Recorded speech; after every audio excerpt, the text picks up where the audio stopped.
DNR, we have Undersecretary Carlos Primo David. From Department of Agriculture or DA, we have Engineer Christy Cecilia Polido. We are still waiting for the representatives of DBM and COA, but DBM will be represented by ASEC Mary Ann de la Vega, Director Maria Crescencio Sunga, and Assistant Director Maria Cecilia Socorro Abogado. COA will be represented by Assistant Director or Acting Director, Ms. Tracy Ann D. Sunico. Thank you, Mr. Chair.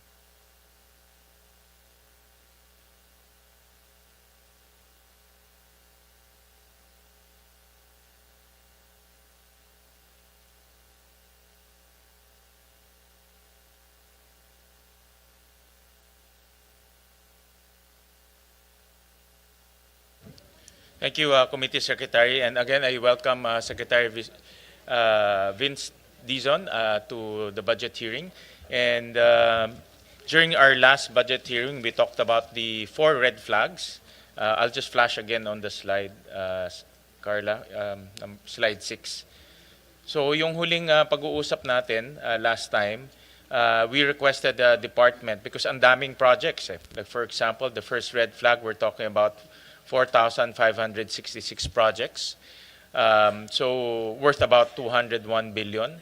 The second red flag is about 40 projects. Ito bumaba na ito, malaking binaba to from thousands to 40 na lang.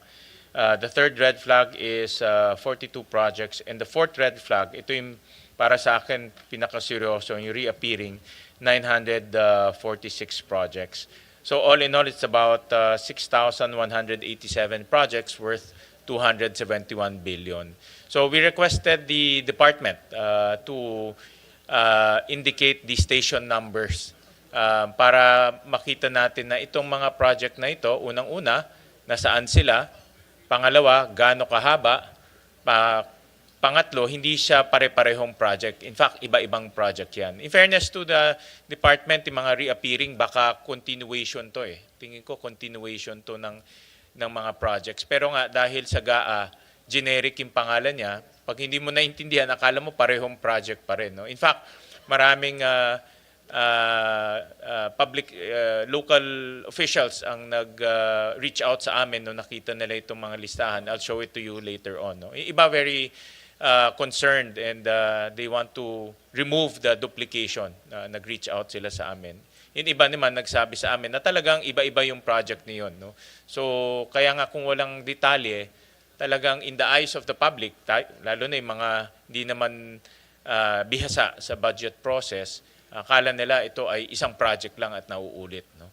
So, we will turn over the next portion to Secretary Hizon on the update on specifying the 4 red flags. Mr. Chairman, Senator Tulfo, good morning po. Good morning po sa members ng Committee on Finance. Just to again re-emphasize po the statements that we made last Monday, that we are very happy and willing to work with the Committee on Finance in determining potential issues in the submissions for the 2026 budget of the DPWH. Just to recap, Mr. Chairman, as you know, the new senior management of DPWH did not prepare this budget, and this was prepared by the previous top management, and we were given very, very limited time to really clean it up, no? Upon the instructions of the President himself. No? Sabi nga ng Pangulo, hindi kita ginagay dyan para depensahan itong departamento at yung budget na sumite. Ginagay kita dyan para reformahin at baguhin. No, and I think that's what we're trying to do, and we're very, very thankful to the chairman and the committee for flagging these projects in the 2026 submission. And if you recall, Mr. Chairman, you gave us 1 week to justify and validate these projects, which we promptly did by instructing all the implementing units from the regions to the district engineering offices to validate and justify. No, in particular, the first and the fourth red flags, particularly on the stationing and also on the validation and justification of the seemingly repetitive projects in the 2026 budget compared to the 2025 budget. So as much as we could, we did that po, and we have a report that we have already submitted formally to the committee and to the Honorable Chairman. So just to summarize, no, for red flag, can we start with one, please?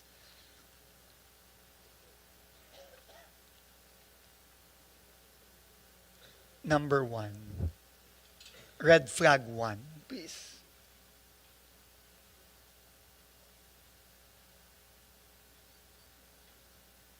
Red flag one. I think there are two separate presentations. Mr. Chairman, I think they're preparing it, but if you don't mind, we'll start with red flag four. Yes, go ahead, No, so, Secretary, so we can see Red flag four were projects that were seen by the committee as repeating themselves, exactly the same or very, very similar line items from the 2025 budget. No, there were a total of 946 projects that were identified, amounting to 14.455 billion pesos. No, we are here to report to the committee that as of yesterday, we were able to provide validation and justification of 798 out of the 946 projects, roughly amounting to 66 billion pesos out of the 14.455 billion pesos. And this is broken down per region as follows. No? Next slide, please. And what we are going to show, Mr. Chairman, are just samples. No, obviously we cannot show all the napakadami po nito. No, we just wanted to show you our process, no, para po ma-validate at ma-justify. So simple lang po ang pinagawa namin, Mr. Chairman. Unang-una, pinababa po namin ang mga proyektong to based on geo tag locations, and pina-validate po natin kung ito bang mga proyektong to ay completed na ba? Because I think that was the fear, no, nating lahat, no, na since kapareho nung 2025 at merong bagong pondo, parang doble-doble, no, umuulit, no. I also wanted to thank and recognize Senator Rodante Marcoleta. Sir, thank you po for being here today.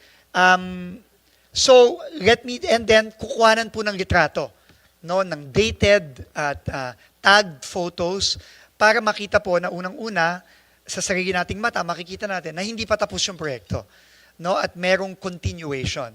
And we have changed the nomenclature of the entries, no, to reflect either a continuation or for completion of the project. So, if we can just go, Mr. Chairman, we identified na lang po one per region, no, but in the submissions, we have included in the annexes individual photos and individual reports for each of the 400 plus, close to 500, close to 700 plus, 798 out of the 946. So for CAR, simulan po natin, no? So for CAR, this is an example of a project that was initially flagged. So you can see po, this is the photo pictures, meron pong geotag yan at may date, no, nung kinuhanan ng litrato, no, at ang ginawa po natin, this is a 19.5 million peso project in Kalinga District Engineering Office. And the next slide will show you the change in the the next slide will also show you the straight line diagram para sa mga kalye po at mga bridge. Naggumawa na rin po ang ating DEOs ng straight line diagram, which shows kung ano po ang pinopondohan for 2026. And in this straight line diagram, it is the, anong kulay? Yung blue. Tama ba? Hindi blue. Yung green, no, yung nasa gitna po, no, yung nasa gitna, yung from Station 2 plus 820 meters to Station 3 na plus 480. So ito po yung coverage nung pinondahan ng 19.5 million under the 2026 budget compared to yung napondohan nung previous years. No, nung I think the one beside it, yung parang pinkish color is yung 2025. So, pinapakita lang po yung yung straight line diagram kung ano yung napondohan in the previous years and ano yung pinapapondohan ngayong 2026. And we have also changed the nomenclature. I think that's the next slide. Ay, sorry. Wala bang changing nomenclature? Ito na pala. Ito na po pala yung bagong change in nomenclature, yung project name, Makutay, Green Hills, San Pedro, San Vicente Access Road leading to Elephant Hill, Archaeological Tourism Site, Barangay San Pedro, Rizal, Kalinga, Station 2 plus 820 to Station 3 plus 480. So, dinefine na po ito. I don't know kung anong nangyari dito. I don't know if it's just a question of laziness or kinat and paste lang yung previous submission. But clearly, based on the picture and the straight line diagram, this is a continuation of a ongoing project, of an ongoing road in this case. So ito po yung makikita natin sa ibang mga submissions. And next slide, please. Let's go to NCR. This is one example in NCR. So again, it is these are the pictures of the road that is being continued, in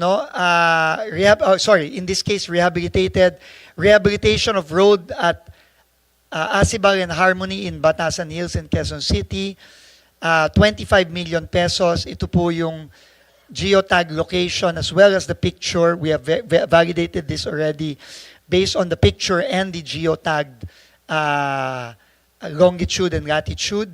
And if we go to the next, I think may straight line diagram din to. Ito din po, no? So, ang gagawin dito is, ito nga yung beginning of the project, which is station, hindi ko mabasa, sorry. Can you see it? 0 plus to station 346, which is roughly 9.5 kilometers na? Sorry, 346 meters lang, no? And with the amount of 250,000. And then the project name has been renamed Rehabilitation of Road at Asibal and Harmony, chainage 0000 to chainage 0 plus 346, Barangay Batasan Hills, Quezon City. Next slide, please. Region 1. Mr. Chairman, it's up to you if you want me to continue all the way to the last region, pero these are really just examples per region. No, but we have submitted all the 746 projects have the information that you see here in these slides. No? Let's have maybe 5 examples just to see that the department actually put the necessary details in order to identify the project. Sige po. So again, for Region 1, this is Panshan Viaduct along Manila North Road in Ilocos Norte, Regional Office 1. It's 700 million by now.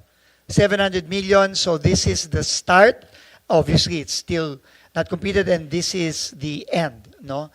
Again, these are all geotagged and the photos are detailed. No? And then the next is the straight line diagram, and these are the plans for the Panshan Viaduct along Manila North Road. Kilometer 578 plus 755, 2 Ks 579 plus 295, Ilocos Norte Regional Office Implementing Agency, and this is the plan.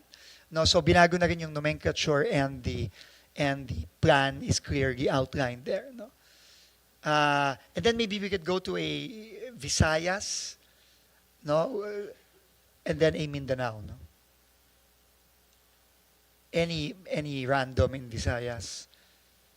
So this is Region 6.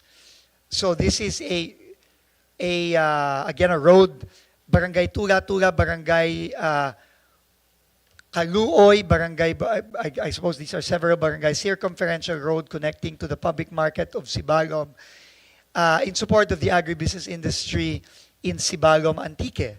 No, this is Antique DEO, 30 million, with the current photos from start to end. This is again, the geotags are there, and then this is the straight line diagram determining the segments that will be built. No? And then also the nomenclature of the entry is different already as well. No? And then we can maybe go to Mindanao for the fifth example. Anywhere in Mindanao. Region 10. So this is in Bukidnon, in Magay-Bagay, construction of road along Junction Magay-Bagay, City Bypass Road, Dagua on Road Station 000 to plus 0 plus 240, Barangay San Jose. 5 million pesos in Bukidnon First District Engineering Office. And ito po yung, I guess, yung ongoing pictures. It is again, a continuation. Marami dito napansin natin, Mr. Chairman, mga continuation of projects that have already been funded in past budgets. No? Now, obviously, was not sufficient, no, to complete the project. So these are continuations of that. But now, very clearly, in the pictures and in the geotag, and also, next slide, the straight line diagrams as seen here. So these are all the supporting documents that we have furnished. The balance, hindi ho natapos, pero may deadline po tayong binigay. So we are requesting in the letter for time, if we can have more time, but of course, we leave this up to the committee. Kung sabihin nyo po, Mr. Chairman, na hanggang kahapon na lang, then please feel free to remove the other projects, the balance between the 798 and the 946 from the budget. We will leave that up to the committee. So, but if you give us enough time, more time, we will try our best to validate and justify and provide the details similar to what we have provided yesterday. But if not, Mr. Chairman, by all means, tanggalin nyo na lang po, Mr. Chairman, yung mga line item na yan. We leave that up to the committee's prerogative na po, Mr. Chairman. Okay, so that's for the red flag 4, Mr. Chairman. So again, ulitin ko, 798 out of the 946 we have submitted as of yesterday with the corresponding pictures, new nomenclature, and the straight line diagrams, because these are really mostly roads and bridges, Mr. Chairman. Tay, meron ba kayong nakitang talagang doble, nag-repeat siya based on your analysis? Mr. Chairman, let me find out now. Yung talagang doble. Yung nagawa na and then nag-reappear siya ulit sa 2026 budget.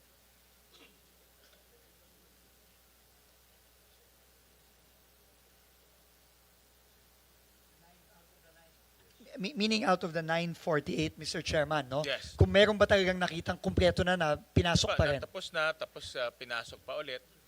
Because the result of that is magkakaroon ng discretion yung district engineer. Tama diba? po. Kung paano niyang i-implement yun. Tama po. And Pwede sa dami niya- ba ng mga proyekto, hindi na ho natin mababantayan ng tama Correct. yan. Baka manakaw na lang yung pera. Pwede maging ghost project. Tama po. Pipicturean niya. Tapos na, pala yung project na yun, dati pang natapos. No?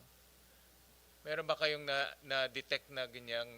the point kaya ako tinatanong yan because dapat yung district engineer or whoever gumawa ng plano, magkaroon rin ng sanction. Yeah. So, dito po sa 798, wala pong nakita. Lahat yun po ay na-validate given the submissions. Dun sa remaining 148, hindi po natin alam. So, that's why, Mr. Chairman, ako po, no, I will put it on the record. If the committee will not grant us any more time, please feel free po to just remove that. Well, Sec, ganito, kung hindi nyo, wala naman kayo na-detect na totoong repeated, no? Yung inulit talaga, Hindi ko pa po masasabi dun sa 148, Yeah, Mr. ibig sabihin Chairman. itong initial review nyo, kung wala naman kayo na detect na totoong repeated, meaning in good faith, no? These are all continuation. Then we can give you until Friday to Wow, complete. thank you. Oo, kasi by Wednesday mag-uumpisa na yung aming technical working group. So we'll schedule lang DPWH towards the end para mabigyan namin kayo ng time. Kung wala kayong nakitang bad faith. Dito po sa 798, wala. Okay. Dun po sa 148, hindi ko pa po masasabi. Yeah. Pero konti na lang yun. So katapusin Konti na na lang lang yun. natin. So Yeah. we will, thank you Mr. Chairman for this, and we will instruct the implementing units to do their validation. No? Pero hindi ko pa po masasabi. Yes. But we will inform the committee in writing formally kung meron pong nakita at kung ano yung mga nakitang yon na Correct. tapos na pala pero pinasok pa rin. Correct. And then like what we And talked, definitely po, dapat matanggal yun. yung pinag-usapan natin last time na i-attach natin to as annex to the projects listed in the GAB. So for example, kung project A, ang annex niya is i-attach natin yun, nakasulat dun, yung pinakita yung station number at yung iba pang mga identifiers. Mr. Chairman, I think that would be the most ideal situation para po for efficiency also and for time na i-annex na lang. Anyway, i-refer na lang yung mga projects sa HGAB dun sa annex na yon, no? Para madali naman yun. Correct. And we will also, Kasi may line item naman yes, yan. and i-upload rin namin itong mga annexes sa website ng As Senate. So kung nagre-review ka ng budget, makikita, mababangga mo ngayon sa annex yung exact project na yun. Yes po. Oo. That would be ideal. And we will do the same in our transparency portal, Mr. Chairman, as well. Okay. Mr. Opo. Chair? Mr. Chair? Yes, May I- Senator Irwin. I would just like to add, sana, Secretary, ito pong mga sinasabing duplication, could this be yung sinasabi ng mga kababayan natin na nirereklamo na katatapos lang ng project, bubungkalin na naman, sisirain na naman. Common po ito sa mga provinces. Sasabihin, katatapos lang yan, ka-inaugurate lang, next month, bubungkalin na naman. Pagkatapos, tirahin na naman, bungkal na naman.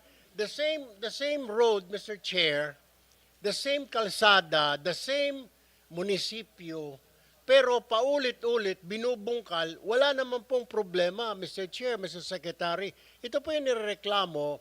As I went around during the campaign period, they were saying, bakit po ganon?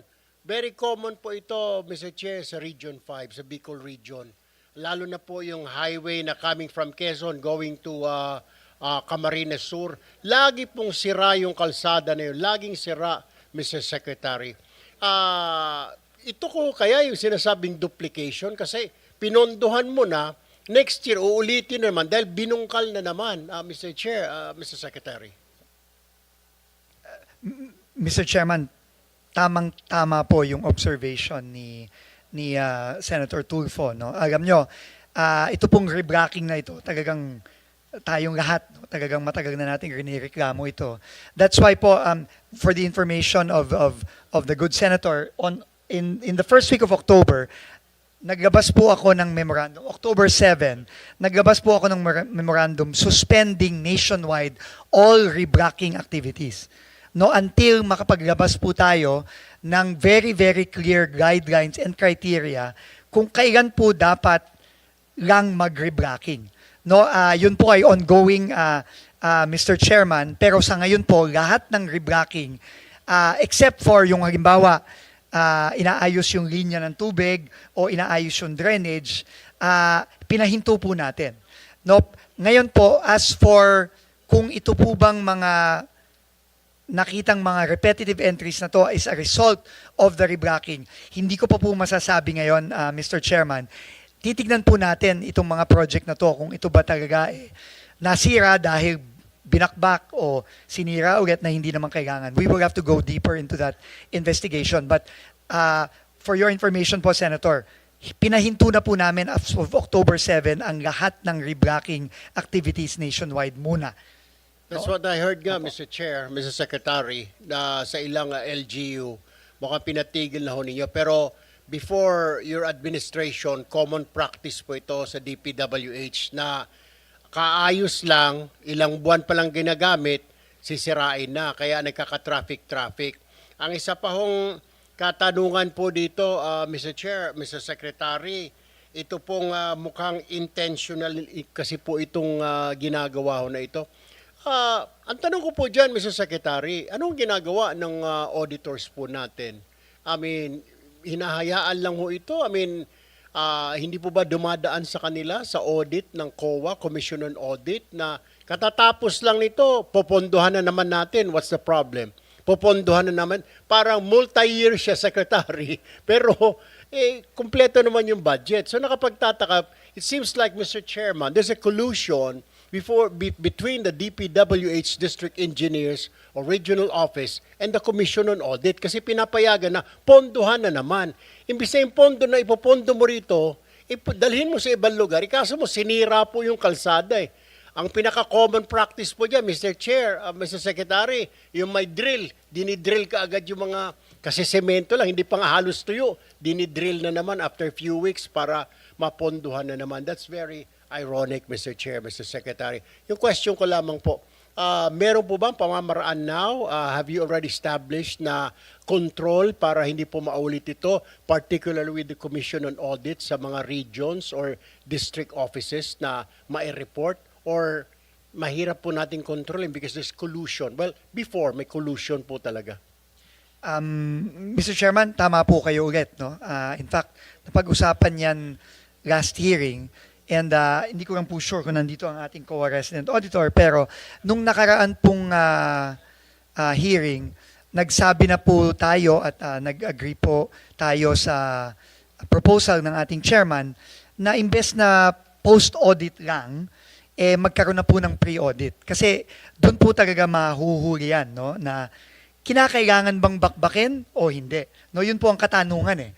No, kasi ngayon po medyo discretionary sa implementing unit, meaning sa either sa district o sa region na babakbak na lang na walang klarong guideline kung at criteria kung dapat bang bakbakin o hindi. So, there are two things po na gusto namin gawin ngayon sa bagong administrasyon sa DPWH. Unang-una, yun nga po, yung pre-audit, malaking pong tulong yan, imbes na post-audit lang. At ikalawa, meron kaming kinakraft po ngayon na siguro sa mga ilang linggo, matatapos na, clear guidelines. Kailan ba pwedeng o kailan ba dapat mag-reblock?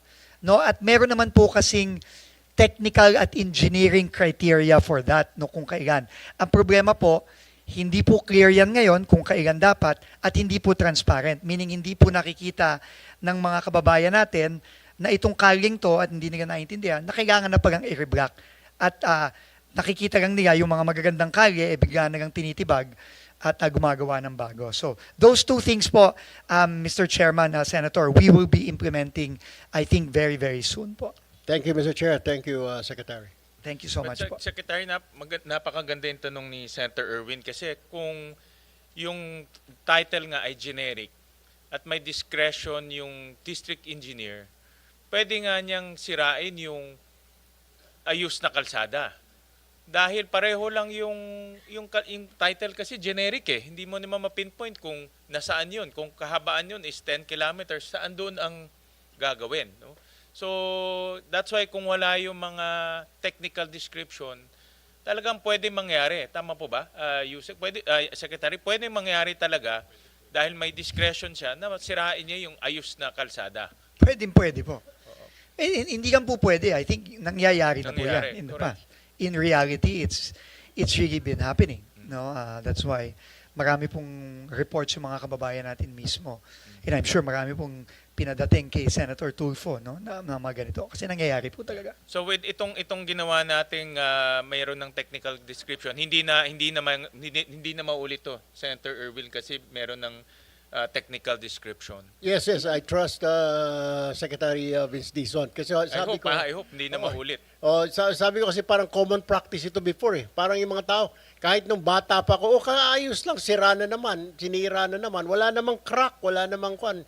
So, hopefully, Mr. Chair, with Secretary Vince Dizon, at the helm, sana po matuldukan na ito, Mr. Chairman, Secretary. Opo, Mr. Chairman, you're absolutely right po. And I think yung pong mga reforma na nanggaling na rin sa discussions po natin sa komite, yung pre-audit, na nag-agree naman po ang COA na pwede tayong mag-pre-audit. Ikagawa, yung pong, ito pong station limits na very transparent po sa line item ng budget na klaro na ito ay ginagawa itong stasyon na to hanggang dito sa stasyon na to. At ikatlo po yung magiging guidelines natin on reblocking na pwede kang mag-reblocking kapag na-fulfill itong criteria na ito. Tingin ko po yung tatlong reforma po yun, tingin ko halos imposible na po siguro nilang madaya pa ito na sa mga susunod na mga taon na susunod na buwan, susunod na taon. Thank you. Before we continue, let me formally recognize the presence of Senator Marcoleta and Senator Lauren Legarda. Opo. So, Mr. Chairman, pwede po ba akong magpagam nga at ako kailangan nga pong mag-CR. sige, Nung dumating sige. po si Kaya- Senator Marcoleta, at the very least kailangan ko ata mag-CR. At the very least naman, sa bigat ng trabaho nyo, Pasensya na po. payagan namin kayo mag-CR at the very least. To take advantage of the time habang nasa Call of Nature Ay, si salamat Sec. po, Dizon. ma'am. Yes, good morning. Thank you for acknowledging me. Baka papayag sila para hindi waste of time yung expert sa allocable at non-allocable si Director Bote. Hindi, kayo po, no? Si Planning. Kasi wala nun si Sen. Marcoleta at Sen. Erwin para may definition of terms at yung bago ng pangalan ng allocable at non-allocable. Kasi nakaka-confuse, di ba? Di ba naging congressman tayo, Sen. Erwin, naging congressman si Senator Marcoleta. Wala talaga akong alam na allocable at non-allocable. Jokingly, sinabi nung huling hearing natin ni Secretary Dizon nung lumapit dito sa amin ni Chair Sherwin, Sen. Sherwin, yung allocable daw yung maaring i-allok. Pero joke daw yon. Yun ang sabi ko. Ano ba yung allocable? So talagang hanggang ngayon po, marami na akong kausap sa tagal-tagal natin dito, pati Senate El Berremo, wala silang maalala. I'm sure our colleagues would want to understand para po may definition of terms. Tapos, yung inyong bagong termino, dahil ayaw nyong gamitin po yung allocable at non-allocable. So, hindi i-allok, mabuti. Bawal i-allok. Ano na po ang tawag? Siguro, district projects and non-district, kung ano po. Sige, si Director Bote and Yusek. Kung sino po yung eksperto. Thank you. I May I don't have... interject, Madam Chair? Thank you Hi, po. Mr. Chair. Go ahead, Senator. In relation to the question of Senator Aligarda, hindi po joke yun. Yung allocable, if you will note, during one of those hearings in the Blue Ribbon Committee, yun pong allocable, inadmit po ni former Secretary Bonoan. Nandun po silang dalawa ni Yusek Cabral nung tinanong po namin yung allocable. Tinanong po namin ano-ano po ba yung mga factors na nakapagdadagdag doon sa mga initial ceilings that have been established nung NEP. So sinabi po nila yung allocable funding, yan daw po ay talagang inahanda nila, particularly in the House of Representatives kasi sila yung mayroong power of the purse para hindi na molestyahin, well, pardon for the using the word, para hindi na istorbohin yung mga nakalatag sa NEP, talagang provision po yun na talagang pambibigay dun sa mga members ng House. Inadmit niya po yun. Mahigit pong 300 po talaga ang members ng House of Representatives. Nag-a-average po ng 1 billion ang regular district representative. Average lang po yun. Merong mas mataas. Ang party list po ay 150 million. Masaya na po sila. Except yung mga party list na contractors. At pagkatapos po ng allocable, Mr. Chair, meron pang leadership funding. At dadagdag pa po yung unprogram at saka nga po yung difference na manggagaling po ngayon sa bicameral conference. Nung kinumpute ko po yun, and this is recorded in one of the Blue Ribbon Committee hearings, 1 trillion po talagang naidadagdag sa DPWH pa lang. And 1 trillion pesos, ito po yung sinasabi naming taba, kung yun po ay ibabangga natin sa 6.325 trillion na budget ng 2025, 1 trillion is almost 15%. So, hindi po siya joke. Inamin po yun, nung recorded po ito. Thank you, Mr. Chair. Mr. Chair, may I? Go ahead, Senator. So, Senator Marcoleta, do you mean itong allocable na ito, itong leadership pa na ito, suhol o lagay sa mga mambabatas? Can you please specify? Ganun ang naging conclusion doon, Mr. Chair. Kasi nga, sabi ni Secretary Bonoan, para hindi na galawin. Pangsuhol talaga. So, nung pong tinanong ko magkano yon, 450 billion pesos. Pagkatapos, yun pong leadership, alam nyo naman po yung leadership sa House, merong speaker, may deputy speaker, merong majority leader, at napakaraming assistant and deputy majority leaders. Isama mo po yung mga chairman at saka vice chairman ng Appropriations Committee. Yun po yung 450 billion. Recorded po ito. At pagkatapos yung leadership, 100 billion yan. Nakarecord po yan. Ang program, 150 billion. At pagkatapos yung difference na po, pagkatapos na ng NEP at saka yung GAA, another 400 billion pesos. Yun po yung 1 trillion na taba na hindi naman kailangan po ng ating DPWH kung tutuusin natin. Salamat po, Mr. Chair. Thank you so much for explaining to me, Senator Marcoleta and Sen. Tulfo.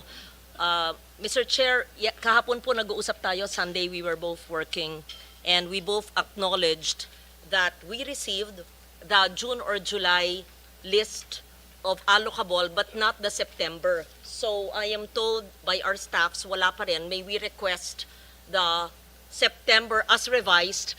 Maski po hindi na yung words allocable, anyo mo, hindi naman kasalanan na may ceiling. Tama po yung sinabi nyo. Hindi naman forever kailangan humihingi ang congressman or ang mga mayor. Tapos, yung hindi district projects, makinig kasi kayo pag tinatanong ko po. Yes, yung hindi po district projects, yun ang tinatawag na non-allocable. Di ibahin natin ang pangalan, non-district, ganun lang. Wala namang masama doon eh. Alam nyo, first, allow me to commend the President and commend Secretary Dizon for heeding the clamor of both houses of Congress. I do not claim authorship of that idea in bringing down the DUPA. Thank you for that. It was declared by the President on the day that he left for the ASEAN meeting. We truly appreciate your listening to the people and bringing it down. But there are much more reforms to be done. I believe that all of us want really reforms and changes that will be felt by our people for bigger fiscal space to give other departments or other programs under DPWH that will really redound to the benefit of our people. Kaya, una, I commend you. Salamat po sa pagbaba ng DUPA na makakasave, sabi nyo, ng 50. Pero sa computation ko, and I'll get back to that later, it should be bigger than 50B. And siguro dapat sagutin nyo yung hiningi ng chair last time, yung natuklasan niyang 271B. At pangatlo, yung sinabi po ng LBRMO staff and the chair staff na wala pa rin po yung September. We don't need the June-July of the previous leadership's allocable and non-allocable. What we need is the 625 billion revised NEP and then give us ano yung ceiling ng district, ano yung hindi alam ng district. And why do I say this, Mr. Chair? Mahalaga po, kasi di ba nangyayari ngayon, may mga congressman na tatamaan, may mga ibang sa lokal o district engineer na tatamaan, hindi nila alam. Senator Sherwin himself, we were talking yesterday and we were both asking each other, nasa yung malistahan, pareho kaming we were in the dark, wala pa. And then you told me that indeed, in your district, your brother's the mayor, sa inyong Kong, and there are projects you don't know. Then we feared you could be blamed for it, and is that, we were asking each other, yan ba yung allocable? We don't know. So, just to protect everybody who will eventually sign the GAA of 2026, what if kaming lahat dito, tapos pipirma kami, tapos sasabihin natin, pinirmahan nyo, tinanong naman nyo, tanggap nyo yun na may non-allocable, hindi nga eh. Maski po iba na ang tawag natin, gusto lang po namin makita ano yung alam talaga ng congressman, alam ng district engineer, at yung hindi nila alam na maaring alam ng region, na maaring alam ng central na hindi alam ng region. Walang masama po doon in all transparency. Diba? Am I conveying the same message we talked about? Yes. So, wag mo, please, I hope I'm not blamed. Because this, I'm speaking for the team. Kasi nag-usap po kami ng weekend. Yes. Yeah. Thank you.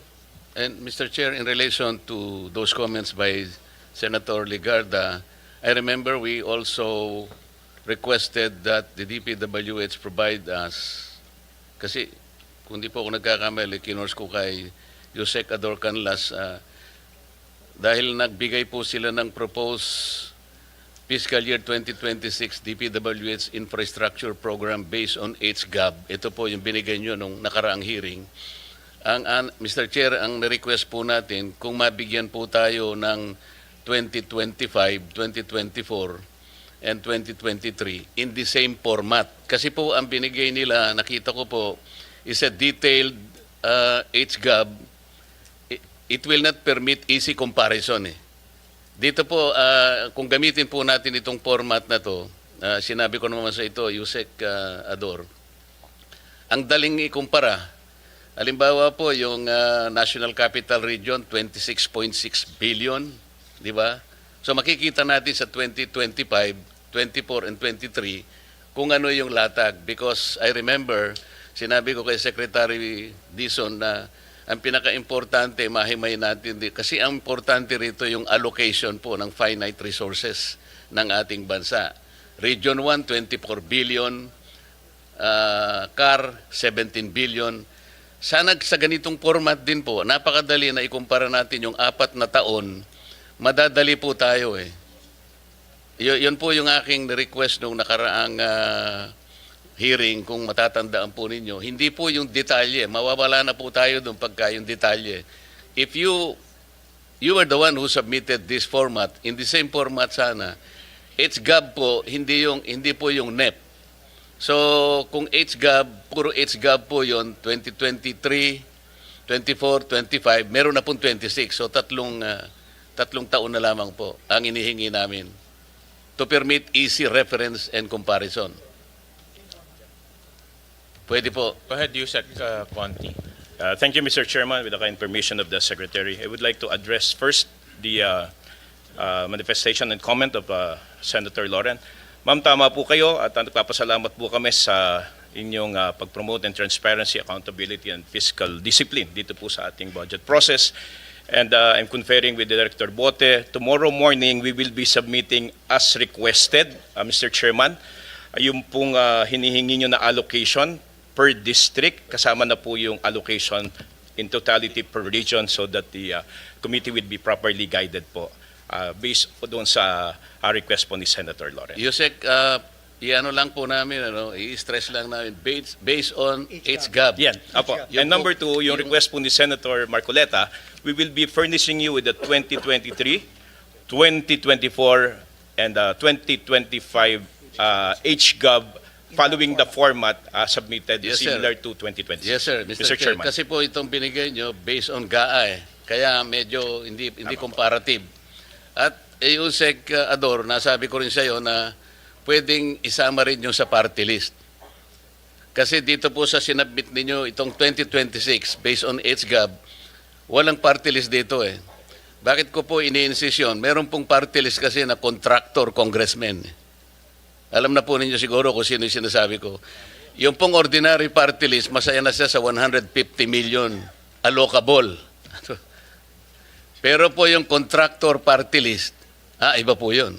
Kaya gusto po naming makita, this is still in relation to the truthful allocation. Dito po nagkakaroon ng problema. Pwede po ba yun? Isasama po natin ang party list. Dito po sa HGAB po ninyo, 2026, wala pang party list. At tama po Mr. Chairman, because the party list wala ko siyang distrito will try to extract as Opo, much as wala possible. kaming ano, kasi kung ano lang po available. nationwide po kami. Pero Yes. makukuha nyo kung ilan po yung na-allocate per party list. Tama po.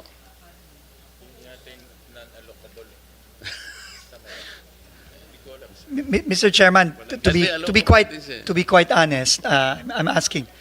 I think ang makakaalam lang daw po according to Asek Bote or ano would be the Committee on Appropriations in the House. Kung HGAB po ang pinag-uusapan natin. Nahihirapan po kaming kumuha nun eh. Kasi nga po po. kayo, makukuha nyo rin eh. Lahat ng party list, alam po ninyo yung mga projects nila eh.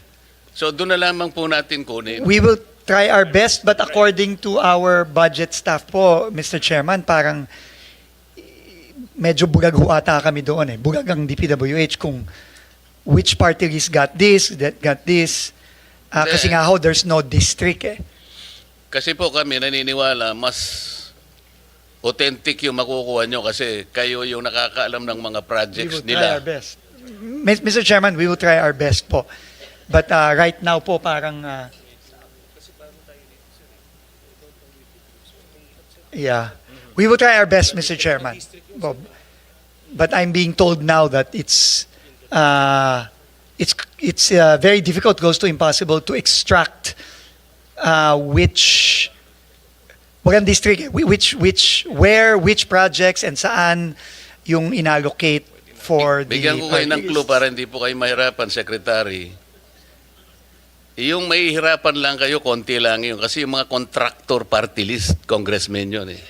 Yun pong ordinary party list lang, kagaya ng Sagip party list, 150 million lang po yun eh.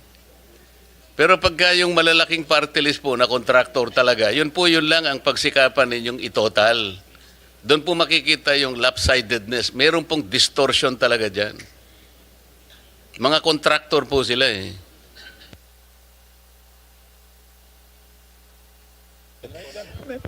Mr. Chairman, we will also write the Committee on Appropriations and seek their assistance also kung paano po ang ano kung maibibigay nila sa amin yung detalyeng yun. But as of now, I don't think we have that information. Meaning we cannot extract from the HGAB specifically kung which line items, which projects were allocated or allotted to a particular party list representative. Sa planning Unlike the district. Unlike sa planning the districts. service ninyo, Secretary, nakukuha po yun. Sige po. Kasi si Yosek Cabral noon, alam niya lahat yun eh. Sige po, Mr. Chairman. Unfortunately, Yusik Cabral is no Mr. longer in the Chair. department, but we will try our best. No? Mr. Chair. Senator Tulfo? Yeah, I would just like to ask the planning service sa finance ng DPWH.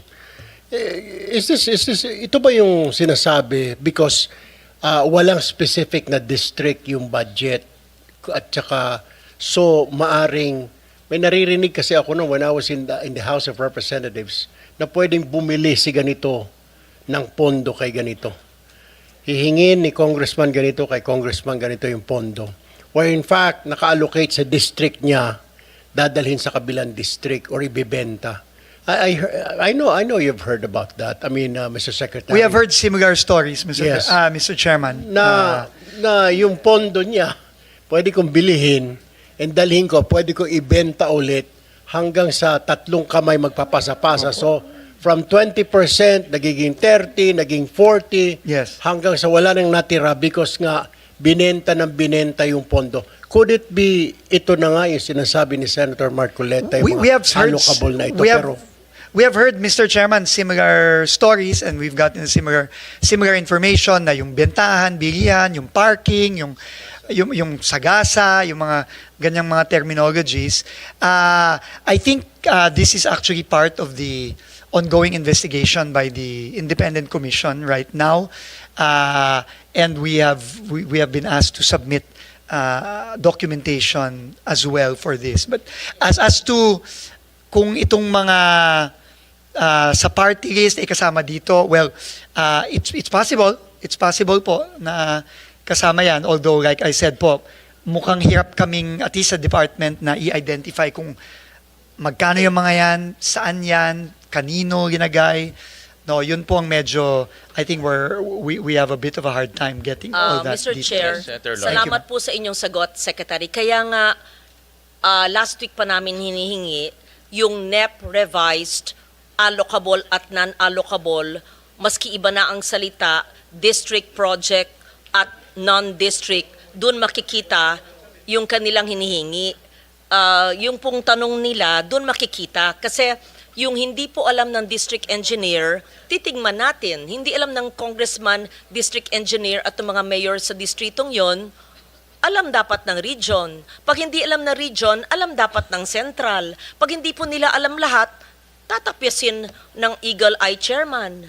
Ganun lang po yun, di ba? Mapo. So I think what we're asking for will address the concerns of the other senators. If we are really serious, and I'm Yes. sure you are serious about cleaning up the system. Yes. Ma'am, I think Thank you. there was just a little bit of confusion on the terminologies because in the revised NEP, the new team actually did away completely already with the concept of allocable, non-allocable. No? I think in the letter of Undersecretary Conti, ma'am, Mr. Chairman, to the Honorable Senator, we explained our process, but sabi naman ni ma'am na we will just submit it based on legislative justice para lang makita. Naintindihan ko na po ngayon no yung point ni Senator Loren na all we want is, let's say, X district got this much. We will validate with a congressman or the district office there. To shorten your work, Yes. hindi na kailangan po i-validate. Ito, 625, di ba yung NEP revised? Per district po, yung Magkano? yung sa district ito, yung region or central ito. So, iniba lang yung pangalan, hindi lang natin ginagamit allocable Yes. and non-allocable. Kasi, Understood, ma'am. just to simplify, sabi po ni Director Bote, ang allocable, yung ceiling po ng budget ng congressional district, allocable. O sige, ayaw nyo gamitin yun, ayaw din namin. So, tawagin natin district projects. Yung hindi po district projects, tinatawag sa dating leadership ng non-allocable. Ayaw po natin gamitin yon. Di tawagin natin non-district projects. Pag hindi po alam ni district engineer at ni congressman at ng lokal, di region siya o central siya o question mark, sino pa? Di ba? Ganun po. So, district, non-district. So, district, synonymous to allocable. Non-district, synonymous to non-allocable. Yung tinatanong po nila, parking sa gasa, whatever, ay siguro sa non-allocable dati. So, aalamin natin, doon lang natin makikita yung hugis at yung maaring mga tabang pwedeng putulin kung makita natin yung non-allocable synonymous to non-district. Tama ba ho? Thank you. Agree ba? Very Director, clear, ma'am. nakikita- Now, Director Bote and But you have to Undersecretary. identify for us, hindi lang yung suma total, this district, 1B, hindi. Lagay nyo, 500 district, 500 previously known as non-allocable, now called non-district. Ganun lang. At for all you know, these are national convergence. Malay mo may highway doon. Malay mo may, ganun lang. Ganun lang. Pero detalya. Oo. Thank you, Mr. Very Chair. clear, Mr. Chairman. Ma'am, very clear po. I was told po by ASEC Bote and Yusek Nick, they can submit this by tomorrow morning. Submit to the committee, Yusek. I think ang punto naman ng mga senators, Secretary Dizon, in the past kasi bigla nilang may lumalabas na project. No? At kung nasundan natin yung Blue Ribbon hearings, sila na nagsasabi, yung mga resource persons, sila Bernardo, sila Alcantara, na kaya nilang maglagay ng project nang hindi alam ng local government, hindi rin alam ng mga congressmen. No? Ang usapan, ika nga, nasa taas. That's the point Senator Loren and the rest of the senators are trying to make. So that makikita natin kung ano yung mga projects na coordinated on the ground, ano yung bigla nilang dumadating dahil may usapan na sa taas. That's the point. No? So just submit to the committee, Yusek, para maano natin. We will, Mr. Ma-process Chairman, natin. thank you po. Very clear na po ngayon. Ma'am, thank you so much. Secretary, we go to red flag 1. Yes, just again, Mr. Chairman, with your permission, maybe 5 examples na lang po. No? 5 examples lang, no? So just to summarize, next slide please. projects with no station numbers, ito po, no, yung po yung observations ng committee, which we agree. Projects with no station limits now have been updated with station limits. For school buildings, station limit is obviously not applicable. So yung school ID number na lang po ang ginagay natin para po klaro na it is a real and not a guni-guni school, no, para lang ho very clear. So next, so there were 4,566 identified by the committee. Again, we're very, very thankful po for identifying these. As of yesterday, 4,085 have been corrected with station numbers amounting to 180.3 billion out of the 201.3 billion. So ito po yung nasubmit na namin. I think there are already specific annexes to this. And the breakdown per region is as follows. Now, just to give some examples, ito po, for example, sa Cordillera ulit, no, ito po ay isang, I guess, new road, Cagayan, Padig, Cupis Road leading to Nabuangan River in Barangay Cagayan, Apayao. No, 69.5 million. Naglagay na po ng station numbers ito from start to end, no. This is an example of this. No, may station hindi ko nababasa. Meron naman yan. No? Next slide, sorry. Ito po, no. So from the old line item, sorry, which without station numbers, ngayon po meron na. So same project but now station 7 plus 543.00 to station 8 plus 933 Barangay Cagayan Corner Apayao. So this is just an example. Another example in the NCR. This is a school building, Mr. Chairman, obviously, and it is a retrofitting of a multipurpose building, which is a school building in Moises Salvador Elementary School, Manila, 103 million, and this is these are the geotag coordinates as well as the school ID number, and you will see it in the next slide. Next slide, please. Ito na po, no, instead of retrofitting of multipurpose building Moises Salvador Elementary School, Manila City, it is now retrofitting of multipurpose building Moises Salvador Elementary School, school ID number 136464, Maceda Building, Manila. So ito po, no, ang example naman ng eskwelahan, no. And by the way, Mr. Chairman, and again thanks to the committee, from now on ganito na po ang gagawin ng DPWH in future budgets, no. Talagang it will be as detailed as possible na with either station numbers or school ID numbers for school buildings. Maybe we can go to the Visayas as an example.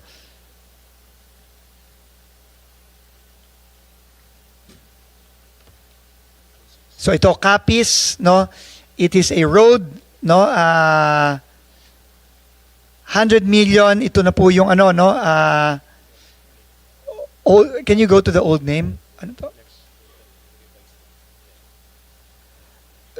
So I suppose this is a continuation. So meron na pong kilometer, K0011 plus 078 to K0011 plus 688. So I guess this is the number of meters, number of linear meters. Maybe one more in the Visayas, maybe? Negros Island region, again, construction of road, Barangay Cangabo, La Libertad, Negros Oriental, 38.7 million. This is the picture. And then there will now be station numbers, station limits. No, station 2 plus 670 to station 3 plus 970, La Libertad, Negros Oriental. And maybe finally in Mindanao, Zamboanga del Norte, again a picture of the road with the geotag locations. And then for 20 million pesos, and then the station limits, the new name will be construction of the road with station 000. I think it is a new road. That's why it's station 00 to station 1 plus 000. So 1 kilometer po yung gagawin for 20 million pesos. So again, moving forward po, ganito na ang gagawin natin through the district engineering offices. Can we go back to the first slide, please? Mr. Chairman, again, the second slide, 4,085 have been identified. Out of the 4,566, so almost 500 projects have not yet been identified, totaling roughly about 21 billion pesos.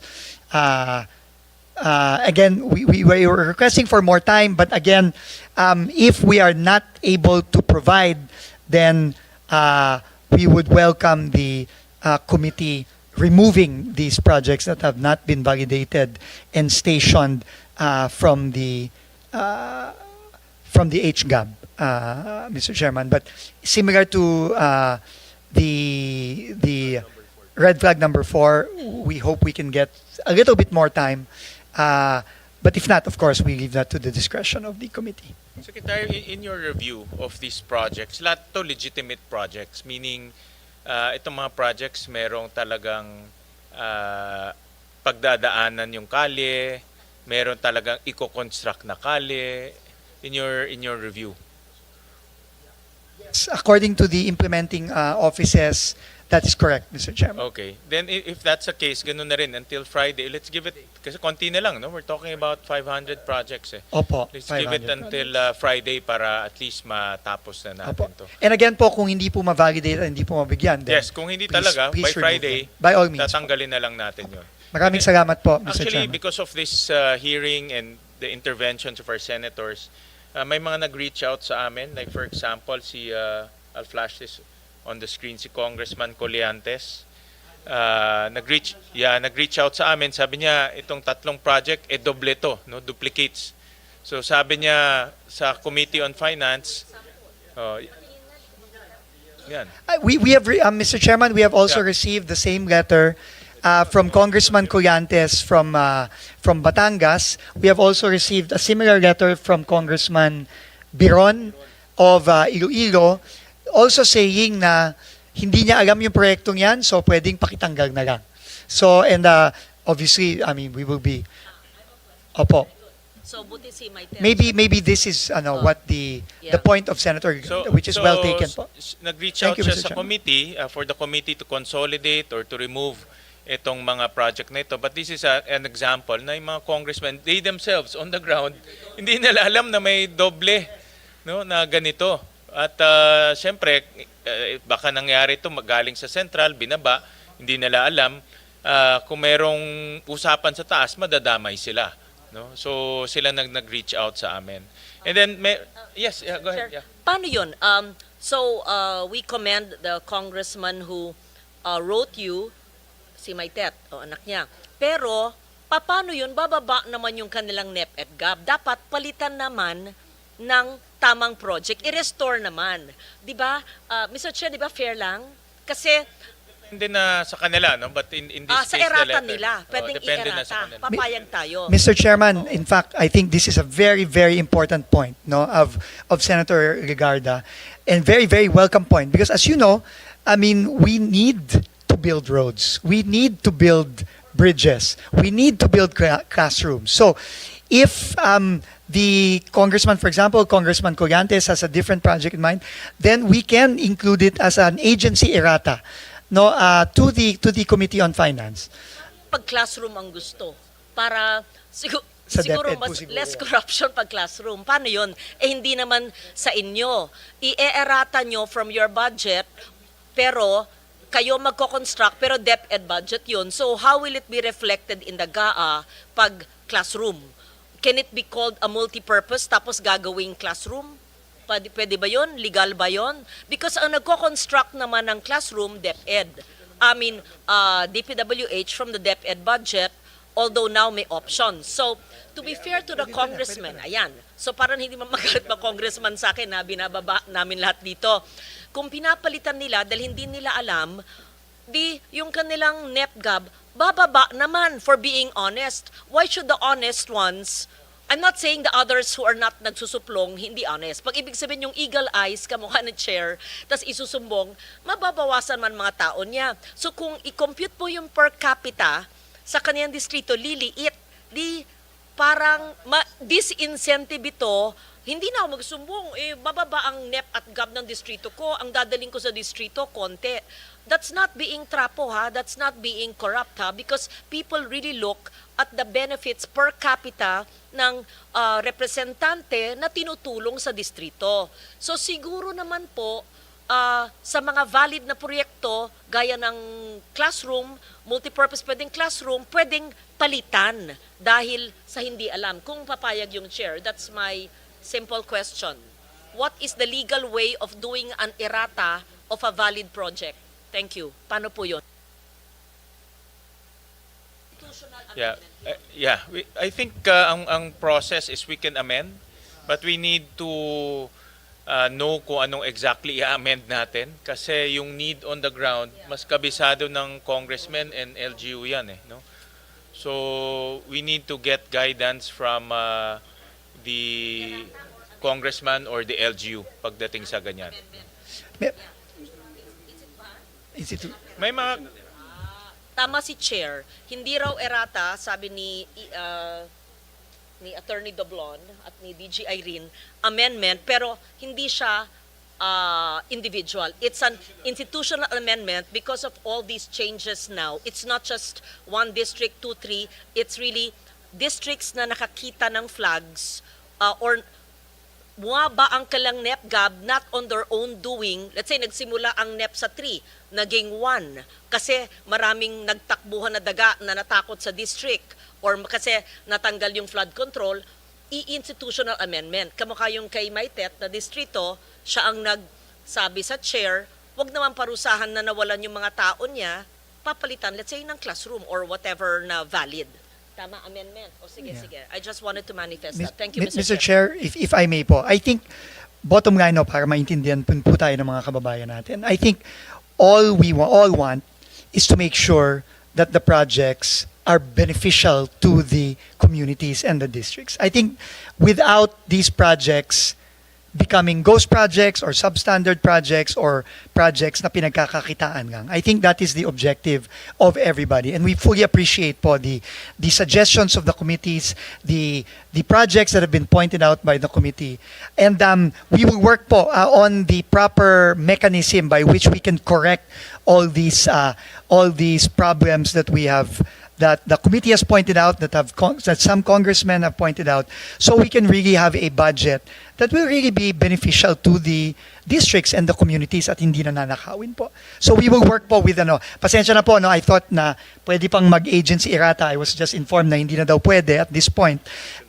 But we will work with the Committee on Finance po for the appropriate institutional amendments that need to be made to make sure na maayos po itong budget ng DPWH ng 2026. Thank you very much, Mr. Chairman. Thank you, Senator Secretary. Loren. Meron din akong example na baliktad naman, no?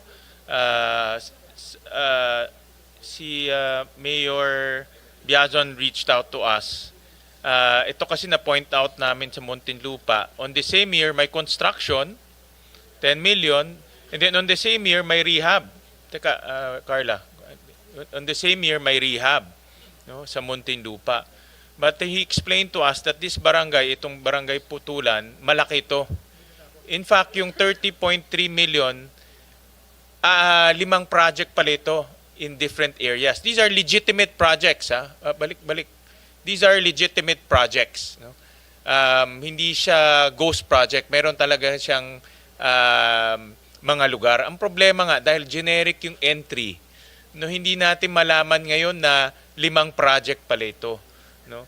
So, kawawa naman yung LGU, na-accuse siya ngayon na, or kawawa naman yung congressman or LGU, na-accuse siya na mali itong project, pero sa totoo, beneficial pala sa tao nila, no? Dahil 5 project to. So, may maraming ganitong project na pag ganitong malalaking barangay, I suggest, i-granular pa natin, identify yung kalsada. Diba? I-specify natin yung kalsada para hindi naman ma-accuse yung local government or yung congressman na itong project na ito ay ay hindi tama, no? Yeah. Mr. Chairman, ito nga po, no, and first time ko pong nakita itong complexities ng DPWH budget, no? And tama po kayo, no? And I think the key here to ensure transparency and to ensure that na tama yung mga proyektong may implement is really to go very, very granular. Ang napansin po kasi natin dito, dahil nga siguro napakahaba na ng budget ng DPWH, I think this is over 700 pages in the GAA, no, nagiging generic po ang line items. When in fact, dapat mas granular, mas specific. And I think this is the right direction moving forward. And if we could get a copy po of the details here, then maybe, you know, we can have it validated and then just resubmit, no, a more included in our submissions for Friday po, Mr. Chairman, no. I think yung mga ganito mas alam to ng mga district engineer, Yes. no? Kasi like itong document on the right, ito binigay siya lang sa amin to ni Mayor Biazon dahil meron siyang, I guess binigay sa kanya ito ni Congressman Fresnedi. But itong ganitong document, nasa district engineer siya, hindi namin alam yan eh. Nasa GAA, basta nakita namin sa GAA is rehabilitation of multipurpose building, yun lang. Hindi namin alam na 5 project pala ito. No? So we'll request the district engineer kung meron mga ganito na legitimate naman, no, valid naman yung project, i-breakdown na nila, no, by street para granular yung ating description. No? Thank you po. And Mr. Chairman, we will also need your help as well, maybe with the Department of Budget and Management, because there will also be some need for some readjustments with the budget nomenclature, no, yung how the line items are described and named. Kasi po minsan doon din masyadong generic din po ata yung nomenclature ng DBM, and I think we need to be more granular and specific, and that needs to be allowed po in maybe starting this budget i-allow na, no, para ho mas klaro sa ating mga kababayan, no. Thank you very Secretary, much. itong gamitin natin itong nangyayari as a rude awakening for all of us to reform even our budget nomenclature, our budget process, even the way we craft the budget itself, no? And this is where kami dito sa Senado, yun rin gusto rin namin maayos, na pagdating sa budget, walang room for discretion. Implement lang. Pag in-approve yung budget, ang department implement lang ng tama, hindi implement ng mali, implement ng tama. So yun ang aming ginagawa ngayon, linalagyan na namin ng detalye para wala ng room ang mga corrupt officials na paglaruan yung generic titles. So ito yun ang ginagawa namin ngayon sa Senado. We agree po 100%, Mr. Chairman. Thank you po. Question lang, a little tweaking of the allocable. I am told in some districts, pati ang district office implements non-allocables. Kaya nga naguguluhan ako, kala ko pag i-define natin yung non-allocable na above the district, pero meron din daw ibang distrito na ang tawag sa project ay non-allocable. So na-confuse na naman ako. Baka Senator Marcoleta can help me explain. Anong ibig Yes. sabihin nun? Yes, thank you. Senator Dizon. Mr. Chairman, Secretary Dizon. thank you very much to Senator Lauren again. I mean, her wisdom through the years really shows, because that is exactly one question I asked also when I came in. Bakit may mga halimbawa, kasi di ba may thresholds of authority ang mga district at regions, no? 150 sa district, 400 sa region, binaba na po natin yan, kinagahati na po natin yan. Pero apparently, the secretary can delegate authority, even if it is above. Say, the region is 400 only, but the project is 500 million, 500. The secretary po baga can delegate authority via an order to the region, even if it is above na the threshold, no? So pwede po pagang gawin yon. So I think that is what has happened. It's really kayo po ang mag-identify sa list of district projects per congressional district. Ano yung allocable or non-allocable? Kala ko it's as simple as pag sa district, ito. So meron din pala within the district, pero ang tawag dati non-allocable. So maybe you should identify when you submit tomorrow, ito ay district projects na alam talaga ng district engineer na vinet ng district. Para sagot ni engineer, to be fair to him or her, sagot niya. Pero ito, ini-implement sa district, hindi niya alam. Binigay ng region o ng central, care of. Kanino? Para, ano naman siya, kawawa naman yung mga, tapos kung may nag-park doon, kung ano man ang tawag niyong salitang yon, kawawa naman kung maputukan siya later on, kung substandard, tas ay hindi ko po alam yan, pinakausap sa central, kawawa naman yung DE, di ba? Sige. Absolutely correct, Mr. Chairman, ma'am. We will do that. Senator Marcoleta? Pwedeng magtanong ng paiba naman. Mr. Chair, gusto kong tanungin sana ang ating secretary kasi noong September 11, 2025, kayo po ay nag-file ng criminal complaints doon sa 20 opisyales ng DPWH, DEO, First District ng Bulacan. Tama po. At noong September 19, 2025, sa order po ng ating then acting Ombudsman Dante Vargas, 16 of them were placed under suspension. Ano po ang status ngayon ng mga yun?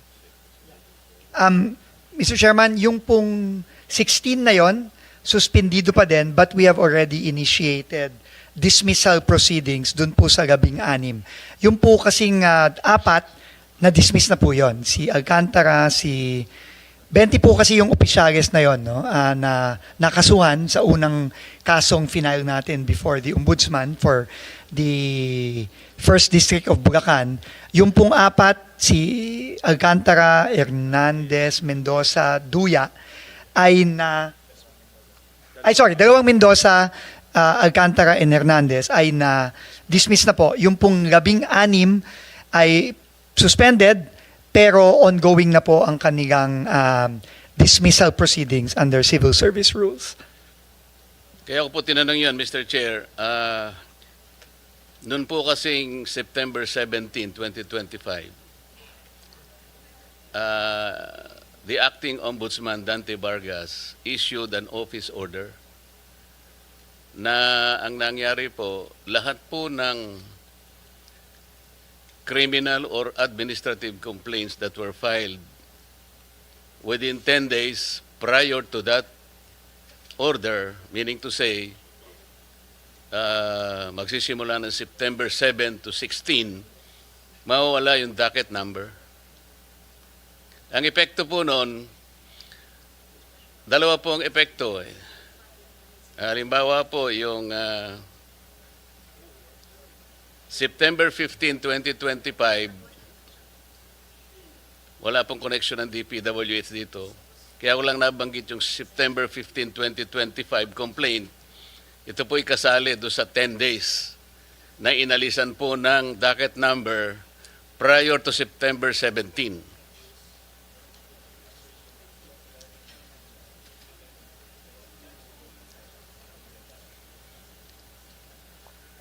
So, ang epekto po ng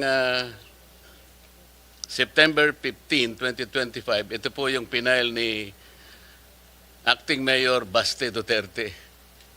So dahil naalisan po ng docket number yung final niya, dahil na-cover po ng office order, yung pong ombudsman natin nakaligtas. Dahil ang immediate effect po ng pagkakaalis ng docket number, these cases will now be under evaluation. Sa makatwid, hindi sa active case. Kaya po si Ombudsman ay nakakuha ng clearance at nakalusot po yung aking kaibigan, Crispin Remulla, as now the Ombudsman. Kaya po binabanggit, yung pong inyong pinail ay covered po September 11 po kasi, sa makatwid, kung naalis din po ng docket number yon, nalagay sila ngayon sa evaluation process. So sa makatwid, kung makikita ninyo, walang basis yung preventive suspension. Because they became cases under evaluation. Napansin po nyo, Secretary?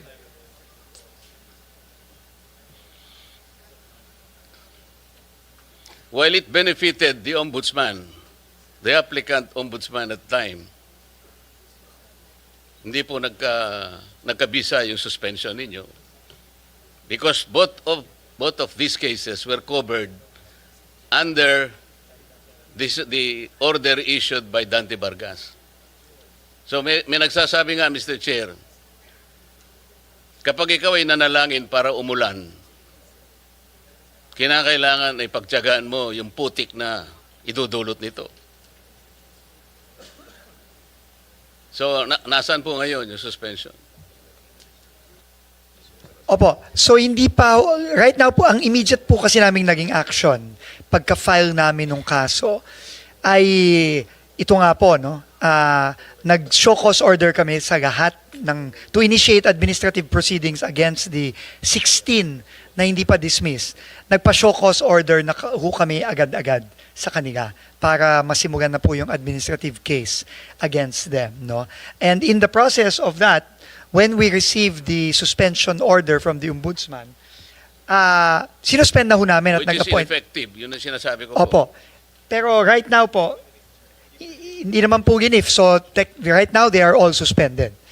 No? At ongoing na po yung administrative process against them. So for all intents po sa amin, at least sa administrative case, tuloy-tuloy lang po kami, Mr. Chairman.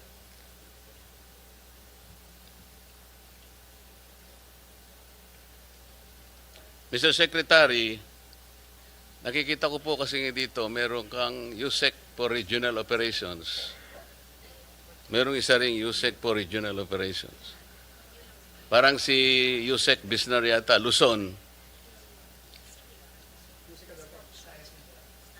O ika naman, no ka rin ka USEC. Pasensya na po kayo, Kapampangan kasi kaya. Visayas, Mindanao.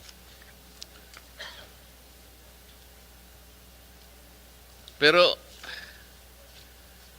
Mr. Secretary, yung DPWH Undersecretary for Luzon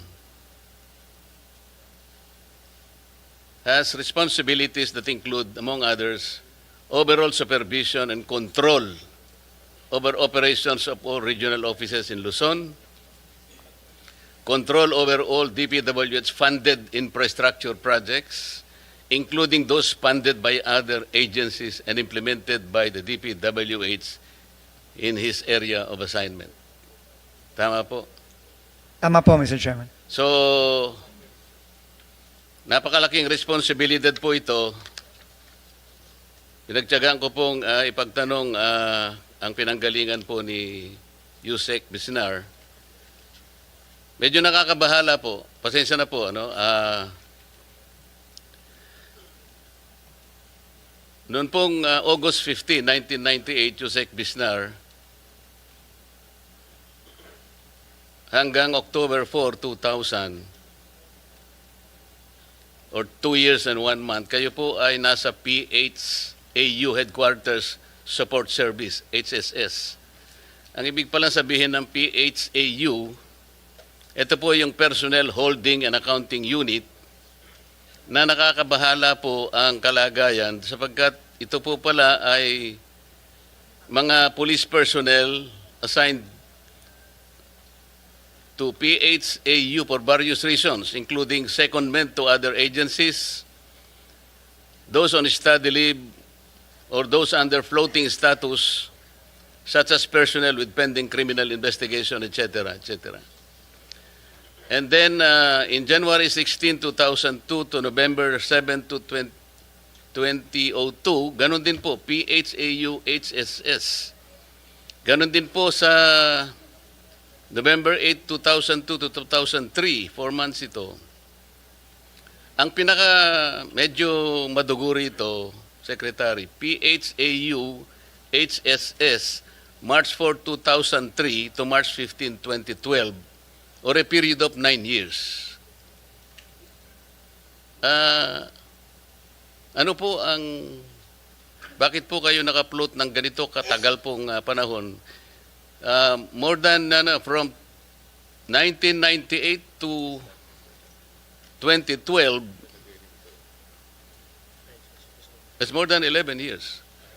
Were you in floating status, sir? Mr. Chair, with the permission of the Go Secretary. ahead, Yusek. From 1998 to 2001, Mr. Chair, I was detailed to the Presidential Anti-Organized Crime Task Force. What is that, sir? The Presidential Anti-Organized Crime Task Force. Yun Mr. yung Chair. PAOK-TF. Yes, sir. That's 2001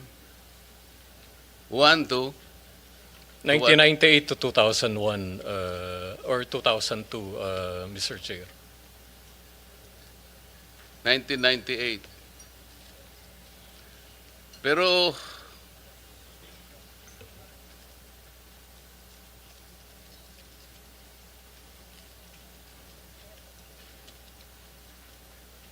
nagkaroon po kayo ng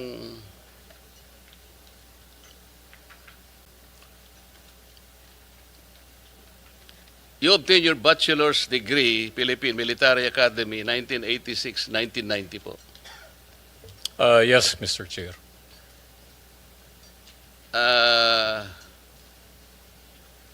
Meron kayong Doctor of Veterinary Medicine, University of the Philippines, Los Baños, 1986 to 1985 to 86. I attended the Did you finish the this? program. Apparently, parang hindi nyo naman nakumpleto. Tama? It's only for 1 year, 1 year. Mr. Chair. And then, meron kayong associate degree in nursing in Houston Community College System in the United States. Yes, Mr. Chair. Did you complete this? Yes, Mr. Chair. And then, meron kayong Master in Management, Philippine Christian University, 2014. Nakompleto nyo ito. Yes, Mr. Chair. Did you complete it? Yes, Mr. Chair. I'm not sure of the exact- Masteral degree, you completed it in 1 year? It's a master's program offered by the PCU, Mr. Chair. So it's not a degree, it's a program. Nakasulat po kasi sa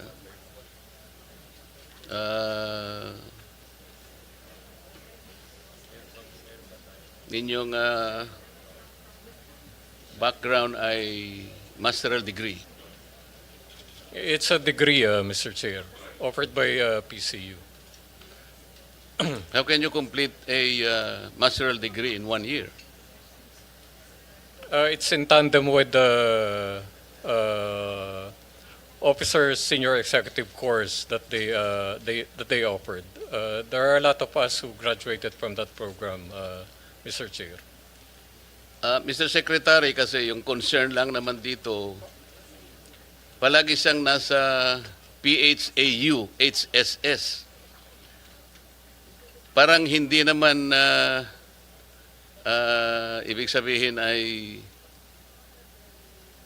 walang makikita talaga. Ano ba yung nangyari within, let's say, 11 to 12 years na palagi siyang nasa PHAU?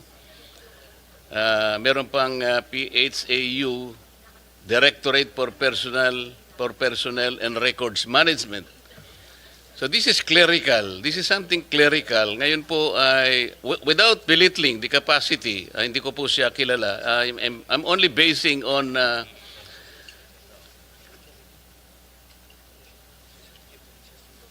kasi po noong 2003 kayo po ay nung makuha po niyo yung associate degree in nursing in Houston Community College, nakakuha po ba kayo ng student visa? Yung F1 visa? No, Mr. Chair.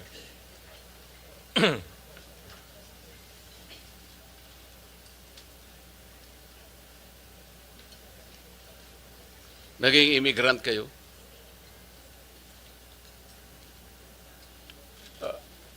Mr. Chair, just to clarify, by 2003, I was dropped from roles by the PNP.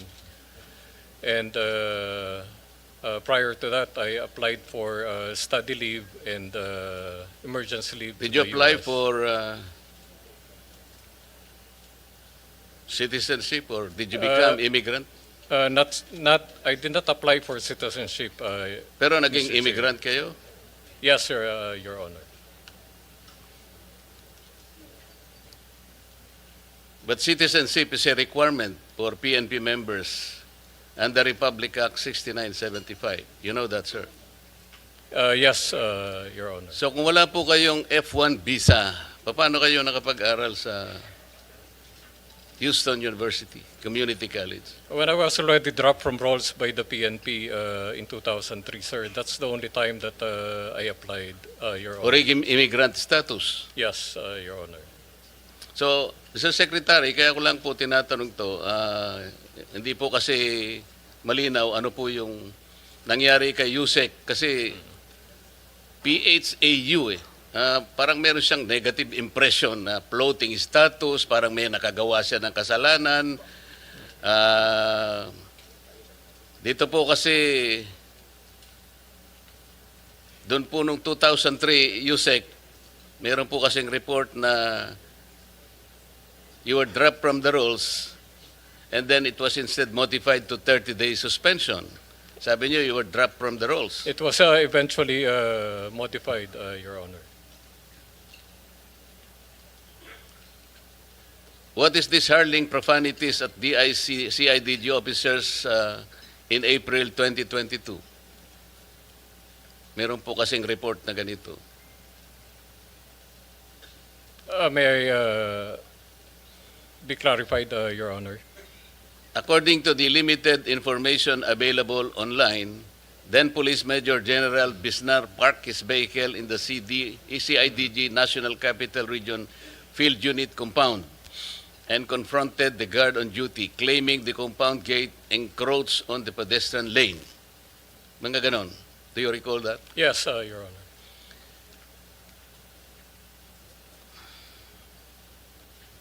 And you have been reported to have berated a police officer assigned at the CIDG for wearing a bracelet at that time. Yes, Your Honor. In October 2024, a complaint for grave abuse of discretion and unjust vexation against Bisnar were filed before the Quezon City Prosecutor Office by one Marites Cabilian, a non-uniformed personnel assigned to the PNP Directorate for Controllership. Yes, Your Honor. So, Mr. Secretary, this is a very important position. As I said, I do not know him. I just relied on some of the facts which he admitted today. This is a huge responsibility. It's not only overall supervision, but he will be placed in control over operations of all regions in Luzon. Alam naman po natin dito ang pinag-uusapan natin sa Blue Ribbon Committee na talaga takot-takot na anomalya po yung ano. I am just a little bit wary na I do not judge your discretion in hiring personnel, Mr. Secretary, but just the same, you may or may not know about all these details. I will probably provide you with this. Thank you very much, Mr. Chair. Mr. Chairman, if I may you. just make Yes, go ahead, quick, Secretary Dizon. quick manifestation. First of all po, no, I've worked with Undersecretary Bisnar, former General Bisnar, for several months already. No? Former General Bisnar was recommended to me when I was appointed to be DOTR Secretary in February. And since then, we have worked together very closely. No? As he was head of the Office of Transportation Security, our OTS, and together we were able to really work hand in hand to virtually eliminate the problems of laglag-bagay and other problems facing our airports. No? And from what I know of him, no, he's a man of integrity, he's a man of even anyone who I talk to in the Philippine National Police, no, speaks very, very highly of General Bisnar, and this is why I invited him to join me in this very, very difficult task of cleaning up the DPWH. But nonetheless, any report such as this, of course, is very important to me personally. And just for the information po of the committee and of Senator Marcoleta, I asked the NBI as well as the private sector groups to help me independently vet all the undersecretaries and assistant secretaries that I have personally brought into the DPWH, and that process of independent vetting is also ongoing. That's why the input of Senator Marcoleta is very welcome, because this is something that I do not take lightly. This is very important that we surround ourselves with the right people. As far as I know, and having worked with General Bisnar, he's a man of integrity. He's an honest man and a very, very strict person, which I think is very, very important as we try to cleanse the DPWH from top to bottom. But we welcome any form of independent information from the Senate, from our senators, and of course from any of those private sector groups that we have asked to independently vet our recommended appointees. So thank you very much po, Mr. Chairman and Senator Marcoleta. Thank Your you very much assurance po. very relieving, Mr. Secretary. Good luck, Yusek Bisnar. Thank you, Mr. Chair. Yes, Senator. I was listening half the time because I was working here. I just take note, he's a veterinarian, a nurse, and may military background. Ang daming karanasan. Interesting, di ba? And I guess galing sa PMA, may disiplinang militar. I'm biased kasi galing ako sa reservist ako eh. Yes, so military training, FVR. Anyway, intrigue lang ako, veterinary, medicine, tapos nag-nursing, tapos military pa. I mean, hindi ko po narinig lahat ng sinabi ni, yun, nakita ko lang yung background, tapos ngayon DPWH, medyo multitasker pala, at saka general pala. Okay. Naisip ko Thank kasi, Mr. Chair, na bakit hindi sa DOH o kaya sa Department of Agriculture eh? Mr. Chair. Yes, Senator. Just Erwin. to add yung sinasabi po ni Senator Marcoleta na PHAW, I've been a reporter of the PNP. I was assigned sa PNP Press Corps when I was still a journalist. PHAW, it's correct po yun, holding facility. Pero hindi po lahat ng tao na nalalagay sa PHAW ay may kaso. For example, take the case of General Torre, wala po siyang pwesto. Doon nilalagay ang mga police officers na walang assignment. It's a holding facility only, pero it is not a disciplinary office. Rather, it's a facility where you put all your ranking officials, even low-ranking officials, non-commissioned officers, to that office while awaiting for their next assignment. It is not necessarily a disciplinary action office. Well, yung iba nilalagay doon disciplinary, pero marami din ang hindi nilalagay doon na not necessarily mean na may ginawang kasalanan, may atraso. It is just a holding facility. Correct me if I'm wrong, Yusek Bisnar. That's true, Mr. Chairman.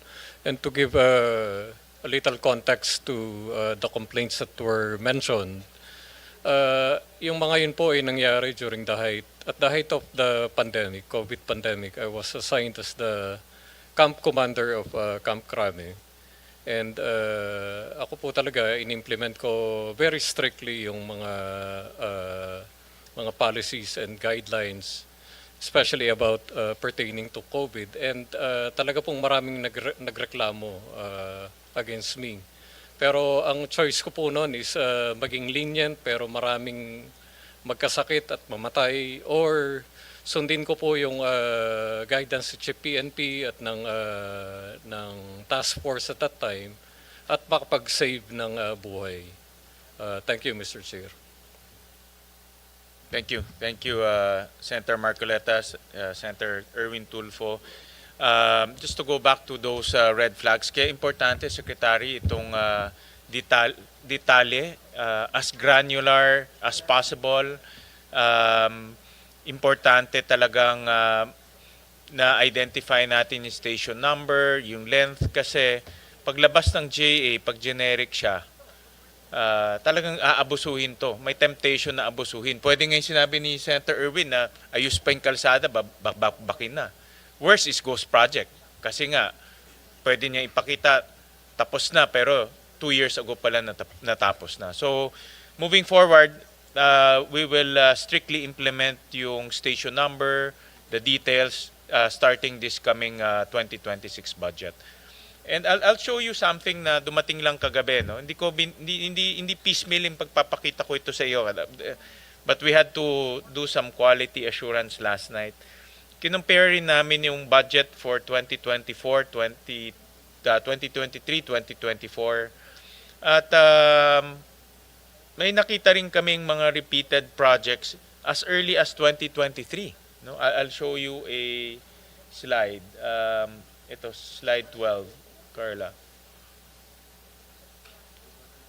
Kagabi ito dumating kasi yung mga OJT namin sa Pamantasan Luzon ng Valenzuela took time kasi we have to go back to projects as early as 2023. So pag titignan natin in 2025, 2026, yan yung 946 projects.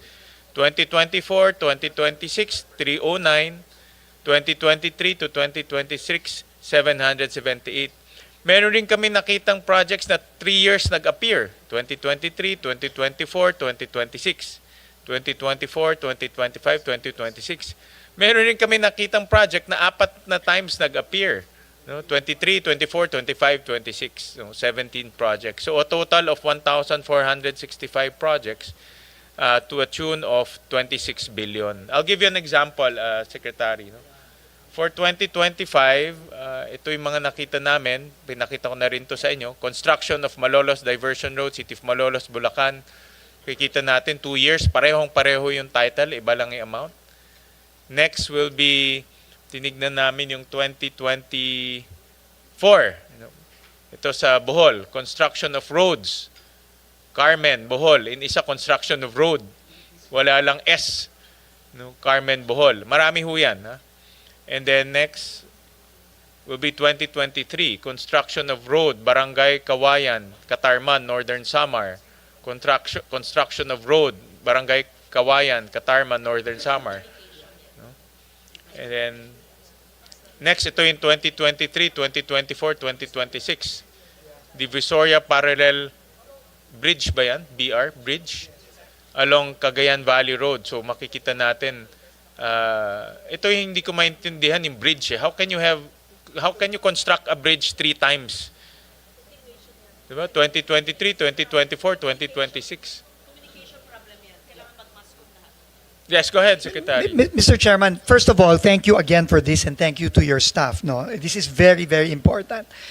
My question to the staff that prepared it, are these part of the 946? No, hindi kasama ito. Okay, but in that case, Mr. Chairman, if I may volunteer again, please give us the list and we will validate this again. No, if it's 1,400 plus, we will validate this again because I think, Mr. Chairman, this is really a problem. This is a recurring problem where in most cases, I think these are continuation of projects that were not finished given the limited funding. Kunyari po yun, no? Itong Divisoria Parallel along Cagayan Valley Road. Yung una niyang funding, 8 million. I'm assuming mahabang kalye yan at 8 million lang ang binigay nung 2023. But this is a bridge, Secretary. Bridge ba? Yan ang hindi ko maintindihan. Bridge.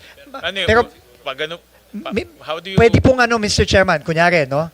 Pwedeng baka yung 8 million na yan, yung approach pa lang tundo sa bridge. No? Tapos, yung 20 million, yan na yung first span, no, nung bridge. At yung susunod, ito na yung final span. I'm not sure. Yeah. That's why I think, number one, we need to validate. And the district offices, the regional offices need to justify, need to validate and justify this, similar to what they did with the 700 plus. No? Hindi po natin dapat pagampasin yan ng ganyan lang. No? Kailangan i-validate yan. Kung ma-validate, okay. Kung hindi ma-validate, wala tayong choice po. We have to, as Senator Marcoleta said last time, act on the side of caution and remove them. So, Mr. Chairman, I think moving forward with this budget, dapat talaga detalyado. Tama po si Senator Gigarda. This is a communication problem because it is not the same project. It is a continuation of the same project. And that needs to be reflected in the line item, which clearly it is not. Yep. Mr. Chair. Yes, Senator Irwin. One quick question lang po kay Secretary Vince Dizon. Malaki pong tinapyas doon sa budget ninyo, lalo na po sa flood control. Pero my question is, well, I wasn't here during the first hearing. Ano po magiging impact nito sa infrastructure? So are we looking at wala na tayong totally flood control? May mga problema pa rin po tayo sa baha. So are we not going to deal with our floods in the future, next year? Hahayaan na lang nating bumaha ang buong Pilipinas? How will you handle this? Malaki-laki po ang tinapyas eh.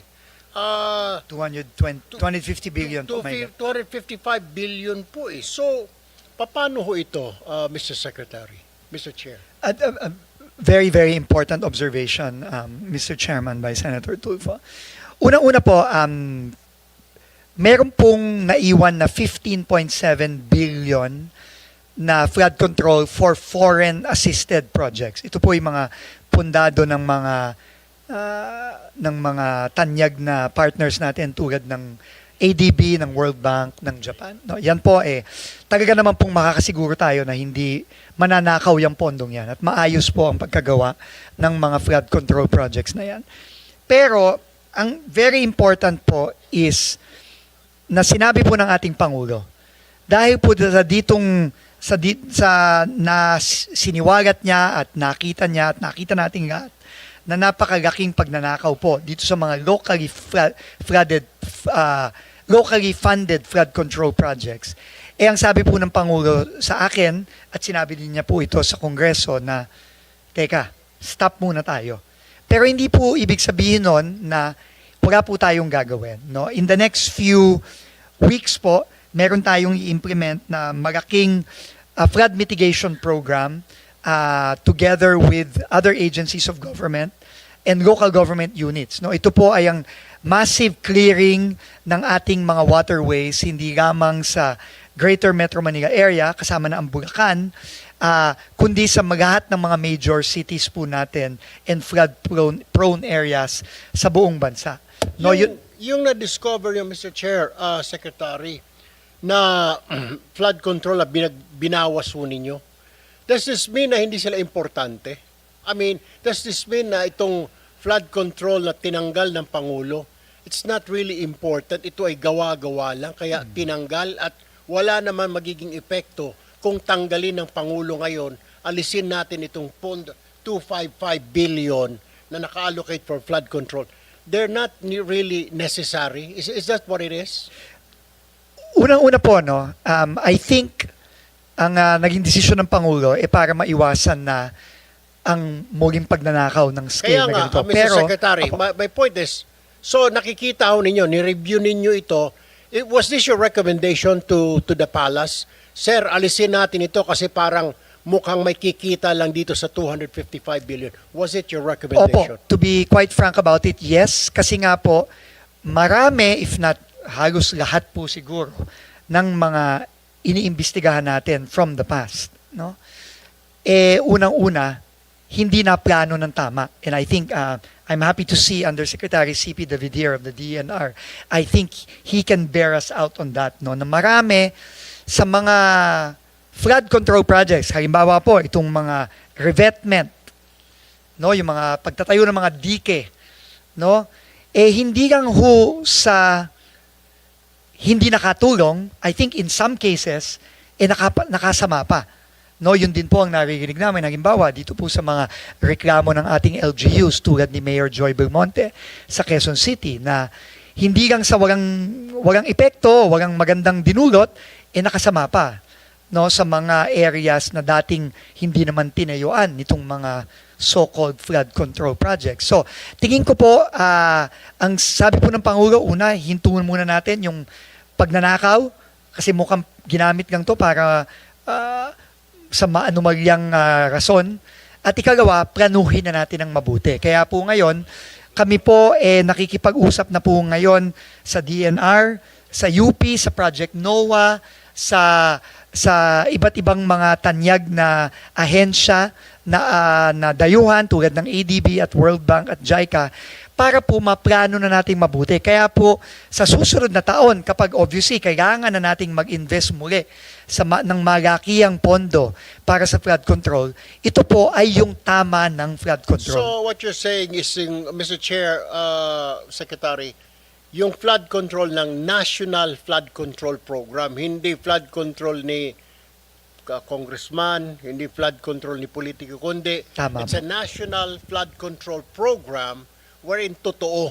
Tama Wherein po. talagang it will resolve our flooding here in our country. Hindi yung resolba lang doon sa isang lugar at may kumita, pero this one is national in, Yes, in nature. tama po kayo. National at properly planned flood control mitigation program. Tama po kayo, Senator. Thank you, Mr. Chair. Thank you. Just to thank you for the intervention, Senator Tulfo. Tuloy ko lang yung kanina, no, yung like in 2024, Secretary Dizon, may nakita kaming construction of multipurpose building, Barangay San Sebastian, Jones, Isabela. Ito most likely siguro iba-iba itong location, no. Kung hindi man kagaya kanina napakita natin sa Muntinlupa, iba-ibang location to. Pero if you look at the title, parang isa lang siya, no. Kaya hindi rin fair doon sa LGU at sa congressman dahil baka ma-accuse siya na isang one and the same lang at paulit-ulit lang yung project. Pero may nakita rin kami, next slide, na 4 times nag-appear. 2023, 2024, 2025, 2026.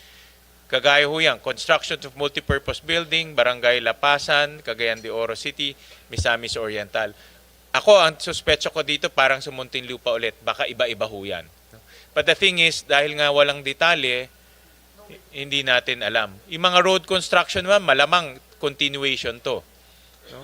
Kagaya to construction road in Barangay Kawasan, Lugisan, Cebu. No?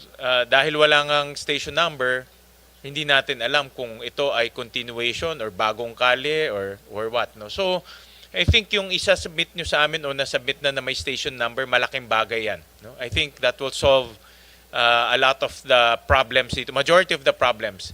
Hindi ko sinasabi na mayroong pong ghost project dito, may katiwalain dito. Ang sinasabi ko lang, posibleng magbukas to ng korupsyon. No? Posibleng magbukas to ng ghost projects na ayaw natin mangyari. So, ibigay namin yung file sa inyo, Secretary. Isama nyo na rin to sa review nyo. Yes po. Please, Senator, and again, we want to thank you for your efforts here. Kasi, clearly, this has been going on for a long time already. It probably predates 2023, most likely. No? And this is beyond you, kasi bago pa ito Opo. na na-appoint. And ano po, para sa akin, ayusin na ho natin ang tama ngayon. And please, we will get the list. Again po, no, this is clearly not in the same list that was initially Yes, sent to us it's not. last week. So, we will include this in our submissions for Friday. And if hindi ho ma-justify, hindi ho mabigyan ng detalye, tatanggalin na lang po natin ito. Thank you. Maraming salamat po, Mr. Chairman. Thank you, Secretary. And thank you for your cooperation. Importante ho yung cooperation nyo dahil Always pareho po. naman yung gusto natin. Malinis yung budget, maging maayos yung budget para hindi na maulit in 2025 na nangyari and earlier than 2025. No? So I'll jump to another topic. Okay, ma'am. I'll take advantage, Secretary, of your presence. In-invite namin yung DA dito, si Engineer Pulido. This is about farm-to-market roads. No? And Engineer Pulido, yung last DA hearing, sinabi nyo na walang farm-to-market road na gagawin kung hindi ho nakasali sa FMR network plan. Tama? Correct, Mr. Very Chairman. clear ho yan. Diba? In fact, nasa special provision ho yan. Lalabas ho namin. Nakasulat sa special provision na yung pondo ibibigay sa DPWH pero in accordance with the National FMR Network Plan. So ibig sabihin kahit na DPWH ang implement o construction agency, hindi nila gagawin yan kung wala sa FMR Network Plan. Tama ba Engineer Pulido? Correct, Mr. Chairman. At lahat ng FMR na nasa network plan, merong scope of work, estimated length in kilometers, specific location of for each FMR project. Tama ba? Correct, Mr. So Chairman. lahat to available na ito. Yes, Mr. Chairman. Correct? Nasa listahan nyo na ho ito. Yes, Mr. Chairman. Okay. Kasi nakita ho namin sa GAB na lumaki ang pondo. Slide 26. Lumaki ang pondo ng FMR from 16 billion to 32 billion. So nadagdagan ng 16 billion. So ang punto ko kasi naglilinis ho tayo sa DPWH na i-transfer naman natin sa DA, no? Yung pwedeng maging issue. Ngayon ang tanong ko ho, itong dagdag na una yung 16 billion na original, lahat buho yan nasa FMR network plan in 16 billion, yung first. Mr. Chairman, not all of those additional FMRs are included in the FMRNP. They are yet to be validated, some of which are included, some of which are yet to be validated and included in the FMRNP. No, in 2026 NEP, ilan dyan ang pasok sa network plan? Mr. Chairman, all of the budget under the NEP are included in the FMRNP. However, for the additional budget included Yung in the una muna na, yung 2026 muna, lahat yan nasa network plan. Yung nasa plano NEP po. nyo, yung Apo. nasa NEP. Itong additional 16 billion, nasa NEP ba yan o hindi nasa NEP? Nasa network plan nyo pa o hindi nasa network plan? Hindi po lahat nasa network plan. Ilan ho dyan ang nasa network plan?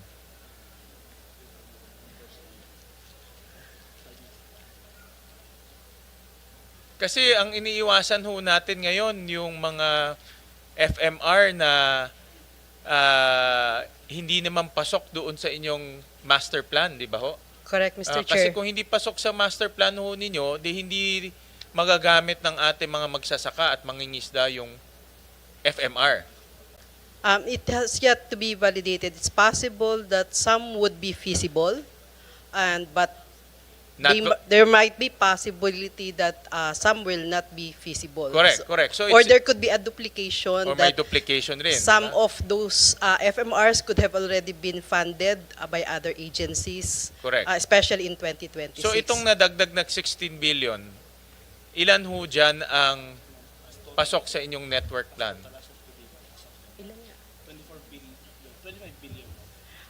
As of today po, sa 32 billion po ay the validated are already around 24 billion.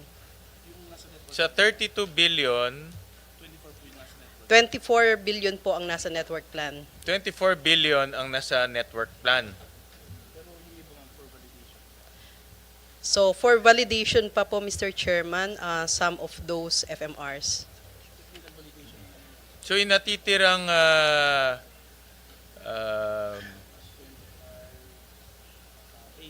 8 billion, wala to sa network plan. Wala pa po. We still Hindi, have wala to pa, wala pa o wala? Wala pa po ngayon sa network plan. So kung wala siya sa network plan, dapat hindi gawin. Mr. Chairman, we have to take also note na nag-evolve po yung network plan, meaning we have targeted that... Yeah, but not, for purposes of budgeting, hindi pwedeng moving target eh. Okay. Diba? Hindi pwedeng moving target. Okay yung prospective. Pero pag maglalagay ka ng pondo, hindi pwedeng maglagay ng pondo tsaka tayo gumawa ng master plan. Parang Correct po. sinushoot mo yung master plan sa pondo eh. Correct po. Dapat yung pondo ishoot sa master plan, di ba? Correct po. And marami pa po tayong nasa master plan that has yet to be funded. Correct. So, ang tanong ko nga, dito sa 32 billion, ilan ho dito ang pumasok na sa, o ilan dito ang hindi pasok sa master plan nyo ngayon? Around 8 billion So, po, sir. 8 billion. So, yun ang tanong ko nga kasi yan ang magiging dilemma rin ng DPWH once tinuloy natin yung special provision, hindi nila i-implement in 8 billion. Correct, sir. The DPWH still has to get concurrence or clearance from the DA that these are indeed validated and feasible po ito. So, DPWH cannot implement those projects unless na-clear po ng DA ito. So, sayang yung 8 billion. Correct. Tama? Sayang yung 8 billion kasi wala naman sa master plan ninyo. Hindi nila i-implement pero naglagay tayo ng pondo. Correct, sir. Diba? That's number one. Number two, nakita rin ho namin, napakinggan nyo naman yung conversation kanina. No? Nakita namin na yung mga FMR, pakilabas ngayon. Sample ng FMR. Yung mga, hindi, yung list. Yung sa GA. Yung sa GA. Yung sa NEP. Yung sa NEP. Yung sa NEP. Yung sample sa NEP.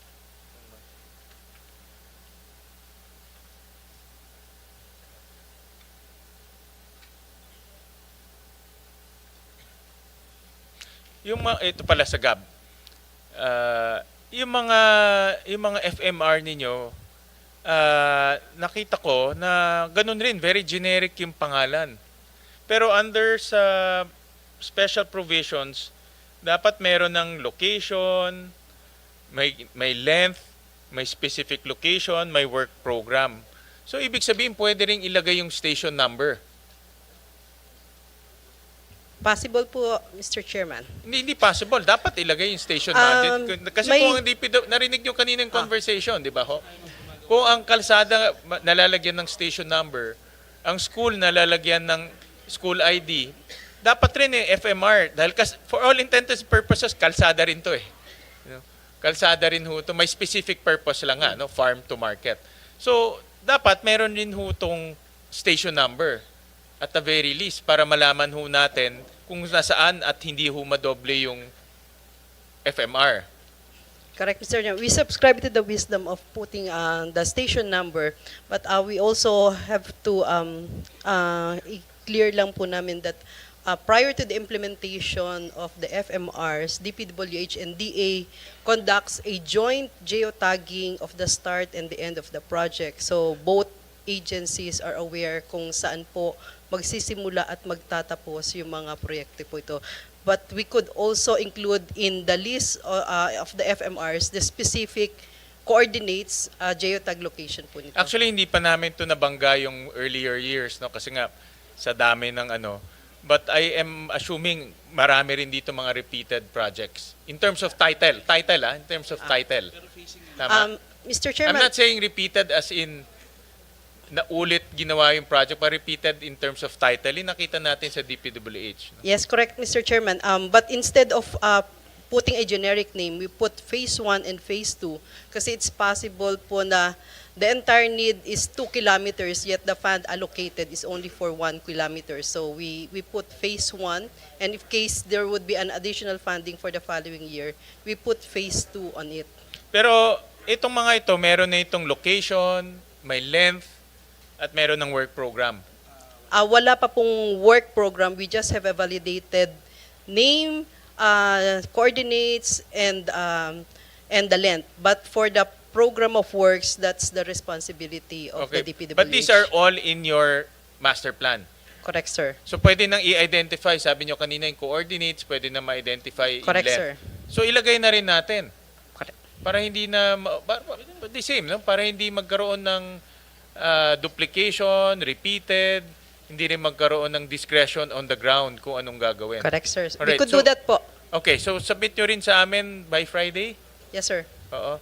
And then yung 8 billion na hindi ma-track down, kung hindi yan pasok sa master plan ninyo, ang inclination ng Senado, tanggalin na yon. Hindi pasok sa master plan eh. Or, Mr. Chairman, an alternative would be to look at a possible replacement Pwede coming rin. from the FMRNP. Yes, pwede so rin. that means Pwede we could allocate for those unfunded, validated, Okay, feasible. we can do that. So, can you suggest to us na rin kung anong ipapalit doon sa mga wala sa master plan? Sige po, Mr. Chair. Kayo na rin mag-suggest in that location. All right, sige. Thank you. Thank you. Thank you for that.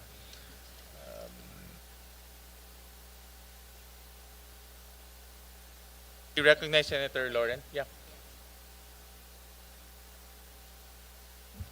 Before we proceed with my questions, Mr. Chair, I think you were in the DNR hearing. Yes, I'm glad that Senator JV is also here. I think you were there in the DNR hearing. And Undersecretary Carlos Primo David mentioned about DNR studies on flood control because I asked him about it. And can I have the yung canon? Yeah, I mean it's now.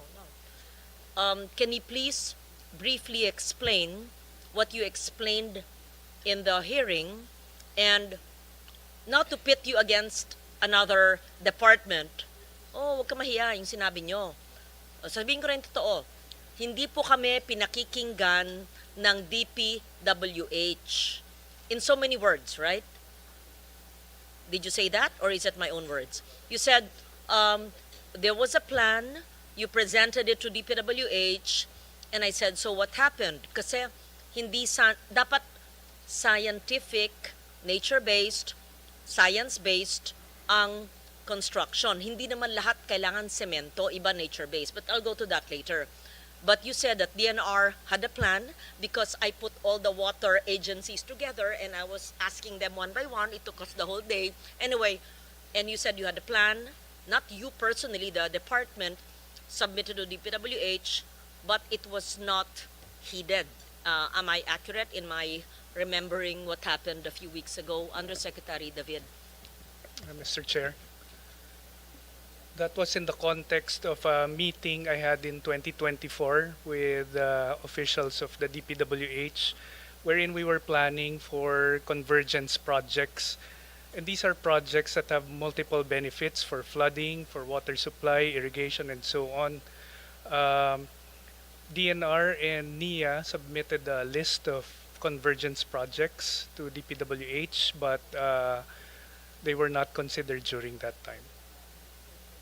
Pakipaliwanag po, DNR, NIA, and all the water agencies, should there not be clear coordination between the water agencies, and should there not be environment impact assessment for all the flood mitigation measures?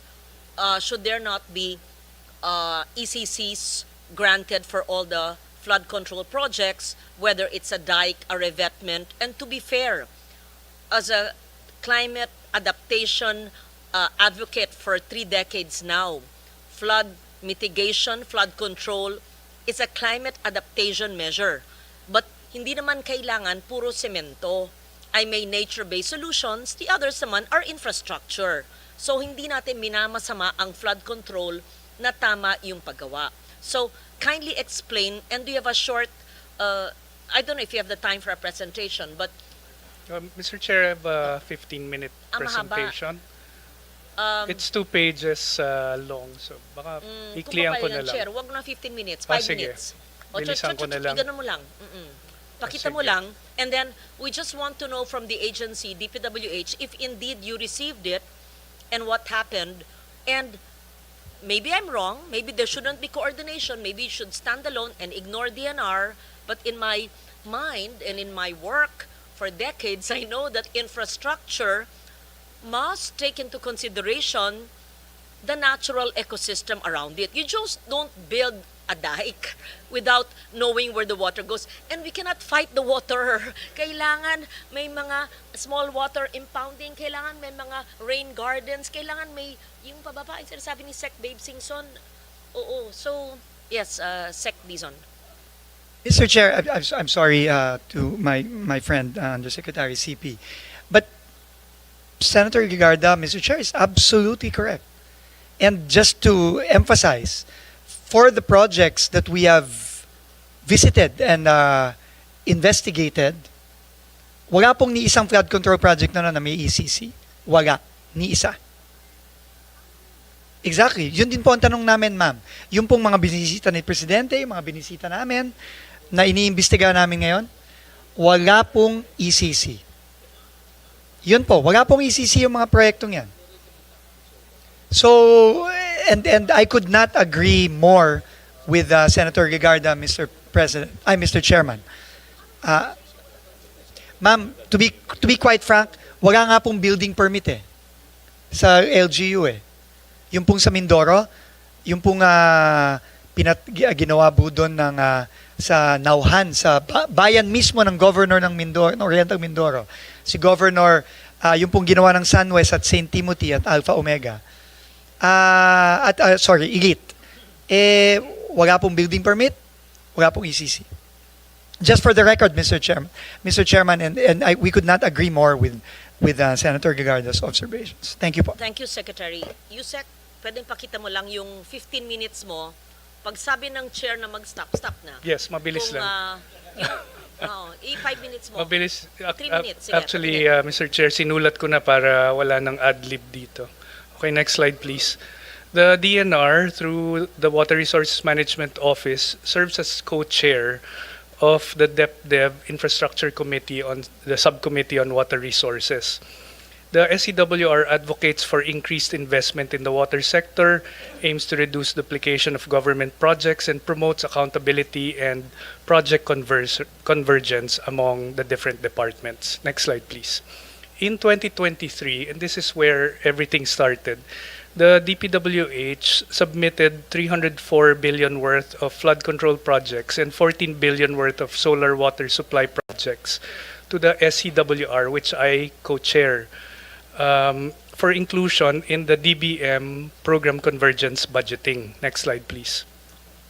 The subcommittee requested additional documentation from DPWH, such as master plans and project impact assessments, and agreed as a group that these projects need to be monitored as part of its coordination and policy oversight functions of the SCWR, similar to what we are doing with the other water projects in the different departments. Next slide, please. And so in the beginning of 2024, we started monitoring the flood control projects using DNR regional personnel supported by satellite technology, and this is one tool that I'm promoting that DPWH and other agencies need to utilize. This photo was taken on October 23, 2025, which can clearly mark the start and end of any infrastructure project, may it be a dike or a road or a building. And in terms of identification, it is very, very easy. Next slide, please. We use geospatial data analytics and artificial intelligence in monitoring projects. Since then, we have assessed over 5,300 flood control projects like this one you are seeing, implemented from 2021 to 2024. Next slide. All findings are compiled in an online dashboard that has been shared with PMS, DBM, and DPWH, allowing validation of our assessments on the ground. Next slide. We classify projects into three categories. Validated, meaning they are confirmed to exist and effectively protect communities from flooding.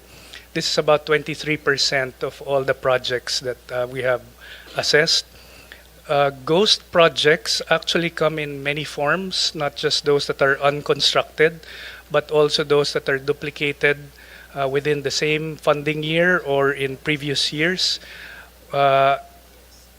Projects that are located in invalid sites wherein there are no rivers or creeks, or also incomplete wherein the prescribed length is actually much shorter than what is funded. The third kind, next slide please, which I wish to focus on, are the poorly situated projects. Here's an example pala of multiple projects in a single river. Ito yung nakakalitong pinag-uusapan kanina. In this slide, in Kamiling River, you will see 8 projects funded in different years with different funding. But if you plot it in a map like this, you will readily see that there are overlaps in the projects. And when you compute for the length versus the total amount, for example, the 99 million pin over there should stop at the next pin, which is 98.5 million. That length is only 200 meters, which means that the dike has a unit linear cost of about 500,000 per linear meter. No, so it is only through geospatial data such as this that you will see some of the other problematic issues related to flood control. Next slide, please. The poorly situated projects are, in my personal opinion, are more important even compared to the ghost projects that we have been investigating. Every time we constrict, block, divert, or alter natural waterways, we change the velocity and volume of water flow. In this particular case, in New Bataan, Davao de Oro, it is clearly seen that the dike constricts the river, makes it straight, no, instead of meandering, and the effect of this is that the flow of water actually becomes faster, and the volume of water that will normally spread, no, throughout its floodplain will now be diverted further downstream, creating more floods downstream. Next slide, please. In effect, constructing river dikes to protect one area often transfers the flood risk to another area. Here's another example in Tarlac, wherein there are two dike projects that obviously weren't coordinated to each other. The river flows from left to right, and because there is a gap in the dikes that were constructed, during the rainy season, it is even more possible that the water enters into the community, no, where in fact previously they probably get flooded, but this time it's actually exacerbated. Next slide, please. Some projects do not put any harm, no, but are poorly situated because they do not function as a flood control structure. In this particular case, there is water on both sides of the dike, and therefore you're not protecting either side if there's water on both sides. Next slide, please. This one is a small creek that leads into a bigger river. The dikes looks like they were properly constructed. In fact, they are thicker than the creek itself, but they're not protecting any vital assets because on both sides, no, these are idle lands. No, this is the result of poor planning, and there are definitely other areas that require protection. Next slide, please. This one I wish DPWH would look further into because we're not an investigating party in this flood control issue, but we transfer everything to those that are investigating, whether it be the Blue Ribbon Committee, DPWH, or the ICI. This is a flood control project within Laguna de Bay, but if you look at the satellite images, they are actually reclamation projects within the lake, right along C6. And so this is a different kind of issue because there are much more permits, environmental impact. Maybe it even causes further flooding within the Laguna Lake area when you do reclamation projects. Next slide, please.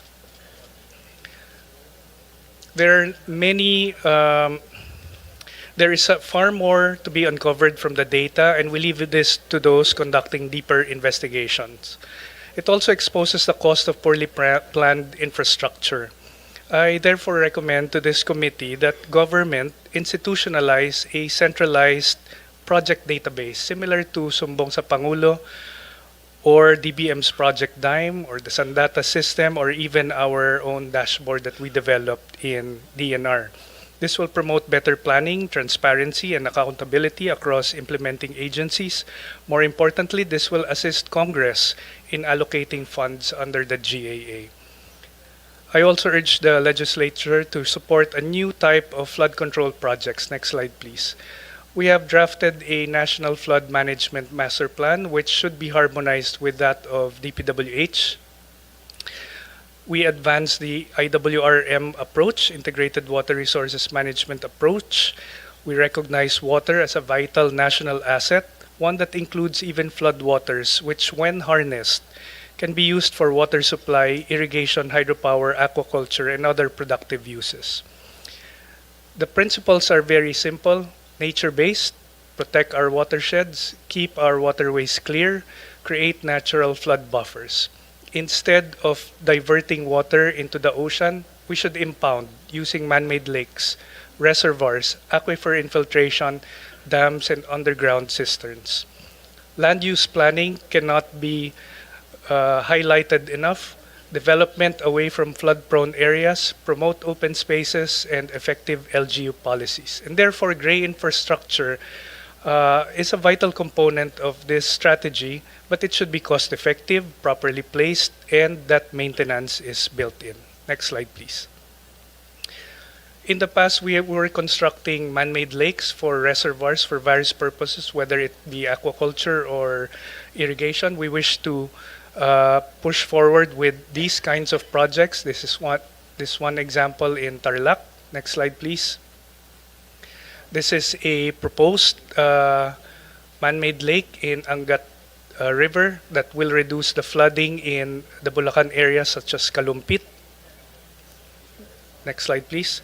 This year, we initiated feasibility studies for 21 of these kinds of projects. These are not yet included in our proposed budget in DNR, as we are completing the studies, consulting the concerned LGUs, and securing the necessary permits, including our own ECC. We wish to develop these projects further with the new team in DPWH, but we believe that, such as this example, this is called Lake 77 in Bislig, Surigao del Sur. It's 77 hectares in size, constructed in 1977.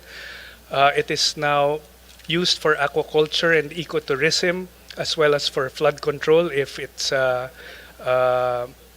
refurbished, and also for water supply later on. Next slide, please. Many examples of convergence projects such as this one in Midsayap. This is an existing dam for NIA. This is now going to be used for water supply, to supply water to about 70,000 residents of the area. Next slide. Last few examples. This is our proposal for flooding in Marikina River. Instead of putting dikes, we wish to propose a man-made lake in San Mateo that will capture and hold water from going down to Marikina and Pasig. This water can now be used for other purposes, whether it be ecotourism or even aquaculture. Next slide. Here's one example of regional planning that we have done. This is for the whole of Bicol River Basin, wherein we plot out all potential man-made lakes for various purposes, but also including flood control. Finally, next slide. This is an example, and I think you can click on the slide because this is a video. This is one of the projects of DPWH that I should commend. Siguro hindi nagpe-play. Together with NIA, it's a convergence project both for flood control and irrigation. In summary, while ongoing investigations into corruption must continue, we view this as an opportunity to strengthen interagency planning, enhance public accountability through transparency dashboards, and shift towards a more sustainable and integrated approach to flood management and water resources development. Maraming salamat po. Thank you very much, Undersecretary David. Thank you for bringing that to our attention during our DNR hearing and for being here today. All of this information are not new. You were supposed to coordinate with DPWH to present it in the interagency, and was it taken into consideration or totally not used or ignored? And for what reason? Maybe In the past, it was not considered. because the mandates of DPWH and DNR on water resources are disconjuncted. No, they handle flood control and we handle water resources. But now I'm happy to say that we are working with a team in DPWH to do convergence. That may also just cite that perhaps DNR needs to review the ECC requirement, because I am told small flood control projects only apply for certificate of non-coverage, even if by nature they are in critical areas and they're critical projects. So kung non-coverage, walang ECC nga. Yun. Pag maluwag, paano yun? Yes. Thank you. Ma'am, if I may, you're right po, but can I just state also for the record that in some, like for example, the one in Mindoro, which was, it was not a small flood control project, Madam Chair, no? Pero kahit CNC, wala eh. Kahit CNC po, wala. Thank you, Madam Chair. Thank you, Mr. Chairman. Thank you for that. I know, if I may, proceed with my questions. Yes, but the chair may interrupt me anytime if I am too long. Okay. There was a mention of a DNR WRMO database. I asked this of the DPWH since 2023. And it has evaluated more than 4,000 flood control projects using AI, satellite imagery, geographic information systems. And the results were shared through a dashboard with PMS, DPWH, that was mentioned by USEC and DBM. And he said that it remains unused. So the new team, are you aware of the existence of this dashboard? Why has a DPWH not utilized or validated the WRMO's flood project database, and what steps will the DPWH take to integrate the system into project validation, planning, and budget allocation? And whatever the answer is, may I kindly request that you do not just use it for the 2026 moving forward, but since many of the 2025 projects are still either FLR or ongoing, it can be used already. So I'd like to know the answer, please. And the purpose of my question is to determine interagency tools for transparency, verification, so that they are maximized and do not, or we totally avoid the ghost projects or the duplicate projects as stated by the chair. Thank you. Thank you. Thank you, Mr. Chairman. Thank you, ma'am. First of all, I learned about the dashboard maybe a few weeks after I came in. Undersecretary David, as like I said, is a good friend. So he informed me about it, and I saw it, and I sent it immediately to our team, and they have been working. The technical groups have been working since. No? And in fact, tomorrow, with our new OIC for... on Wednesday, for a new, they will already start presenting recommendations on how to use the data, both in terms of planning moving forward, but also, and I think I made this very clear to the team when I first learned about the findings of the DNR and the WRMO, that we have to apply what the DNR has learned about these flood control projects, even for projects that have already been completed. Why? Because according, and if I may speak frankly, Mr. Chairman, according to USEC David, their evidence shows that not only have some of those flood control projects been useless, but they have become harmful. Meaning, sumama pa yung baha. Dahil nga yung pong ini-explain ni Undersecretary CP kanina na ang mga dike kasi, ang problema dyan, either both rini-restrict ang flow ng tubig, ibig sabihin yung carrying capacity ng mga waterways gumiliit, but ang more harmful doon ay yung pinapabilis niya yung daloy ng tubig o yung velocity of water speeds up. At yun ang mas nakakasira at nakakasama. So, why did I ask for that? Because we are already thinking ahead that with enough data and with enough evidence, maybe we might even need to dismantle some of those flood control projects because of their net harmful effects to the communities and the environment. So, ma'am, that is the purpose. But this is a very how should I say? It's a very meticulous process, and it's also a very sensitive process because there are COA issues involved, and alam naman po natin, there are COA rules where you cannot just demolish a project that was built after a certain within a certain period. So there are complexities to this, but we first need to look at the evidence. They are harmful. Exactly, ma'am. If they're harmful, Absolutely. kung ikamamatay, ikababahan ng mga barangay at komunidad, kailangan gawing kaagad kung Correct. scientifically proven. Proven. O kaagad yun. We agree po, Prioridad yun. Mr. Chairman and Senator Lauren. This is critical.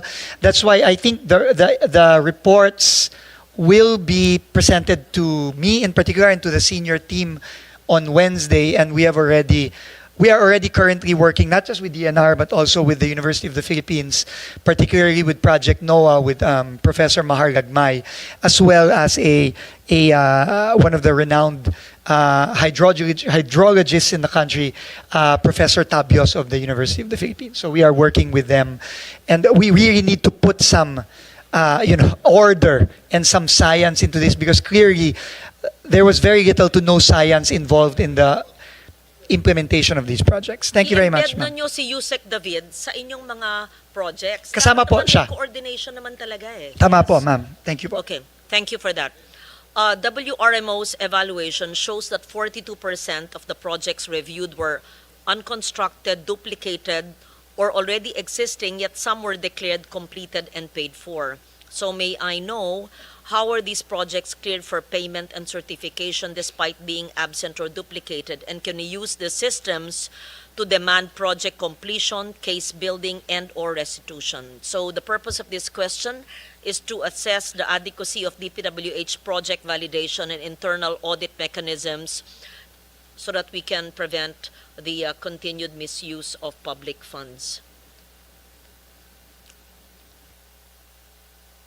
The accountability of duplicated projects, although you somehow answered that, but can you kindly assure us of the use of the evaluation of WRMO? We assure you, Madam Senator, and we assure the committee that from here on, no, the DPWH will work very, very closely with the DNR and specifically the WRMO, because we are in total agreement. In fact, the project that was the last slide of Yusek David, the project in Claveria, the Union water impounding joint project of DPWH, was in fact visited by the President 2 weeks ago, and we consider it one of the more successful, not only flood control, but water impounding and irrigation in one, no? And we feel that with the help of the DNR and other experts, we can really guide and plan our flood mitigation program towards these types of projects and no longer those that we have seen in the past couple of years. Thank you very much, ma'am. Thank you for that. I now go, Mr. Chair, to the fragmented flood management and the basin-based planning. I ask this in the context of floods and water systems not being administrative or political boundaries, because floods do not recognize political boundaries, hindi distrito niyan, ganito niyan, geographical. Yet government planning and implementation of flood control projects remains fragmented. And here we are, even us perhaps, both houses of Congress are guilty because we are looking at congressional districts in terms of infrastructure planning when water and floods, as we see, do not look at congressional districts in the way nature moves. So DPWH programs per district, even per province, often without alignment to hydrological or river basin boundaries defined by WRMO or the River Basin Project or even DepDev. So how are we assured, we're studying it, that for the GAA 2026 and for existing GAA 2025, how are we assured that this will be taken into consideration in the future? Does the DNR recommend shifting DPWH flood control programming from district, meaning congressional or provincial levels, to a basin-based framework aligned with the integrated water resources management principles?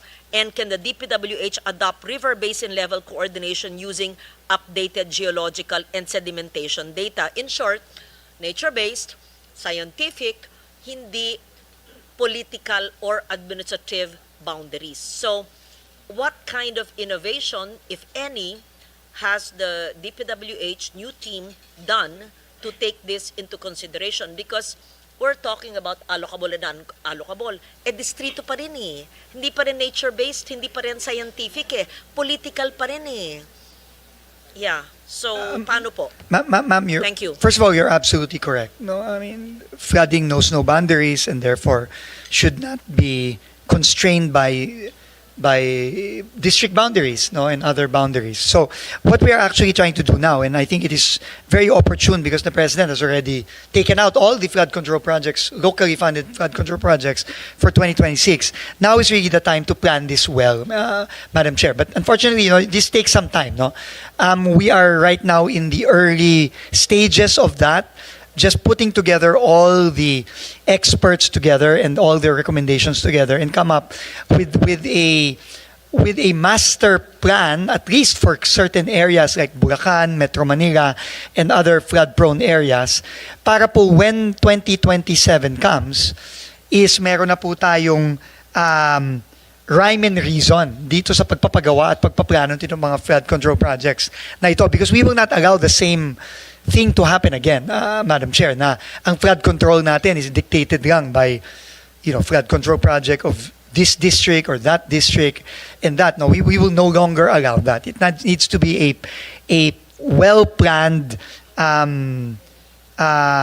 series of projects that will eventually need either provincial or regional development council clearances, no, but we're not there yet, ma'am. No, there's no such plan in place. In fact, next year pa lang po lalabas yung 18 major river basin plan ng World Bank. It will finish in middle of 2026.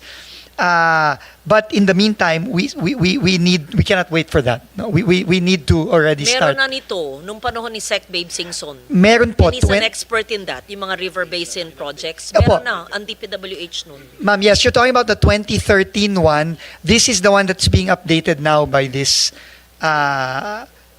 major river basin master plan, which will be completed next year. But like I said po, ma'am, we will not wait for this. We will continue working with the DNR because, pwede na naman tayo magsimula po ngayon pa lang. There's enough data and there are enough experts on this that we can work on already now. So that is commencing already, ma'am, as we speak. Thank you. Just to note again, because we always, again, think in terms of either political districts or administrative regions. So water resources regions are different from our administrative regions. Ang ating regions ilan? At 18 admin regions, but there are only 12 water regions. So at the proper time, maybe this afternoon, is a DPWH equipped and ready to present to us your plan for the 12 water regions? Otherwise, Mr. Chair, because we need to see the infrastructure project vis-a-vis the scientific nature-based solutions to flood mitigation in the 12 water regions in planning for 2026.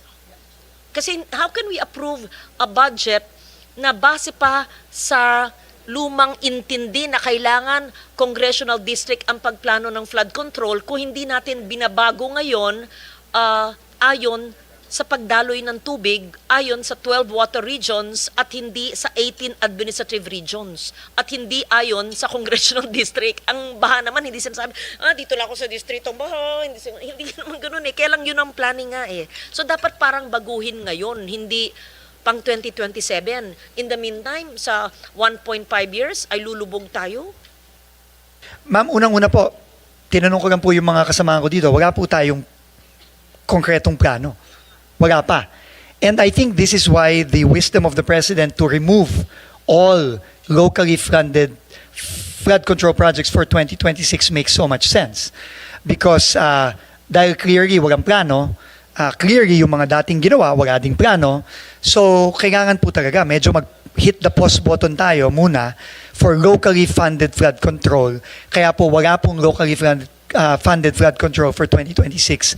Ang meron lang po ay foreign-assisted flood control projects, roughly about 15.7 billion, na meron naman pong plano at ito po'y pinlano ng mabuti ng mga funding agencies po na nagbigay ng pondo.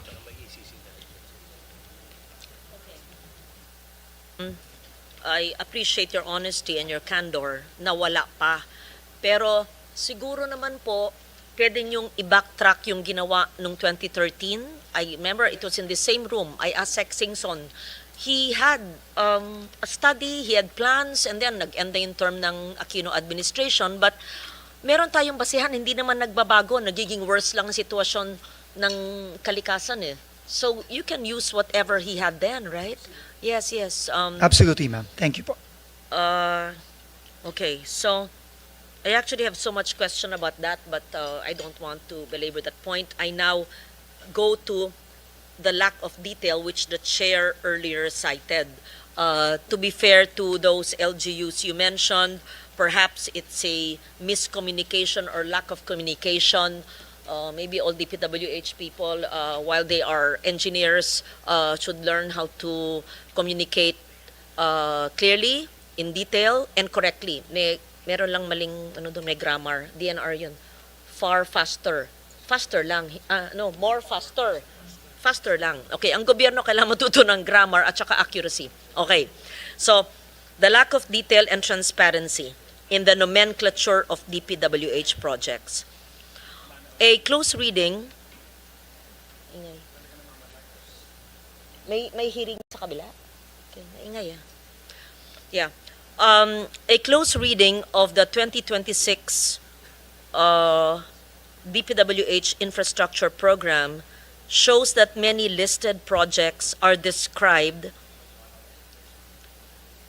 in vague, generic terms. For instance, construction of multipurpose buildings, rehabilitation of roads, or construction of flood mitigation structures with no accompanying details such as location, coordinates, project length in kilometers, technical specifications, implementing unit or scope of works. Kindly correct me if I'm wrong, dapat bang kasama ito?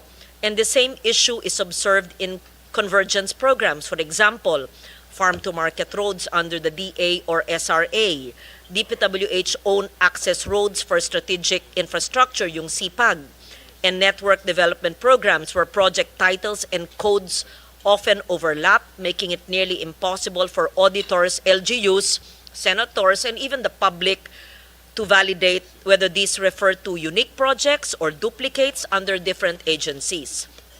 Moreover, many project entries contain alphanumeric codes. Example, K0107 plus 000-K0107 plus 511.96. Siyempre, naintindihan nyo, pero paano maiintindihan ng mga nag-approve ng pondo?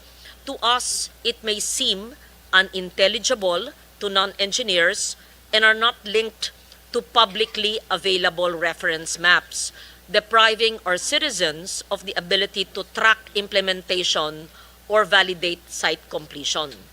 So this creates an opaque budget environment where even Congress, both houses, and even COA and civil society cannot easily distinguish between legitimate or questionable projects. So if this continues, transparency measures like the Budget Transparency Portal or even open data, government data will have limited value as the entries themselves are unverifiable at the project level. So may I know from DPWH, because this is in our NEP revised, yun pa rin ang ginagamit eh.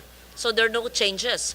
In short, parang we're depriving the public and non-engineers of understanding either through incomplete or unintelligible data. So why does the DPWH continue to use this vague and non-descriptive nomenclature for projects without key details such as project length, yung haba syempre, location coordinates para malaman kung saan, barangay coverage para malaman ng mga tao ay meron palang darating sa amin, or technical specifications.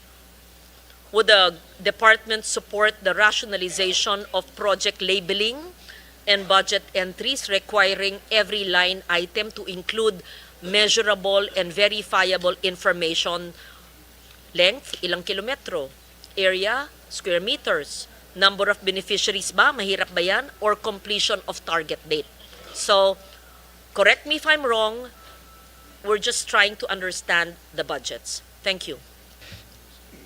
Mr. Chair, if I may, again, you are absolutely correct, ma'am.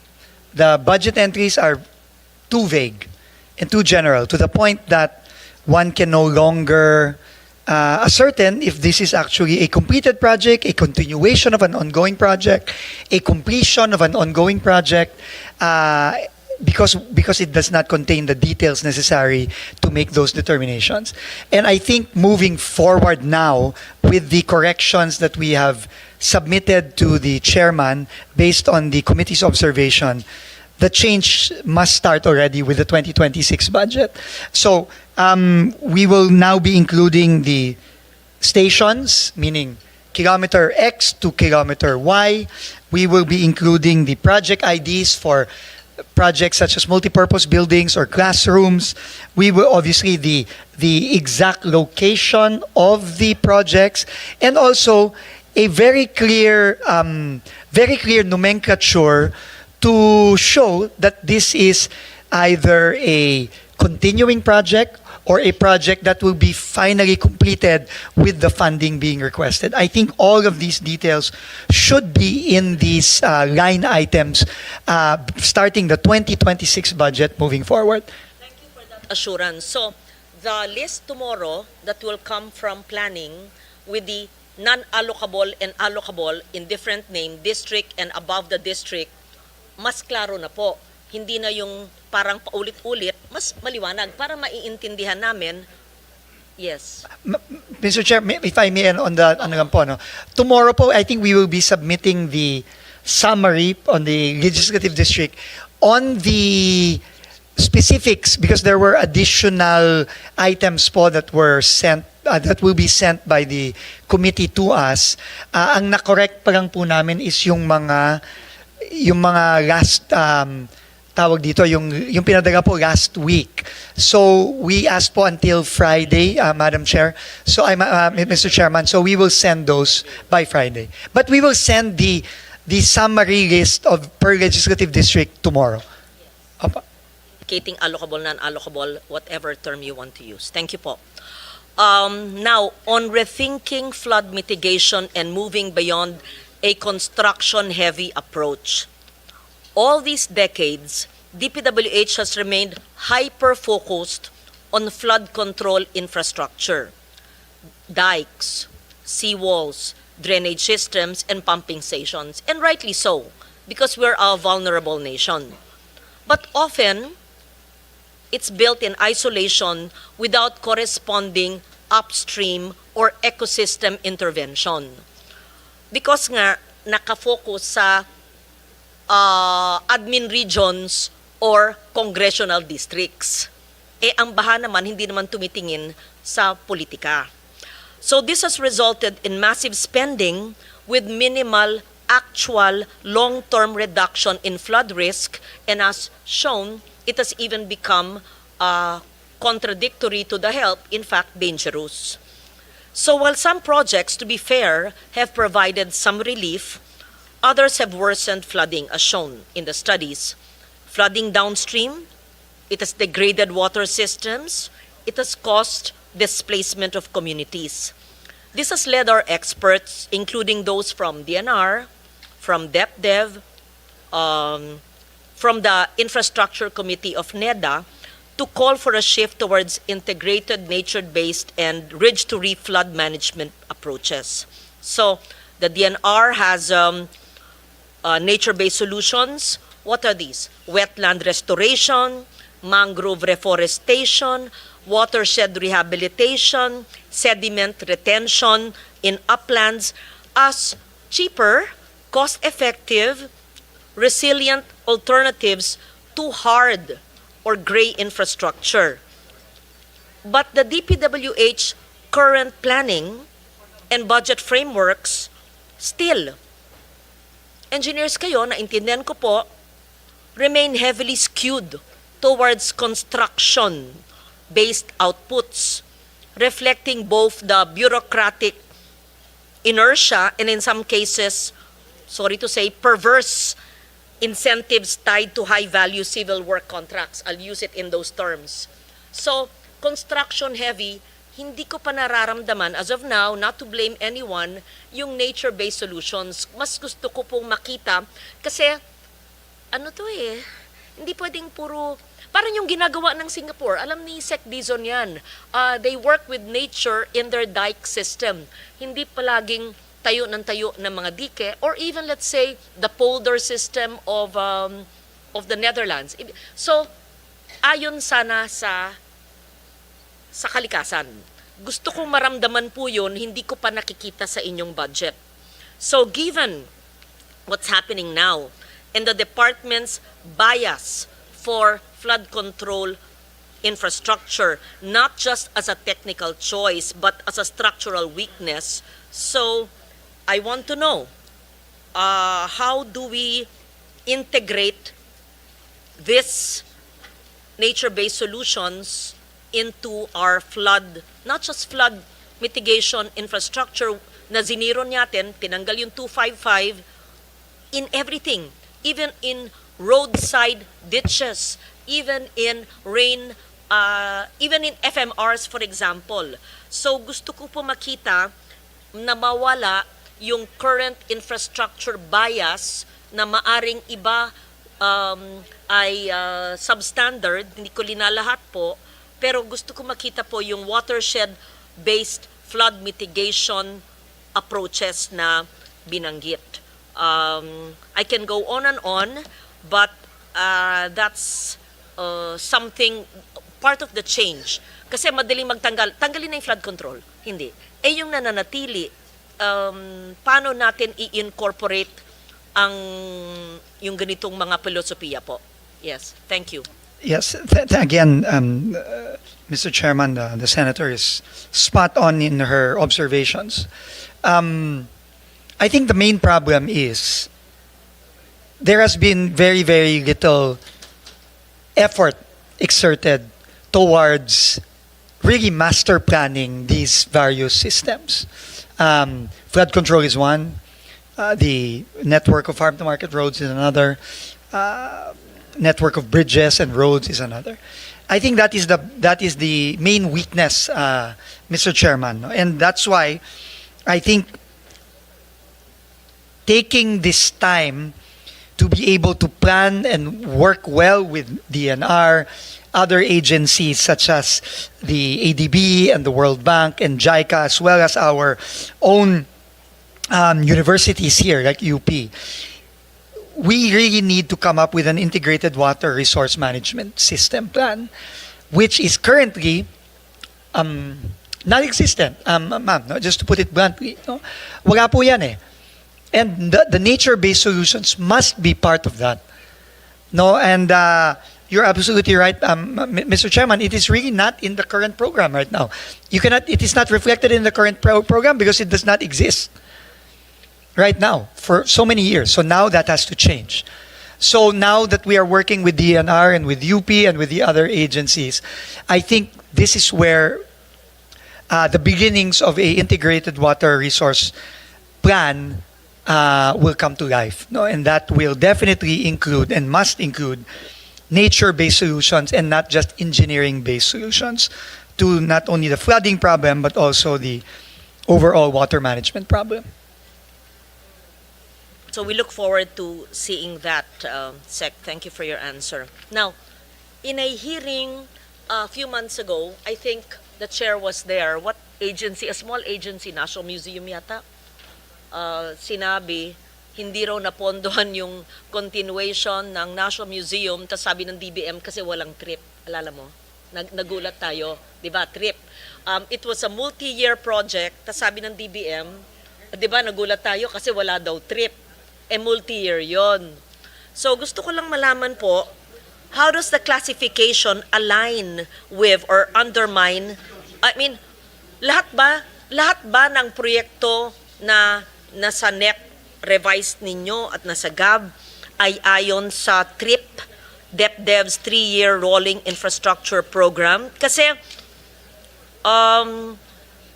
mismong National Museum hindi raw linagay, sabi ng DBM, kasi kailangan dumaan daw sa DepDev na TRIP. So tama ba yun o mali ang intindi namin?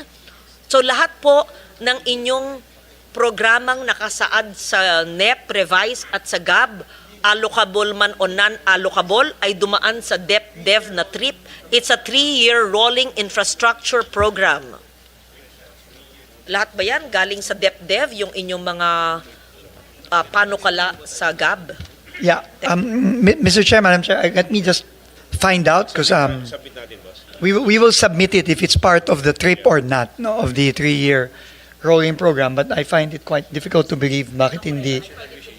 I mean, it's just a National Museum funding and bakit kailangan. No, I'm not asking about National Museum. I'm just citing it as an example. The chair and I were in a hearing and National Museum said wala silang pondo. Tinanong namin sa DBM ba wala? Sabi ng DBM kasi wala daw silang trip. So, kung yun maliit na museo, ito po, lahat ng infrastructure nyo, dumaan ba yan sa DepDev? I don't think so po. Exactly. I So, don't think ibig so. sabihin, hindi a-approve ni DBM Correct. ang inyong funding. Kasi hindi nila in-approve yung National Museum na multi-year na stop yung building kasi walang DepDev na trip. So, kung lahat ng inyong ating pinag-uusapan ngayon ay di dumaan sa DepDev na trip, hindi i-EFLR kayo o i-veto kayo. Yun ang Correct. sabi sa amin sa hearing. So dapat ang DBM, i-hold natin ko nandito or ipaliwanag. Kung hindi dumaan sa DepDev na trip, i-veto ba or i-FLR or dapat ba natin hindi isama sa GAA? Sige po. Clarify. Kasi ano yan confusing. Very Remember? good, Magion. Oo. Yeah. So we will consolidate po, Mr. Chair, Madam Senator, and we will submit that. But you were We there, will submit. remember? Medyo But naguluhan tayo. I find it difficult to believe as you na Yes. gano'n. No? Kasi every line item in the DPWH budget went through DBM trip. Parang hindi. Yeah. Yeah, it's difficult to believe that. Undersecretary Canlas po just passed me an information. Yung mga hindi daw po dumaan sa trip, dumaan dapat sa RDC level, which is, I guess, an extension of DepDev. No? So, but again, we will have to validate and submit it to the Sabi committee. kasi ng DBM nun, the submission to the trip ensures that projects, tama naman, are aligned in the master plan, have feasibility studies, and are shovel-ready. And part of the Philippine Development Plan. Kaya yung Part 2 ng National Museum, hindi na pondohan, wala daw trip. Kaya nga, winawarningan ko lang kayo, kung wala kayong trip, paano yun?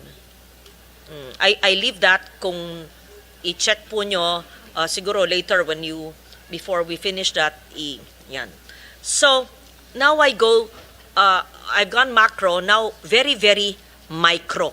And I hope I'm not considered to be parochial here. I just speak for the provinces who may be large inland area and population but receive 1/2 or 1/3 the allocation of other provinces because again our budgeting is based on administrative or political districts, not by need.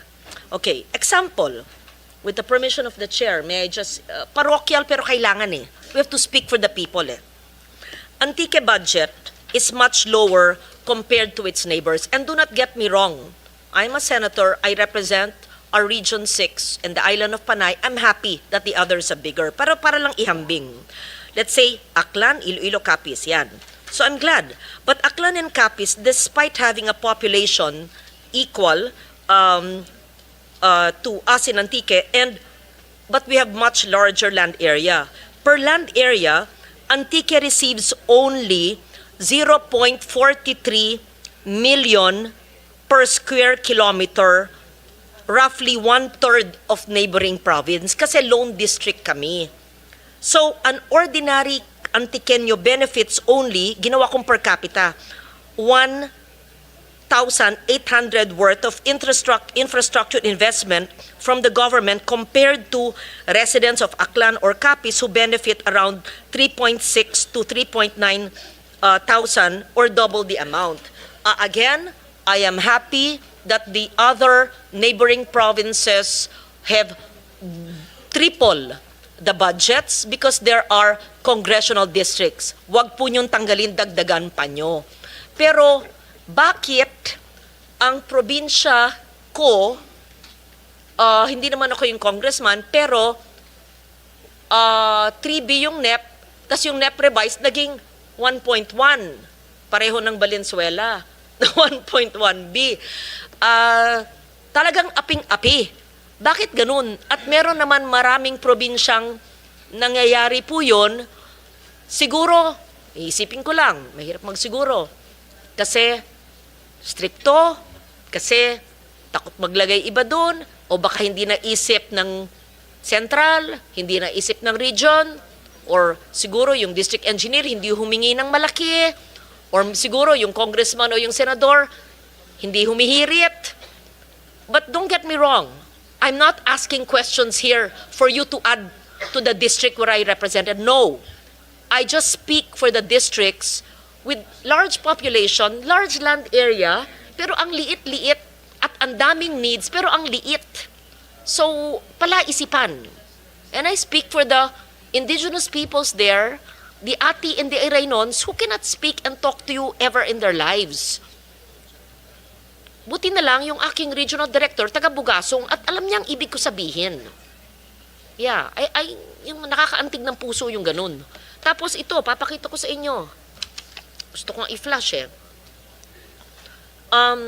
Yung NEP at yung regional budget allocation per capita. Lihis, how do you say it? It doesn't make sense at all. It doesn't make sense at all. So, I want to understand. Oo. Di ba usually sa NEP, tapos sa GAB lumalaki, pagdating ng Senado, kami nahubaran. Binagsak talaga. Nagalit talaga sa akin ng DPWH, tinanggal lahat. Yun.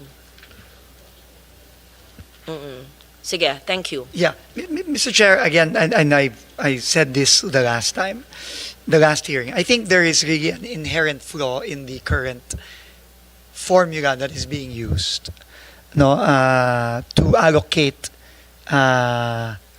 limited resources to various districts, and clearly this is seen in the budget now in 2026. No, unfortunately, the new team had no role in the preparation of this budget, but we do see the inherent flaws. In fact, Sorry, hindi po. Nagbago po yung numero sa NEP revised under your term already. yes, I understand, ma'am, but Hinubaran yung aming mga distrito, yung yes, akin. yes, I think na ang mostly tingin ko ang tumama po doon are the locally flood control. No, pero tama po kayo dun sa inyong observation kanina na kung tinanggalan ang isang area ng halimbawa flood control, dapat yon ay pinalitan ng equally if not even more important na mga proyekto. Tama po yon. And and I think that can still be done given the potential for possibility for institutional and committee amendments. No, we can still do that. But I think what I was saying about the formula, yung pong unang pagpasok pa lang sa NEP, yun po ay pinagbasehan ng isang formula na frankly, kahit kami pong mga nasa bagong team, hindi po talaga namin maintindihan. No, hindi namin maintindihan. Unfortunately, dinatnan na lang namin yon. But right now, Undersecretary Conti, who can speak more to this, is already in the process of finding a simpler and a more equitable formula to distribute resources moving forward. No, in fact, kailangan na ho talagang gawin ito dahil obviously it's not just this year, ma'am, I'm sure na nangyari ito. No, this is probably repeatedly been the case for smaller districts like Antique and others who have unfortunately gotten the shorter end of the stick I for take so note long. that it's not a smaller district. Dahil lone district siya, mas malaki ang land area. That's right. Pareho rin ang population. Kailan yung iba, 2 distrito, tapos i-add mo yung 2 distrito sa isang distrito, ay kami ang pinakamaliit. At saka hindi lang naman ako, marami rin ibang distrito na siguro malayo sa kusina, hindi nakakahingi. At nahihiya din ako, maski senador ako matagal, hindi pala hingi. At kung humihingi man, tas hindi natutupad din yung binibigay, di hinayaan lang namin. Pero we must correct this disparity. At saka ayokong mag-amend sa distrito na pinanggalingan ko. Make it an institutional amendment para naman hindi lopsided na ganun. Hindi lang ako, tignan po nyo lahat at wag naman galing sa amin. Tas ano yung pangangailangan? In fact, para walang korupsyon, di lagay nyo classrooms. Kaya lang, hindi nyo budget yon. So, pwede nyong gawin, sabi ng LBRMO, multi-purpose buildings / school building. Pwede daw yon, which is under your budget. So, hindi sa ako'y humihingi, sinasabi ko yan para in full transparency and accountability, yung mga naaping distrito na na halintulad po sa akin, kukompute yung populasyon at land area, kung papalitan nyo, siguro wag ng roads, wag ng multi-purpose school buildings kasi sabi ni Sani, ang laki-laki ng pangangailangan sa school buildings. Anyway, kayo rin mag-i-implement noon. That's a manifestation, Mr. Chair, as an institutional amendment. I'm not just referring to 1 or 2 districts.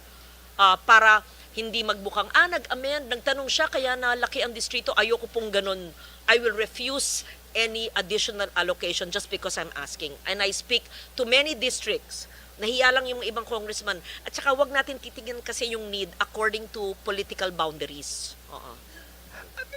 May I hear Mr. you? Chair, you are absolutely correct. And I guess we will do 2 things, ma'am.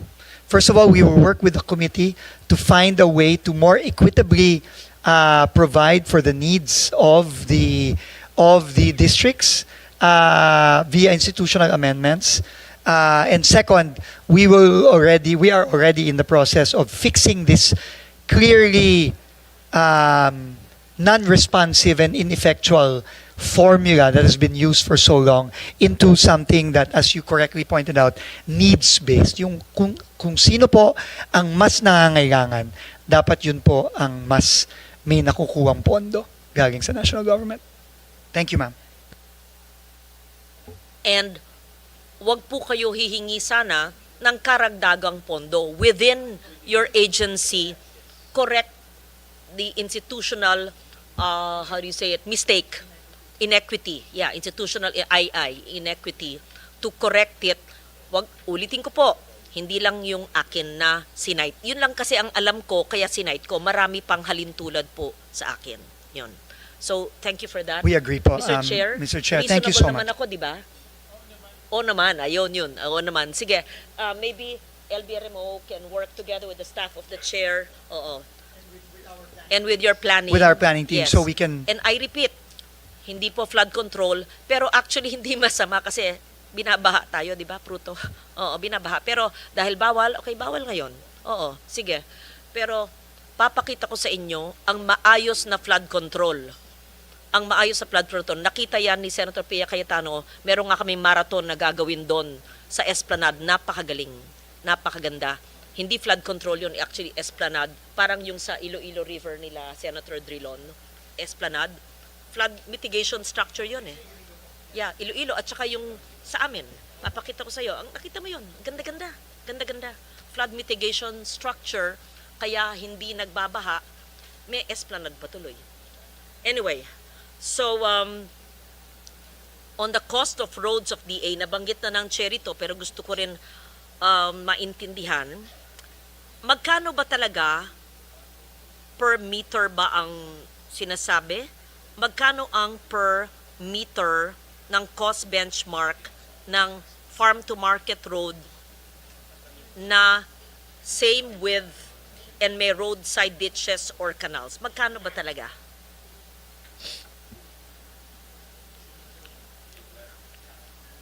Mr. Chair, Madam Yes. Senator, may I just ask our OIC Undersecretary, Yes.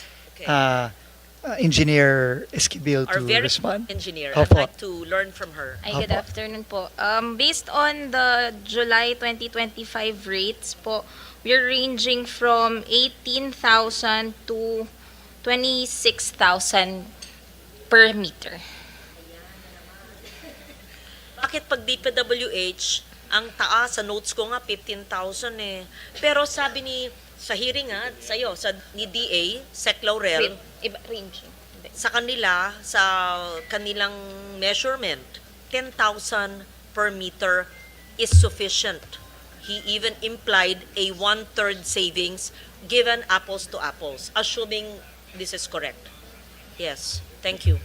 Mr. Chair, Madam Senator, I think it's important to note that, as correctly pointed out by Senator Lauren earlier, the President already directed us to bring down the cost of materials.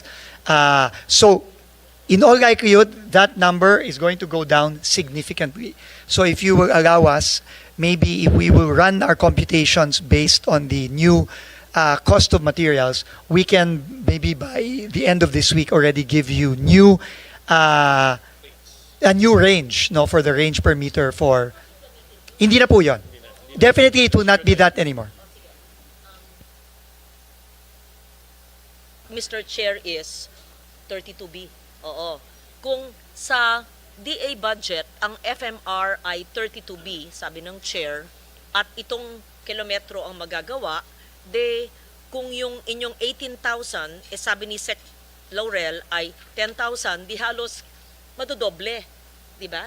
80% na mai-increase ang haba ng FMR, gaya ng puntos natin sa classroom. So, simple, pag papati ng bahay, di ba? Hindi mo mababayaran yung contractor pag nalaman mo midway na, i-ano natin yung kontrata, ayusin. Ito, hindi pa naman tayo nagsimula sa 2026, hahaba. So, ibig sabihin po, sa DA budget or isumitin nyo sa amin, kayo implementing agency, i-check natin, hahaba ang mga FMRs at dapat may coordinates. Thank you. Opo, and correct po, and in fact, even with respect to classroom, dadami po ang pwede nating itayong classroom dahil sa pagbaba ng detailed unit price ng DPWH. Thank you po. Thank you for that. Health centers. From the DOH itself, about 300 super health centers built nationwide, mostly by DPWH, were found non-operational, hindi natapos, substandard, etc. I'm not talking about walang gamot o walang tao. It's really kulang o hindi natapos na structures.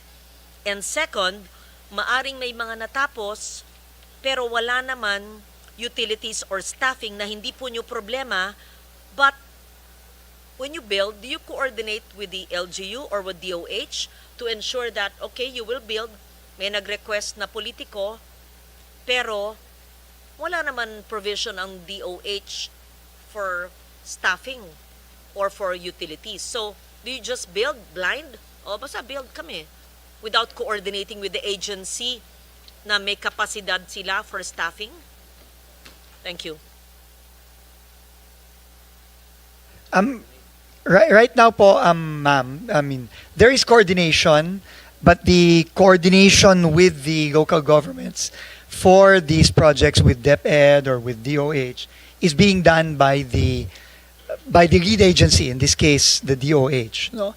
But you're absolutely right. I think that needs room for improvement. No? Because clearly, marami pong mga sitwasyon ngayon na nakita na natin na more coordination is needed. No? Dahil nga po, yung areas na nakatayo na yung building pero wala pang kuryente, nakatayo na yung building pero wala pa ring tubig. So this requires, mahirap po kasi yung turuan, so dapat magtulong-tulong na lang po. So we will see, we will work with the DOH and the DepEd and the other agencies so we can coordinate better, Mr. Chairman. Mr. Chair, how do we help DPWH do this? Kasi tagatayo sila. Pero hindi pa pag nagtatayo, dapat tanungin sila sa nagpapatayo. O magtatayo kami. sapat ba yung pondo mo? Sabi na, ay kulang kasi ng 1 million, hihingi naman next year. So, it's a structure na hindi tapos. May mga ganyan. Ganun palagi nakikita when we go around, right? Or, itayo, maayos, pero hindi naman napondohan yung equipment at yung staffing kasi magre-request pa sa DBM o walang gamot. So, karapatan nyo magtanong, itatayo namin to. Handa ba kayong ahensya nagpapagawa, maglagay ng staff at ng pasilidad? Kung hindi, ba't itatayo? Pero hindi ba nila tungkulin yun na may silbi yung tinatayo nila? At tanong sa ahensyang nagbabudget na linilipat sa kanila yung budget, right? If I can intervene, Senator Lauren, in fact yan ang isang malaking problema rin ng Department of Health through HFEP, yung health equipment and facilities. Dahil dapat, bago sila nagpapatayo, meron ng coordination with the local government units. Dahil yung LGU, sila bahala sa doktor, nurse, equipment, at yung pang day-to-day to operate. Like for example, kuryente, tubig. But marami rin mga LGU nagsasabi na, hindi namin kaya magkumuha ng doktor, hindi namin kaya magbayad ng kuryente. Kaya na ano rin sila, na walang nagmamando ng mga health centers. No? DPWH, in fairness, is just constructing. Kung anong pinakonstruct, kukonstruct. Pero yung operating DOH, malaking problema rin yan sa DOH right now. That's why we have to look at the HFEP funds, which is about 14 billion, very closely. Dahil nasasayang, maraming pondo dun, unfinished hospitals, unfinished rural health centers, unoccupied super health centers. Nasasayang lang yung pondo natin sa health. No?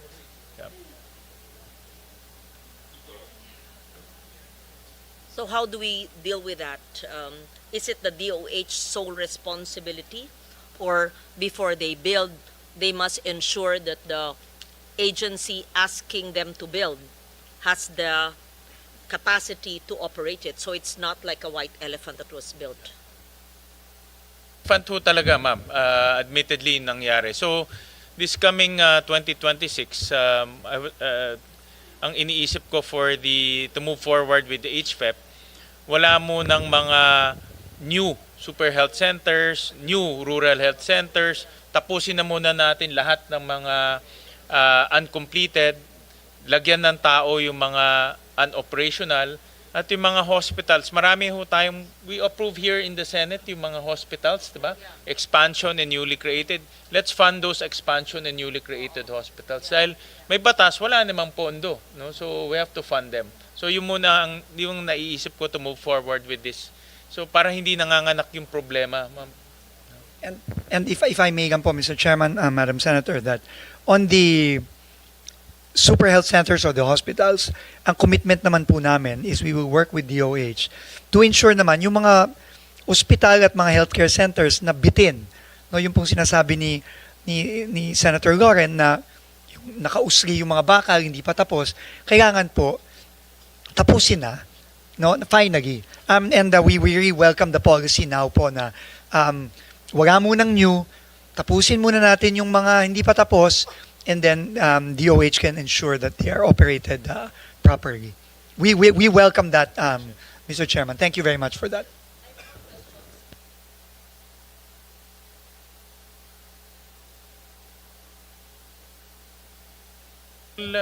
Ako muna, ma'am. I just have just one question lang. Nawala to. Nawala.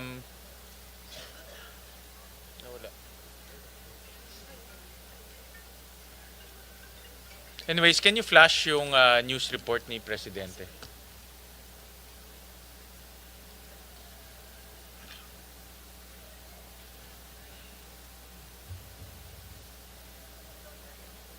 So, ito yung news over the weekend, Secretary Dizon, about the comment of the President na nakita nyo overpriced by 50%, no, yung mga materials. In fact, in some instances.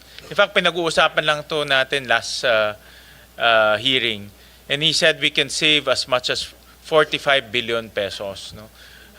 We agree that in some projects, it can go as high as thousands ka nakita natin.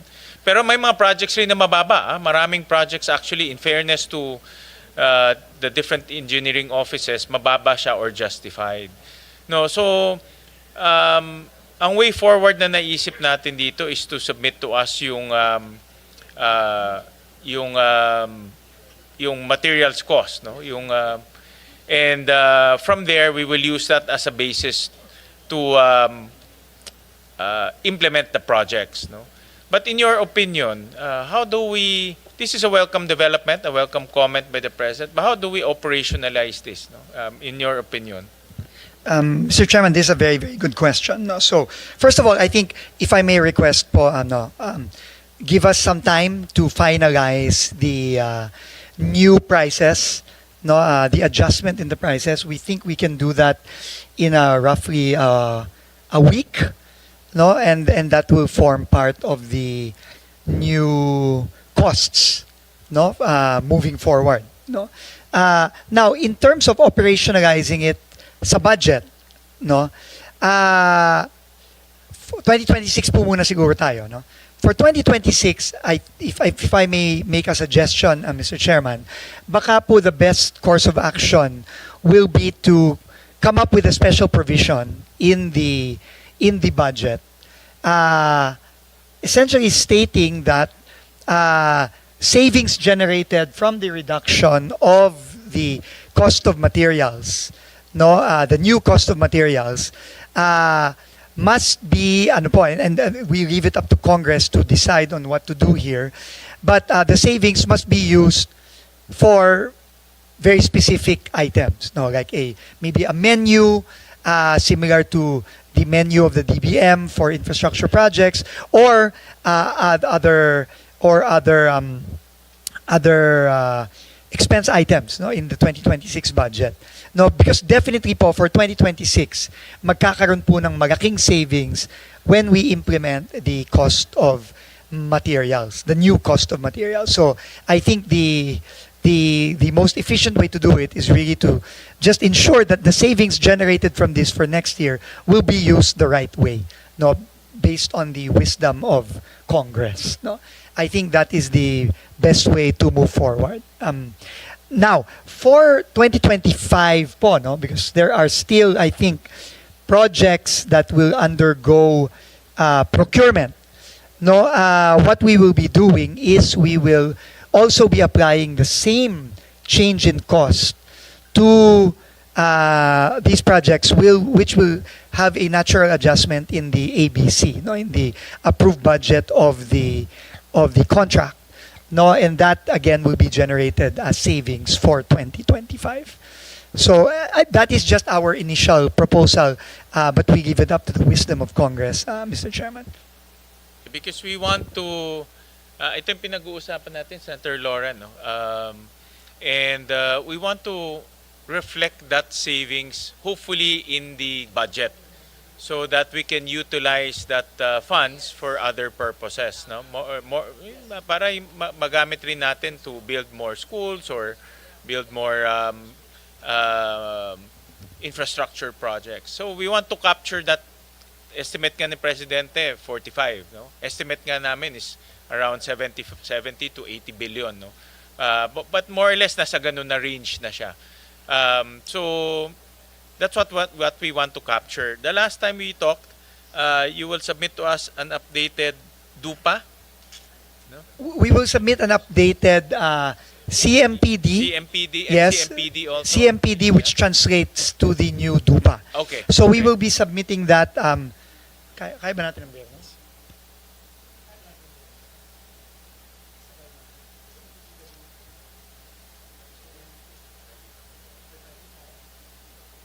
Okay, the team says we can submit also by Friday. So we can submit everything already by Friday. By Friday. Okay. Opo. That will be good kasi doon natin makikita yung pagbaba ng presyo. Opo.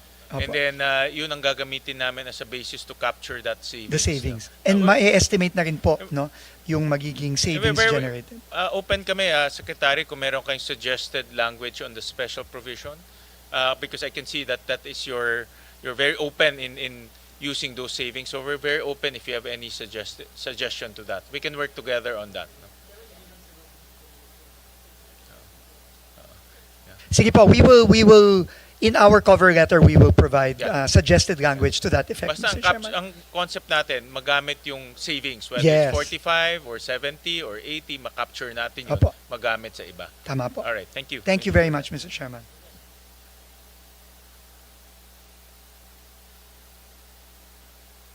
Have an intervention after you about the savings. Tapos na po ako. Yes.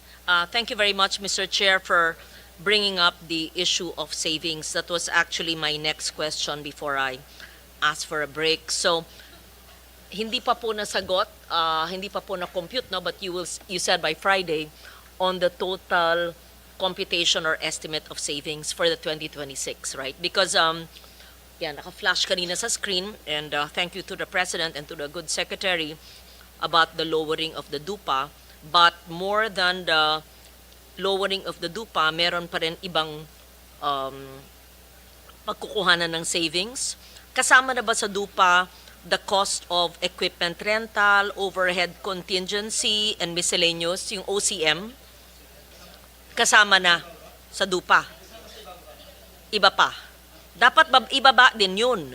Yung cost of equipment rental, overhead, contingency, miscellaneous expense, and yung projected contractor's profit.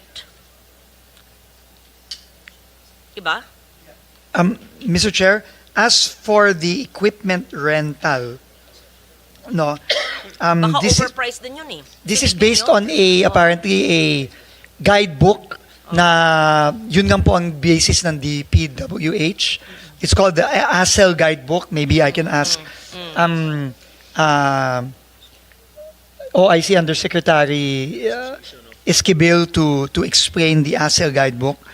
And then the indirect costs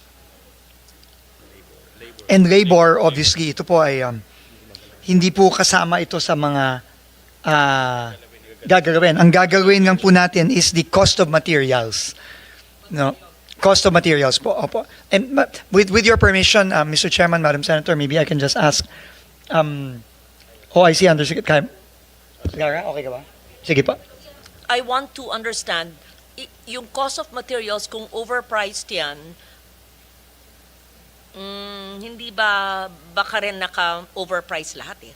Pati yung contingency, yung miscellaneous, yung equipment rental, overhead, bloated lahat yan. Kasi sa ibang ahensyang inupuan namin, lahat bloated eh. Pati yung subscription sa monthly nung Starlink coverage sa isang ahensya, grabing taas din eh. So magandang, hindi masamang silipin lahat, di ba? Opo. Baka- Sisilipin po namin, Madam Senator, but maybe just to provide context and information, may I ask that OIC Undersecretary Lara be recognized just to explain all the components of the pricing, no, of a certain project or a certain contract. Thank you, Sec. Good afternoon po. For the direct cost, we subdivided into three components: the material, labor, and equipment. As mentioned earlier, the material, we use as reference the construction materials price data, which is issued by DPWH. But for labor, we follow the DOLE, Department of Labor and Employment Memorandum. So we follow their rates. And then for the equipment component, we use the Association for Carriers and Equipment Lessors Equipment Guidebook. This is approved for use by DPWH. So external guidebooks po for labor and equipment. Thank you for that, OIC USEC Lara. Thank you for using that. Labor, wag niyong tipidin ng labor. I mean, yan ako talaga ibigay sa tao. In fact, sa site ko na naman, yung Antique. Dahil sa pagbaba ng NEP revised, 75% ng mga trabahador, laborers, mawawala ng trabaho sa 2026. So, ganyan kami nagpapaapi. Wag naman, wag naman. So, ang labor, wag natin. Okay yan. Siguro naman walang ghost labor dyan, di ba? Wag naman. Pero yung sabi niyong guidebook, kayo po mga engineers nakakaintindi niyan, kung tama po at hindi po overpriced. Yeah. So, yun lang ang aking, kasi yung materials binaba na, yung ibang mga aspects ng construction, tignan natin kung meron pang mga butas that we allowed it all these years na maari pang makatipid. So yung hinihingi ng chair na savings ay gusto namin makita by this week at para ma-allocate ng maayos. Okay, so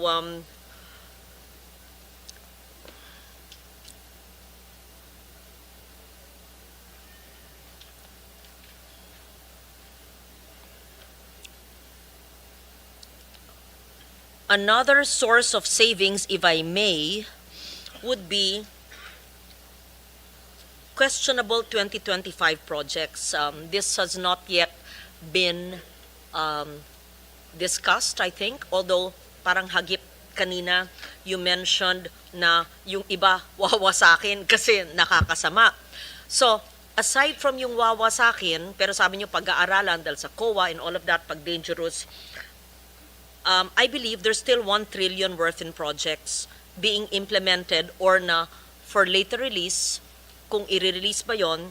So, what do you do with those already being implemented but based on the cost of materials, alam nyo na na-overprice? Dapat mag-renegotiate at dapat ay ibaba yung presyo maski may kontrata dahil pwede naman yan, may mga provisions naman sa Government Procurement Act. Hindi tayo dapat patuloy na magpaloko sa mga nag-overprice at tutuwirin we're just going to straighten out in 2026 while allowing 1 trillion, assuming my figures are correct, worth of projects to be overpriced. While the President has taken a very laudable move, I am certain the President would be happy to hear from the good Secretary how the presently substandard or rigged or overpriced projects, whichever the case is, there could be some savings to be generated. Thank you. Madam Chair, as I mentioned earlier po, for 2025, for those that have not yet been procured, no, we will apply already the new cost of materials, the lower cost of materials to those. So there will be savings clearly generated from that. For those that have already been awarded and are already ongoing, we will have to consult with the OSG po, Mr. Chairman, Madam Senator, on what course of action can be taken. Unfortunately, I cannot say right now, but we will consult on paano natin mahahabol if kaya yung mga ongoing na at awarded na. But for those na hindi pa, definitely po, we will apply the new cost already. We will not wait for 2026. We will apply the new costs already now. Thank you, Madam Chair. May we receive, please, from the engineering districts, which are these projects not yet implemented that can generate savings from renegotiated contracts based on the President's advisory on lowering DUPA? And second, ongoing projects, pero alam naman yung linoloko tayo, bago ba yung bagong team pumasok, maaari naman yung i-terminate. Nagawa na nyo sa ibang distrito, di ba? Yes. In fact, we have terminated several already based on the cases that have been filed, as well as the licenses that have been canceled. So there is a clear process po, Mr. Chairman, Madam Senator, and we've already terminated several already, particularly all the contracts of the Diskaya companies, as well as their joint venture partners, as well as the other companies where we have filed cases, such as Wawaw, Sims, etc. So we will consult with the Office of the Solicitor General, and we will see paano natin mahahabol ito. Okay. Thank you, Madam Chair. Thank you, Mr. Chairman. The DPWH can actually do a sweep of these projects ongoing for 2025, terminate those that it can terminate, or renegotiate for a lower price based on the President's advisory on lower DUPA, so that we can generate more savings bigger than what was already conveyed to us. Okay.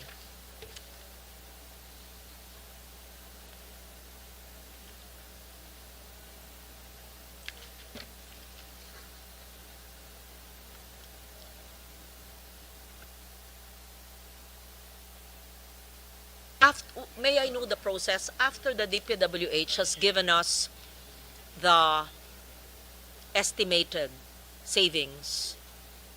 It is up to the committee to reallocate it in structures that are certain will not be prone to corruption, right? Madam Senator, Mr. Chairman, I think the approach will be to have a special provision in the 2026 budget that because clearly whatever savings we will estimate is still estimated savings, no? Meaning depende pa po yung actual savings kapag ka yung mga project na yan ay na award na next year, no? Kasi may bidding process pa po yan. So we were suggesting po that a special provision be crafted so that the savings, actual savings generated in 2026 from the DPWH budget will be utilized to fund a very clear menu of projects, of services that of course will come from Congress. No, so I think this is the approach po, because while we can give an estimated amount, it is still estimated, ma'am. Hindi po siya pwede talagang maano. Thank you If I may, po. there are two ways, Mr. Chair. Yung mga sigurado na sila, kasi na-convey na nyo sa news na may savings na kayong 50, tapos yung additional na mako-compute po nyo hanggang Biyernes, we have, you as Chair, we have the authority na yun ang pool na paggagamitan sa iba. Pero yung special provision is useful dahil sa karagdagang savings. Pero hindi lahat ipagpaliban sa next year. Yung kaya ng desisyonan dahil na-convey na nyo na may X amount na savings, pwede na rin yun. Yeah. Diba? Kasi Mr. alam Chairman, natin, we leave it up to the we wisdom leave of it- Congress. But I leave it to the Thank you. judgment of the Chair. I think, Secretary Senator Lauren, ang pinakamalinis is for those projects to be amended down. Now na, mas gusto ko nga ngayon eh. But Kasi you have special to tell provision, us, gray area. kasi ang dami, we're talking about 14,000 projects eh. Some of them are low, some of them, based on our analysis, some of them are justified. In fairness, hindi lahat rin overpriced. Marami ring overpriced, no? But for us to go through that 14,000 plus, hindi natin kaya yun, ma'am, because we don't have the manpower and also the technical know-how. But if we can leave it to DPWH to give us those items na talagang obviously mataas, and then based on your new CMPD, pwedeng bumaba, then ibigay nyo na sa amin para i-amend na namin directly in the budget. No? And then we can realize the savings. That is the pinakamalinis na paraan. Mr. Chairman, Madam Senator, I think, well, just consulting our technical people here, they are telling me that it is virtually impossible po to do that at this point, given the limited time available. Na unang-una ho, mahirap po kasing mamili lang ng kung ano ang babawasan, ano ang hindi. Obviously, the program of works are different across projects. So it might be virtually impossible for us to do that, no, given the limited time, no. But we will leave it up to the discretion of Congress if you will reduce, no, on a project per project. But I guess we are just being honest that it might be difficult, no, for us to go through all the 14,000 or so, close to 20,000, I think, no, project line items, no. I mean, if this was January or February, I mean, beginning of the budget, I think we can do that. But unfortunately, it might be impossible to do that at this point. Yeah, but I think the objective, ma'am, is to save, no? So we'll find a way. I'll consult with Senator Lauren and also the member Senator JV on how to make that happen. No? Kasi may time constraint tayo eh. Yes. We're going to open the TWG this Wednesday. Tuloy-tuloy na yan, no? Tuloy-tuloy na. Yes, and also, Mr. Chairman, it's also, I think, important to consider as well, no, the reduction in the cost of materials for other agencies as well, no, because that is also that will also be another source of of savings as well. No, but again, limited time might be difficult to adjust in the other departments as well. So maybe special provisions to that effect, as you described earlier, might be the most efficient way of doing it. At least for the next year, for 2026. But obviously for 2027, lahat po magbabago na yan. Submit to us yung CMPD. Yes, and we will the submit DUPA. the CMPD and also the corresponding estimate of the effect on the capital outlay. Okay, sige. Opo. Okay, sige. Thank you very much, Pag-isipan Mr. namin. Chairman. I'll consult also with our budget experts. Thank you very much, Mr. Chairman.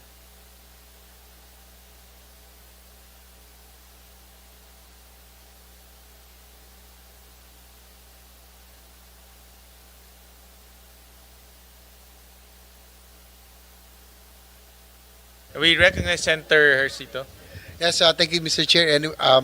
Anyway, while waiting for Senator Lauren, actually last week na I already raised my concerns, no. But hearing today, just listening, it's sad to hear that there was really no coordination, no, according to Secretary Dizon, with especially for flood control projects.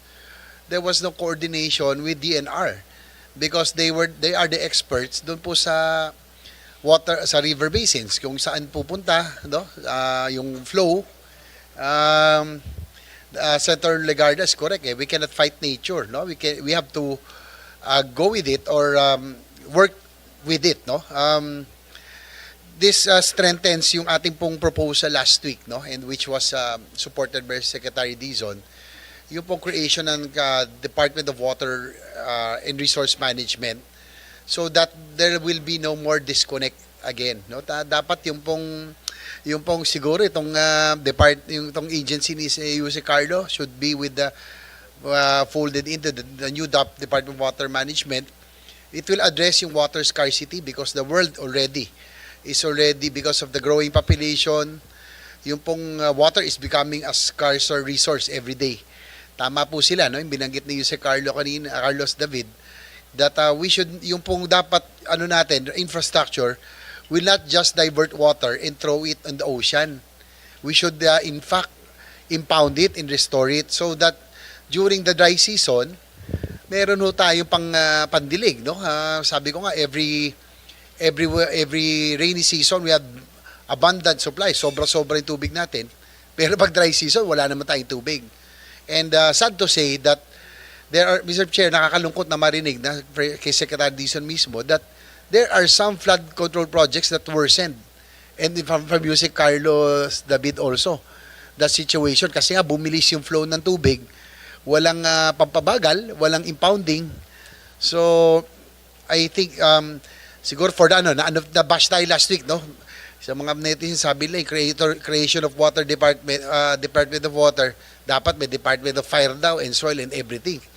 But this is not a laughing matter. I think water is getting scarcer every day the world over, and I think yung flood control, management of water has to be under one full-fledged department para hindi na ito maulit muli. We have seen, Mr. Chair, yung disconnect, no, na nakakalungkot na Secretary Dizon already said na coming from him, that most of the projects had no coordination with the Water Resource Management Office. Sila po yung merong expertise, no? Kung saan po yung daloy ng river basins and all. So, yun. Sec Dizon, thank you very much for your support, no, for two bills that I have in mind, no, yung master plan for infrastructure and national development, and also yung a lot of our colleagues filed yung pong creation of Department of Water and Resource Management. I think this is timely, no. Unang-una, maano na natin yung tubig natin, we will use it wisely and at the same time prevent yung pong nangyaring mga floodgates scandal from happening. Anyway, doon po sa the President said that 250 billion of flood control project will be realigned to other programs, most especially social programs, no? So, but there will still be 100 million, Sec Dizon, that will be used. O wala na, talagang totally. Mr. Chairman, wala na po. Ang matitira lang po for flood control are the foreign assisted projects by assisted by JICA, ADB, and World Bank, roughly about 15 billion pesos. So the entire 250 billion will be realigned for social program. Ang ano ko lang doon, Mr. Chair, because government spending, especially for infrastructure, is a driver for economic growth, di ba? Siguro maganda. I would like to propose to the president, if given the chance, that probably half of the 250 billion be still used for infrastructure, specifically for, halimbawa, since DPWH ay still undergoing reforms, hanggang di pa tapos, pwede ilagay sa DOTR to. Total, galing naman si Sec Dizon sa DOTR. For airports, for ports, and other economic drivers in infrastructure. At least tuloy-tuloy po yung spending natin for infra, and it will also have returns. Kasi hindi naman sa pag-ano, Mr. Chair, kung ilalagay lahat natin to sa IU.AX, there's no return. Diba? Iba yung infrastructure because this is an investment for the future, to stimulate economic growth, to create growth areas. So yun po yung ano ko siguro, no? Meron akong breakdown dito, siguro half of it nilagay natin sa DOTR for ports, airports, and other major infra.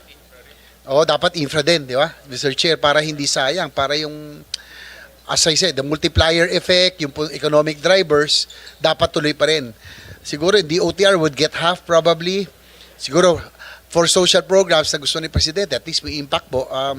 For health, okay po ako doon, no? MAIP, PhilHealth, that is really felt by the people, no? Kasi kung AX lang, ang hirap doon, hindi natin, that's cash. It's also prone to temptation, no? Mas okay ni MAIP direktang na tulong sa. And also, Mr. Chairman, siguro si Sen. Lauren will agree. Yung one time, big time lang tayo magkakaroon 250 billion na biglang, meron tayong that we can use for other programs na dati pangarap lang, no? We can fund MAIP, we can add for MAIP, UAC, PhilHealth, and HFEP, no? Lalo na improvement of hospitals, no? All over. Of course, i-balance na natin. Department of National Defense, talagang pangarap na lang talaga yung EAP modernization. But with this, lagyan natin ng a few billions for yung ating multi-role fighters, especially with the situation now in the West Philippine Sea. Coast Guard, ang laki nito, 250 billion eh.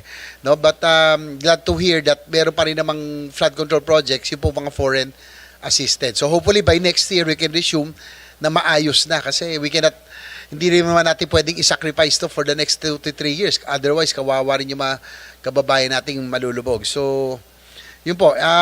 Again, we'd like to thank Secretary Dizon for the support for yung pong master plan natin na measure, and also yung pong project, yung ating Department of Water Management, Resource Management. I think it's already timely, no, na magkaroon na ng coordination, no, and planning that ang banggit nga ni Senator Lauren, dapat nature-based, no, hindi yung engineering-based lamang, at yung district ang nasusunod dati. Nakakalungkot, pero parang yung mga pinresent kanina ni Jose Carlos David, may mga hindi nakakonekta, no, yung mga binanggit ko last hearing. There are some projects na talagang pinroject lang na at least it was confirmed, no, that there are dikes na wala namang pinoproteksyon ng community. May nakita rin po akong seawall, sinumbong ko na rin kay Secretary Dizon, seawall na napakalaki. Hindi mo na makita yung dagat. Wala naman din pinoproteksyon ng community. So, that's all, Mr. Chair. I just gave you my observations this afternoon. Thank you. Mr. Chair, if I may Yes, po. go ahead, Sen. Thank you very much, Mr. Chairman, Senator JV. Let me just reiterate what the President's directive was when he instructed to remove the 250 plus billion from flood control. Ang priority po talaga niya, obviously, yung PhilHealth, 60 billion, I think, roughly. And of course, yung ating pong mga social programs. Pero sa infrastructure naman po, sinabi din po niya, no, kasama ang ating mga school buildings, kasama ho ang ating mga farm-to-market roads, at kasama din po ang ibang mga programa ng DOTR, pati na rin po ang Department of Energy. So, ano naman po, no, wide-ranging naman po ang kanyang mga sinuggest na I think reflect na rin po ng lower house general appropriations bill. Thank you very much again, Mr. Chairman. I agree Senator with JV. Senator JV na yung matitipid natin sa infra, dapat malipat sa infra rin.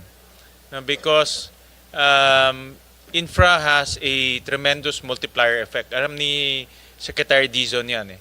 And kung hindi natin ililipat sa infra yan, mawawala yung multiplier effect, Senator JV. So I agree that we can, pag sinabi naman infra, kasama dito airports, seaports, no, other transportation modalities. Maybe this is the time to look for some projects in the transportation sector, which the Secretary headed once upon a time. No, so thank you for that intervention, Senator JV. Senator Lauren. Just to note that there is no need for a special provision for the GAA 2026 because it is already in the general provision of the GAA that the agency may augment their savings, and the savings is already defined in the GAA. Yes. So nandiyan na. And DBM is here, right? Tama. Yeah. Secretary Dizon wants to specify yung savings dapat pumunta sa specific project. I think that is the concept. Yes, Mr. Chair, Madam Senator, you're absolutely correct po under the general provisions. But under the general provisions, from what I understand, the savings generated will be limited for use within the DPWH. Maybe, yeah. So, Paki-clarify, kasi yun DBM. po ang pagkakaintindi. Kasi ASEC, go ahead. ASEC. ASEC, kung gano'n, hindi magagamit Mary Ann, sa iba. specify yung general provision, paliwanag po ninyo para malaman po natin kung kailangan pa ng special provision maliban sa general provision, pero sang-ayon ako sa sinabi ng chair na yung kaya nang masave ngayon, i-reallocate na natin sa ibang infrastruktura, at ang aming bias, aaminin ko, ay edukasyon para sa school building. Kasi pwede naman kayo, kasi kayo naman gumagawa, multi-purpose building / school building. Pero paliwanag po ninyo yung sinabi nyo na hindi na kailangan, pero baka kailangan ng special. Yes. Thank you. Yes, thank you so much, Mr. Chair. As far as the savings are concerned, if we are looking at the savings ng DPWH and it wanted to use it ng within DPWH rin lang and within the same activity, then we're talking about modification lang. And the approval of that is within the DBM. That's provided for under the general provisions. But if we're thinking of augmentation, meaning making use of the savings to another activity of the DPWH or another activity of a different agency, then we would be needing the approval from the Office of the President. So we term that as augmentation. That's why we say that the special provision will no longer be required for as long as the definition of savings are within what is provided for also under the general provisions, Mr. Chair.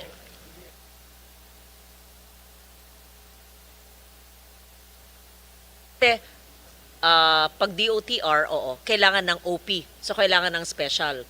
Pag DepEd, kailangan ng special. Pero actually, DepEd hindi. Kasi sila naman ang gagawa. Pwede ng multipurpose / school building. It will stay with them. Oo. Okay. So, Yes, mas simple yes, pag Mr. DepEd. I'm sure gusto ng mga kasamahan ko pag school building. Oo. Oo naman. Sige. Kung mga bata, siksikan sa mga classroom. Sige. Okay, thank you.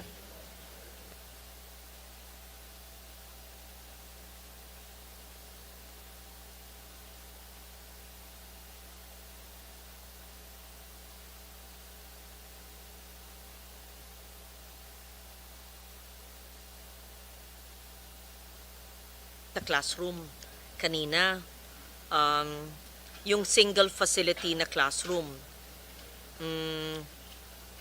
Magkano ba talaga? Kasi pinag-usapan natin yung health center, pinag-usapan natin yung FMR.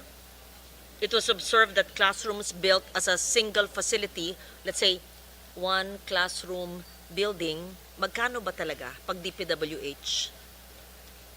And how do you measure it per square meter? Given the same kind of materials. Yeah.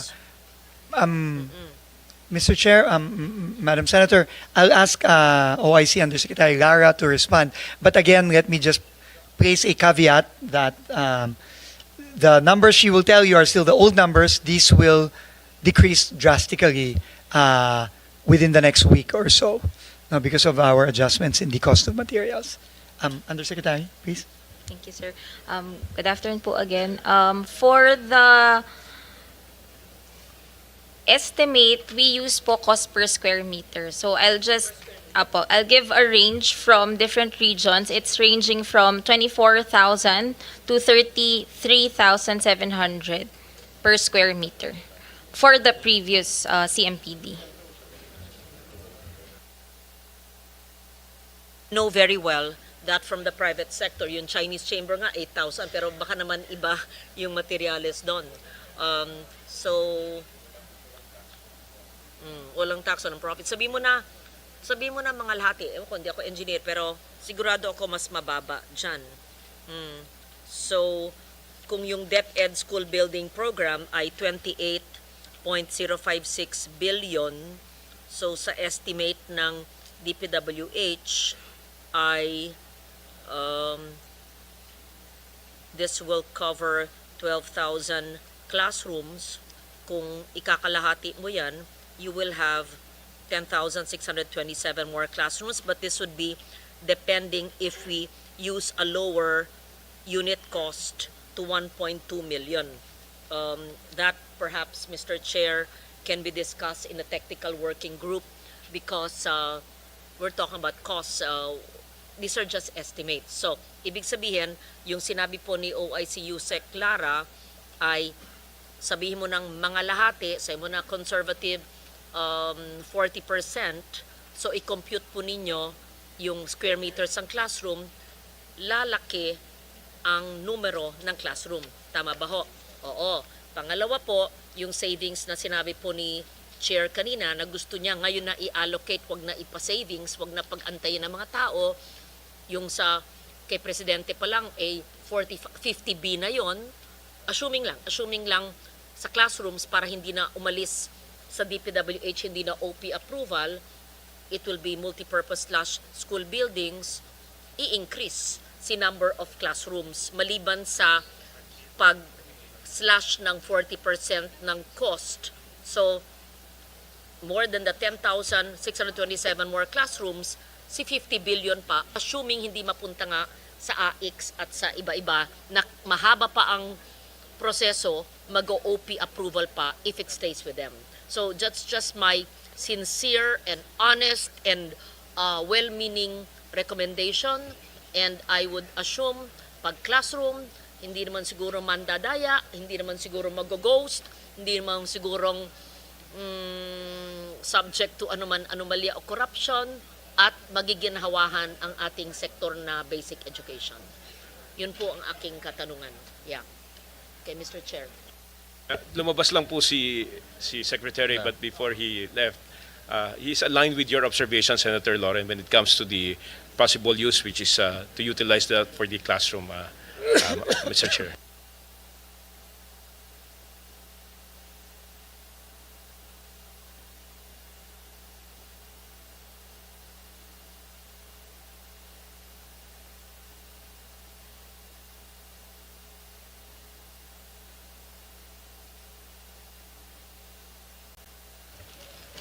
The other questions would be dependent kasi on their submission of the allocable and non-allocable in the NEP revised of September. And it would be dependent also on the savings that you can already compute. So, I leave it to the chair what to do. Kasi we cannot work on assumptions. Gusto natin ay fact-based. At yung pangatlo, talaga yung i-mainstream natin ang water studies at nature-based solutions para may pagbabago. So, hindi lang po yung pagbaba ng dupa at pababa ng cost, at saka yung mungkahi ko po na hindi lang yung cost of materials, kundi yung iba pang cost, maski na alam natin, hindi naman dinadaya yan, silipin na rin natin, wala naman masamang sumilip sa lahat, di ba po? Yeah. Mr. Chair, Madam Senator, you have our commitment to do that as well.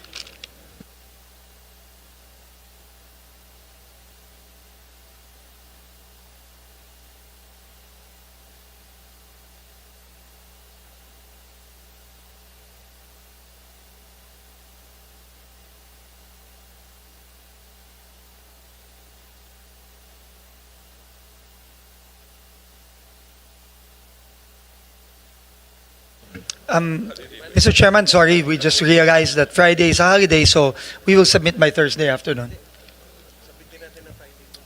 Well, no. Friday is 31. Friday, it's a tama holiday. si Director Alex. Friday is holiday. 30.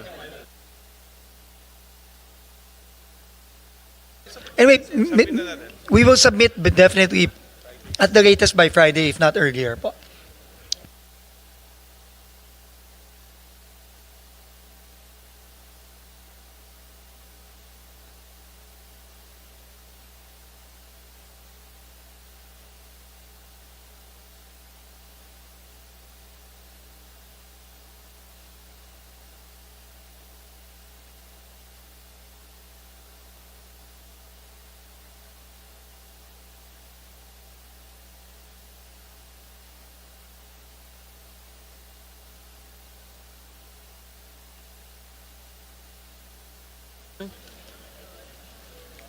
The foreign assisted projects are seemingly successful.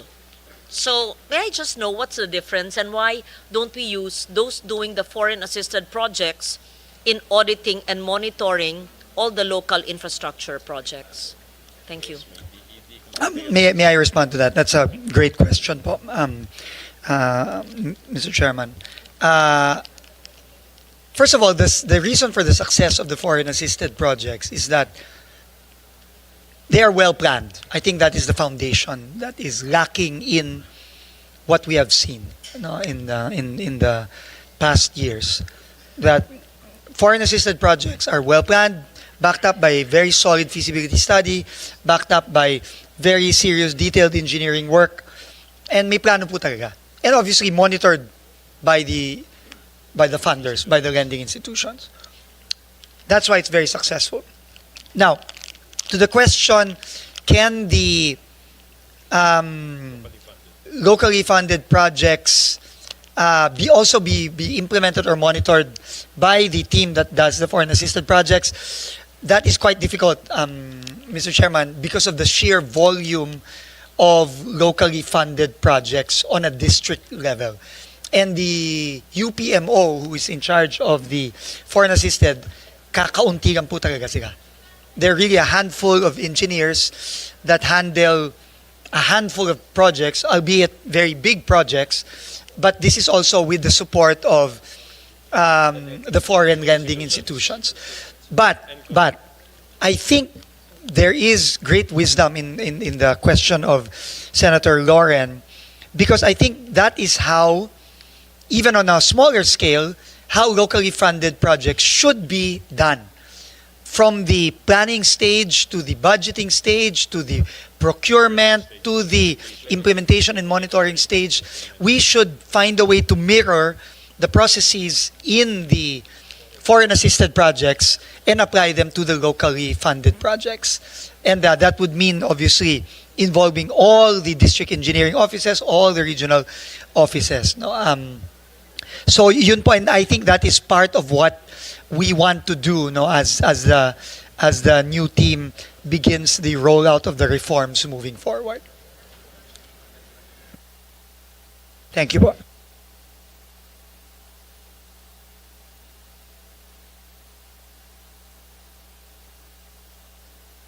Galing. Oo, kaya, yeah, yes. Oo, kaya nga eh. So, magaling yung mga yan. Kaya, hindi, magkagaling utak. Magaling. Kaya, magaling yung dalawa kong yan eh. Kaya ako makulit ha, magaling yung mga nasa likod eh. NEDA at ERC yan eh. Oo. Kambal utak. Sige. Okay. International institutions can do sampling of all. Pwede natin subukan sa 2026, di ba? Para, at saka pwede nyong i-bid out and manage the third-party auditors. So, maski na maliit lang yung ating foreign assisted group, iilan, i-bid out nyo, i-monitor. Oo. Sayang eh. Kasi kung Yes, ma'am, we agree. nangyayari sa bansa may maaayos, di i-ehemplo natin yung maayos. Kung di kaya ng maliit na grupo yung maayos, at least iilang project maayos. Di ba? And then I take note Thank of you for your that, ma'am. answer. Tama si Senator Ping mula sa simula na lahat ng projects naman ay dapat dumaan either sa RDC at may feasibility study at hindi naman sapat na may request ng LGU kasi maaling yung request niya, hindi naman na-vet. Kaya kailangan may feasibility study talaga. Yun. We absolutely agree, Mr. Chairman, Senator Lauren, we agree. Isa pang napansin ko, multi-year projects. Kung hindi amend ng senator, pupunta yung congressman sa amin o yung mayors, hindi magkukusa ang ahensya, hindi lang kayo at unfinished siya. Or, ang liit-liit ng ilalagay ng DPWH, hindi na matutuloy, bitin siya. Bakit ganun? It's a multi-year project of the department. Dapat, maski wala kaming intervention na amendment, kayo na ang kusa, tinatapos nyo. Kaya tuloy, all over the country, either vertical or horizontal structure or roads leading to hinterland areas, natitigil. Bakit kami kailangan mag-amend ng something nanggagaling naman sa inyo sa region o sa central na maayos naman para sa taong bayan? Kung hindi, napakaliit ng ilalagay sa NEP.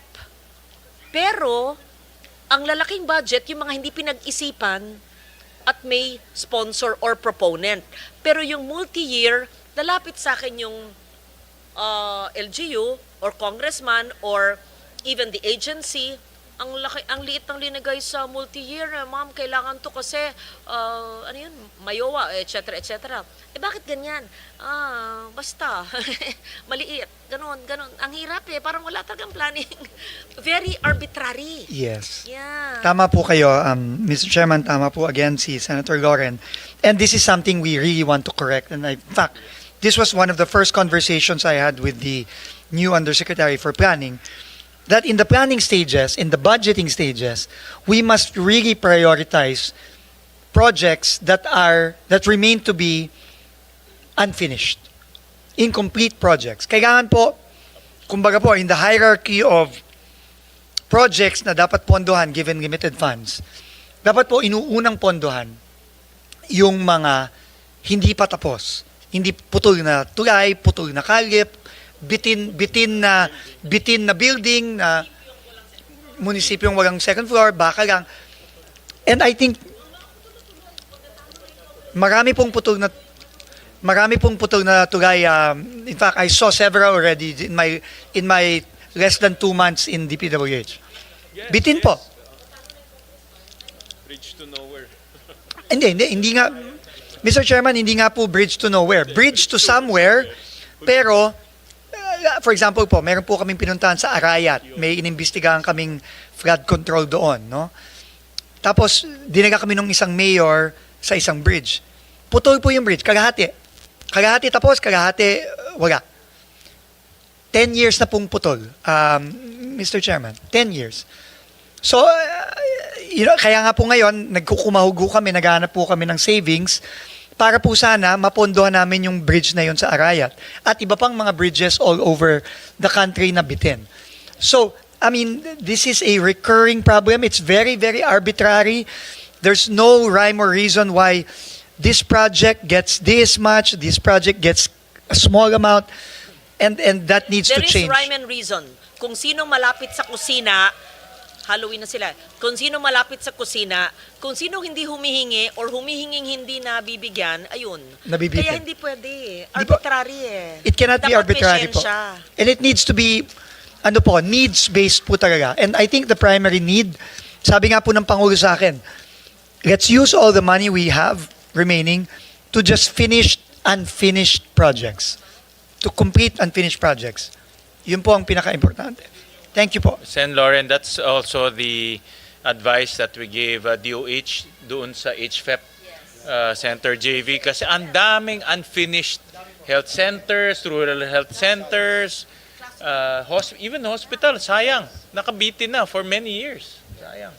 So, actually, ipakompute natin, ayan, sa kada ahensya ng gobyerno, ang mga unfinished or tapos pero unused Nako, ilang trilyon yan. Sinayang natin ang pera. Hindi lang, to be fair, hindi lang DPWH. Okay, I was just meeting with, housing, dati chair ka, James. Si Sec Aliling, bago siya. Sinabi niya, sabi ko, bigyan mo nga akong listahan ng NHA projects. NHA, natapos yung mga bahay, yung intended beneficiaries, ayaw tumira sa bahay dahil malayo, bakit pinagawan? Pero pinasukan na ng informal settlers na hindi naman otorisadong tumira doon. So hindi naman nila mabigay sa informal settlers na tumitira sa bahay sa intended, makukuha naman sila. So we have a squatter problem in NHA and the intended beneficiaries are still squatters or informal settlers. So if I may, there's really so much wastage, systems loss, substandard, unutilized, underutilized by running by the trillions of pesos, Mr. Chair. So I agree with you, whether it's DPWH or DOH, which you build, or DepEd classrooms, tapusin natin, or bridges to somewhere, but maybe the proponent already is not in office, right? Ganon eh. So that's my, I won't say yun lang, that's what I noticed. I have to amend the multi-year. Trabaho yan ng ahensya. Lalapit sa amin, hindi po na pondo, nasabihin ng district engineer at sa region, hindi po kami narinig sa central, kayo na lang po pag-asa namin para umabot yung kalsada doon. Alam yata ni Alpruto ang ibig ko sabihin. O ganon. Tapos, lalagyan ng token. Ang liit-liit amount, 10 million, 20 million para matapos. Sabi ko, siguro maski 100 years akong senator, hindi matatapos. Kasi hindi ako mihingi eh. Sabi ko, kami ngayon, kung hindi na kami allowed mag-amend, kundi institutional, wala na. So, yung kalsada, hindi matatapos, kundi kami allowed mag-amend. Yeah. So, it's incumbent upon the agency, not just DPWH, to finish what they started, whether the proponent is an incumbent or not. Kasi syempre, the fact na pinondohan, at hindi to mga flood control, talagang infra, na pondohan, kailangan tuloy-tuloy hanggang matapos. Huwag kami intayin mag-amend. Yun. Mr. Chairman, we Sige, could not thank you. agree we could not agree more with the honorable senator's observations. Kung kailangan ang trabaho po na ayan siya, tapusin kung ano ang inumpisahan niya. Unfortunately, hindi po ganoon ang nangyayari. Hopefully that will change now. Opo. Maraming salamat po. Maraming salamat. Well, just Friday is the submission. Yes, Secretary. Mr. Chairman, if I may be allowed to just recap or summarize po what we need to submit just Yes, to be yes, sure. please. So we will be submitting po additional stationing for the initially identified projects, and also additional validation and justification if we are able to find the justification and the validation. But we will also add the new projects po that also do not have the required detail. No, I think roughly about 1,500, if I'm not mistaken, additional projects. No, tama ba? 15, 14. Opo. So we will strive to do that by Friday, Mr. Chairman. Again, I will reiterate, kung hindi po validate, ma-justify at mabigyan ng detalye yung mga line item, please po, we give the committee the liberty to please remove those projects from the list of projects in the DPWH 2026 budget. Second po, by tomorrow, we will submit po the request of the Honorable Senator Ligarda for the list of the districts under the resubmitted NEP, revised NEP, and also whatever the terminology is, given what was done. Yes, of course. Of course po. We will send the document po to the chair, copy furnished, Senator Ligarda. And then we will give the request of Senator Marcoleta for the apples-to-apples comparison of the HGABs 23, 24, 25. compare with the already submitted 26. Remember, we talked about the 2025 possible savings. You were supposed to submit per district the projects where there are issues, and you the issues that have issues with the implementation sa contractors that you may have the power to terminate. So we talked about 2025 projects funded. Either you renegotiate or you have the power to terminate if they are flood control projects or asphalting or whatever projects na questionable sa implementation ng mga contractor. And are you suggesting to terminate? Will you terminate? And if you will not terminate, what is the remedial measure you will do why you will not terminate? In short, we're putting everyone on stricto tayo ngayon, hindi pa 2026. But wala pa kayo noong 2020 pag ginawa yung GAA 2025, pero pinapanood nyo sila ngayon at husayon yan. To terminate natin, hindi natin terminate, pero repeat job ito, or sige, terminate, may savings tayo. So I leave it to your better judgment, but maybe a list of that so we can also study for possible savings. Mr. Chairman, Senator, what we can submit by Friday, I think, is the list of those that are either unimplementable already or that have been terminated already.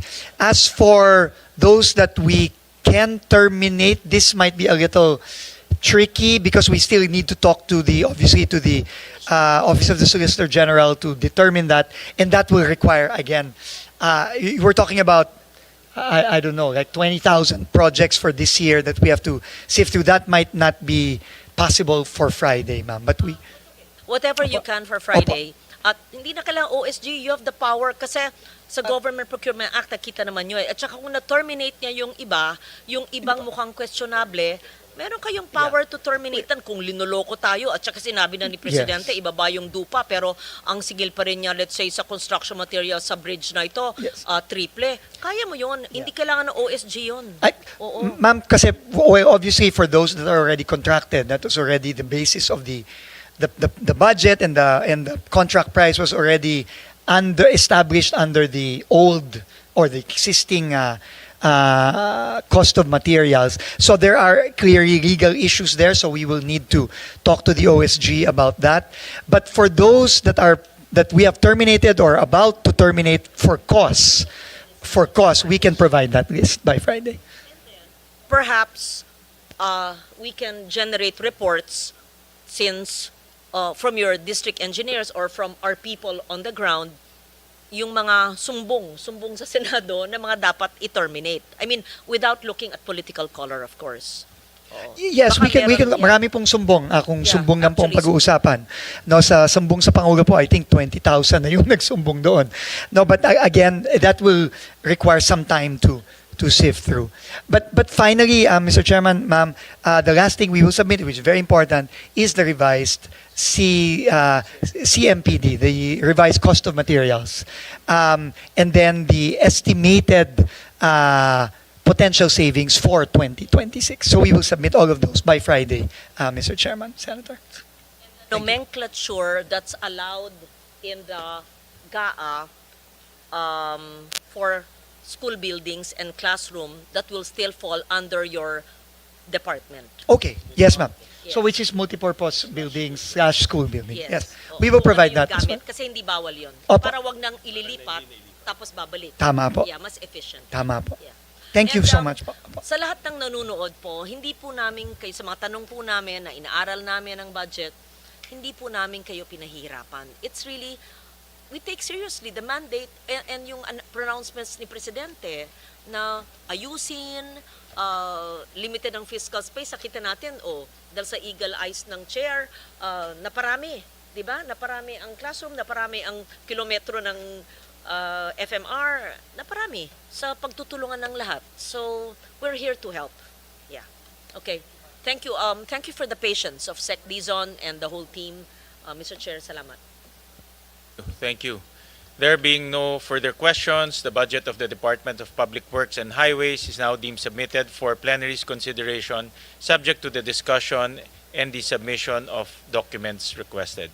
So maraming salamat, Secretary. Thank you very much. Maraming salamat po. Thank you so much. The hearing is suspended. Thank you, sir. Thank you po.